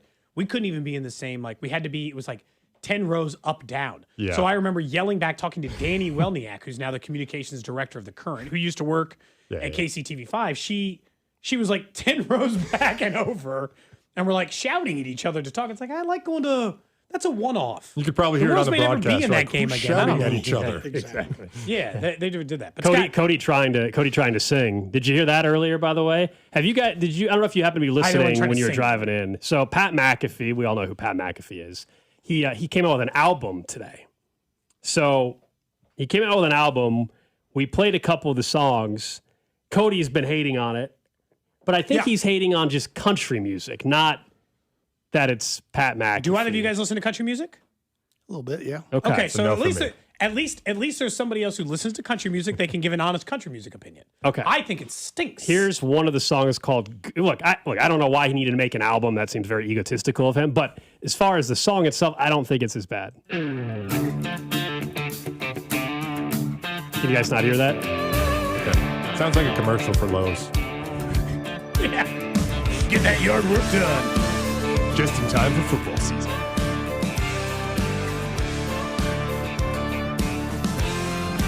Yeah, I want a guitar and a fiddle too, and a big old drum so we can feel that boom. I want some whiskey and a smoky room. Yeah, I want good times for me and you. So that's Pat McAfee. Now Scott's headphones the music wasn't coming through on his headphones. So don't worry, we actually helped you. I think. Thank you. It sounds just like a normal country song. I thought it was Cody. We think Cody's jealous with his songs. You know, I'm not jealous. Scott says yes. He's pointing. But that's what it Cody's is. Are originals. You know, Pat probably had a ghostwriter. Yeah, Cody's are originals, but not the Produced original. by me. Yeah, originals, but Cody somewhere. does spin-offs based off of real songs. I have both. Some of them that are worked pretty covers. well for Weird Al. Some are covers, some are originals. There's a mixed variety of it. I don't know. I don't understand. And I said this earlier in the show. I don't understand why we made fun of Brian Kelly for saying my family, but Pat McAfee, not from the South, he went to West Virginia, is allowed to just like throw a twang on a song and pretend like he understands about the hard life of a pickup truck and his lost dog. Country. Cody thinks you have to be from Texas or Alabama to do country songs. Gatekeeping country music over here. Yeah, I do. I think you so. should have. I think you should have actually like drank whiskey in a room before. Whiskey, I like my twang. Cody doesn't like country music. Is part of the problem. He doesn't like country music. Maybe that's at least a part of it. I'll admit that might be a part of it. I think that's a big part. I can play you a Chris Stapleton song, which we did earlier, and I think you would hate on it. And some of it though is also Pat McAfee releasing a "Woe Is Me" album of. Well, I agree with that. It's tough. These people, the critics, they're coming after him like you're like a multi-millionaire flying around on private jets. You don't understand the hard life. Oh, I agree with you on. I don't know why sports broadcaster Pat McAfee needs to make an album of saying how much people are hating on it. Like that I'm with you. That seems very egotistical. But I actually think the quality of the songs are not as bad as you're making. I'm assuming they're pretty well produced because he's rich and probably has enough connections. Yeah. The production sounds fine. Yeah, we need the stripped down version to really judge. Oh, trust me, I don't think. I told Drew. Drew said maybe he got lessons and stuff, but I don't think Pat McAfee can sing. Clearly, that is so altered. He said he got lessons. I think if we gave Alex 6 months with lessons, and a professional music producer in Tennessee. He Yeah, could put take out the what money Pat you were going to McAfee spend just on the Argentina studio and put it towards music lessons. put out a country better album. investment. Better investment. I will say I think maybe the only genre of music I've never done a song for on this show is country. Yeah, because you don't like country music. So I probably should try it once before I'm critical of Pat McAfee. I think he said he's doing a live show in a couple weeks. A live show. Yeah. See, this is what I'm saying. Mac, we don't need you to do a live Is concert. Is I that can't just wait like to part hear of that. like his actual show? Like, I don't know. No, I don't think so. or are people literally just going to pay to hear him? I sing? think to hear him sing, yeah. That would be the true test that you're talking about, Matt. Yeah. Well, let's see how you are. After At a live. venue. Yeah, live, not in the studio, because there's a Yeah, lot. yeah. There's Someone a lot of says singers who. it's AI or voice auto-tune. I think a lot of the songs now are digitally, I think pretty much altered. every The musician. whole album could be auto-tuned, for all we know. It probably It might be. I mean, if you Might hear be. some songs that are like AI made that sound exactly like a real song from a real artist, None of mine are auto-tuned. You know, it's from the. I don't even know how to do that. I've never even tried to edit it that way. I think that should count. I do think we've only got about 10 minutes. Scott did bring his present. Should we open? Well, what that he was very brought? nice of you. I don't know what's in We here. have no clue. Sure. Scott, is this for If both Scott of wants us? us to open these Yeah. up. Okay. All right. Let's see what we got here. First, ooh, some wine. Well, this is for me then, right? You don't drink wine, do you? I do, but I don't care. We can worry about who gets what Is this? later. Can you tell me? Is there a backstory behind it? Or is it just a nice bottle of No, wine? it's just some wine. It's Okay. a party, so I just brought it. We should have cracked that thing open before. Oh, Alex, you'll appreciate this. Cigars. There you go. Wine? There you go. Those are from Havana. Cigar- I go down to Cuba. Oh, we're Those talking about the are good stuff now. Cohibo Siglo Oh, those sixes. are Cohibo. Yeah. Oh man, you come with the good gifts. Oh, Alex, actually, there's more than one bottle of wine. I've actually had Silver Oak a number of times over the years. This is just really good Cabernet. Yeah, that's You no. like- I you drink like wine? wine. That's very nice of you for bringing this Okay, up. and then there's is there one more thing in here or two more? One more. Oh wow. Did you go to the Masters? Last year, that's extra shirt. I thought you could put it in a show or auction or whatever. Yeah. So, we can put that in the garage That sale. is awesome. Yeah. We Scott, can put, thank you so much. Yeah. This is great. well, I can't listen to Cowboys radio down there, so you guys saved me. The only time I listen is like when they lose, but it's not worth it. And my brother's like, "Hey, turn me on to you guys." So, here I yeah, we am. appreciate that. I'm glad that happened. I haven't had a cigar. How in like often a you? year. How many How times much you been to time? Cuba? I feel like that's just a place. I don't know. Many people 4. have actually been. Yeah. 4. It's different experience, but you go down there, you're going to third world. There's no American credit cards work. You got to use their money. Oh, you can't use your debit card or anything down there. Oh no. And you can't stay. It's like a at, so different world. That's very different. world. Cuban-owned hotels because our government has restrictions. We Sure. got restrictions on cigars. I go down there. I have a buddy. His dad's down there, so we take supplies down to him, and then we go have a few cigars. Nice. that's the way to do it. So you got these were they hand rolled by someone down there? You just walk into a shop? Yeah, we got some people down there. Matt, do you smoke cigars? Matt, do you it's been smoke a a minute. cigar? Been a minute. minute. Maybe on a bachelor party? Those are smooth. You can tell the Yeah, difference. maybe. It's like that's the most. It looks like a counterfeit light cigar in style. It the- looks like maybe like a light style cigar. It is light. It's smooth. I don't know. When I was in college, there was a cigar bar back in my hometown. So anytime me and my buddies were back home, we would literally go hang out at a cigar bar. Okay. Just because it was. Yeah. I don't know why. It was also next to like this good like burger and custard place. So we get dinner and then go hang out. We knew nothing really about quality of cigars, but so we buy some cheap ones and just sit there and smoke some cigars. And the worst thing about cigars is the next morning. Yep. I will say I get like a hangover from smoking them, kind of like drinking a little But the bit. life hack is, I just learned this a few years ago: eat an apple before going to bed. It An cleanses, apple? it filters everything. I Well, I mean, wish you I would've can known brush that a your long teeth, time you ago. can do everything to get rid of that cigar taste, and it never goes away the next morning. You eat an apple before you pass out, it fixes everything. Pass out. That's the key. I got poker tonight anyway, Scott. This is going to come perfect. You're set. have a Cuban cigar and some wine. I'm going to be set for the evening. No, it's like it's so funny because like almost more than drinking sometimes. Where you're like, I don't mind having a cigar or that, but like the next morning I'm like, huh. I feel like I ate a cigar. Like I just chewed it the whole evening. And that's Matt. It feels like you felt the same it's way. like it's not like a hangover like you said, but it's just like a different feeling. I appreciate that, Scott. I feel like you enjoy a party. You enjoy, have some. Scott's trying to put everybody on game. Yeah, you text know? line says. Scott likes to party. Scott, So do we. the text line likes you already. They said you got to bring Scott around more often. They You got to said let us know next time you're in town so we can all go out to like a bar or something. You got to let us know when you're staying overnight. All right. That way, at deal. least, we can spend an evening out. When We you can guys- pop by a spot. When you guys come down to Dallas. I was in Dallas 2 years in a row. I've been missing out. We should have had Scott Chiefs in just too. played last year on Thanksgiving. They just played the Cowboys. Yeah, we got to wait a couple of years for that. October 3rd, Chiefs in Vegas. We're putting a party together for that too. Oh, we might be out there. So I already booked my airfare. Decent. This is obviously, of course, brought to you by Circa Sports and Jay Rieger and Company. Circa will be out there in August, obviously, for their contest weekend coming up here in about a week and a half. But the last time that the Chiefs game wasn't on like New Year's Eve or Christmas or some nonsense, we went out again with Circa, and we think there's a pretty decent chance we'll be out there again in October. So yeah, we'll let you know. maybe we'll just meet you up in Vegas. Saturday night, Metallica, The Spear. Okay, so we've never been to the Sphere. Have you been? I'm assuming at least once or no? No, not, okay, not so to that. you're going to Metallica. When we're there in the end of August, Matt, Backstreet Boys. My wife has seen them there. And she said it was. We've never been to the Sphere, so that's part of it. I think we're So going trippy, to though. try to go that Thursday night while we're in Vegas. I mean, I want to see something to the Sphere. We have been to Vegas I've been to Vegas 5 times since it's open, and I haven't been to it yet. Yeah, we got to go. It feels stupid to not see something. The thing that's there while we're there is Backstreet Boys, Yeah. which is quite a bit different than Metallica. Although I grew up listening to a lot of Metallica, so it feels like maybe that would be fun at the Sphere too in October. Okay. I mean, I got to go one of these times. That would be quite the culture shock. Could you imagine going to both? Go to Backstreet Boys in August. That's a completely different experience. That's whiplash. That is 2 completely different shows all rolled into, one, month and a half. How far apart are the trips? Yeah, the game. 5 weeks apart or so from when we were there in August, and maybe back out there for the Chiefs Raiders game. Matt, what games are you going out to this year? I think I might be at the Buffalo game on Thanksgiving. New stadium. In Highmark. Are you going to do a story going to what seats you can't see the field from? I do want to jump through a table. I mean, You I think should. you should. I feel like it's a If you're a perfect TV live shot for Like you. a rite of passage if you cover a I think game that's in Buffalo. that's the layup live shot for you, right? Do it. Find Alex some- did it once find in some- studio here.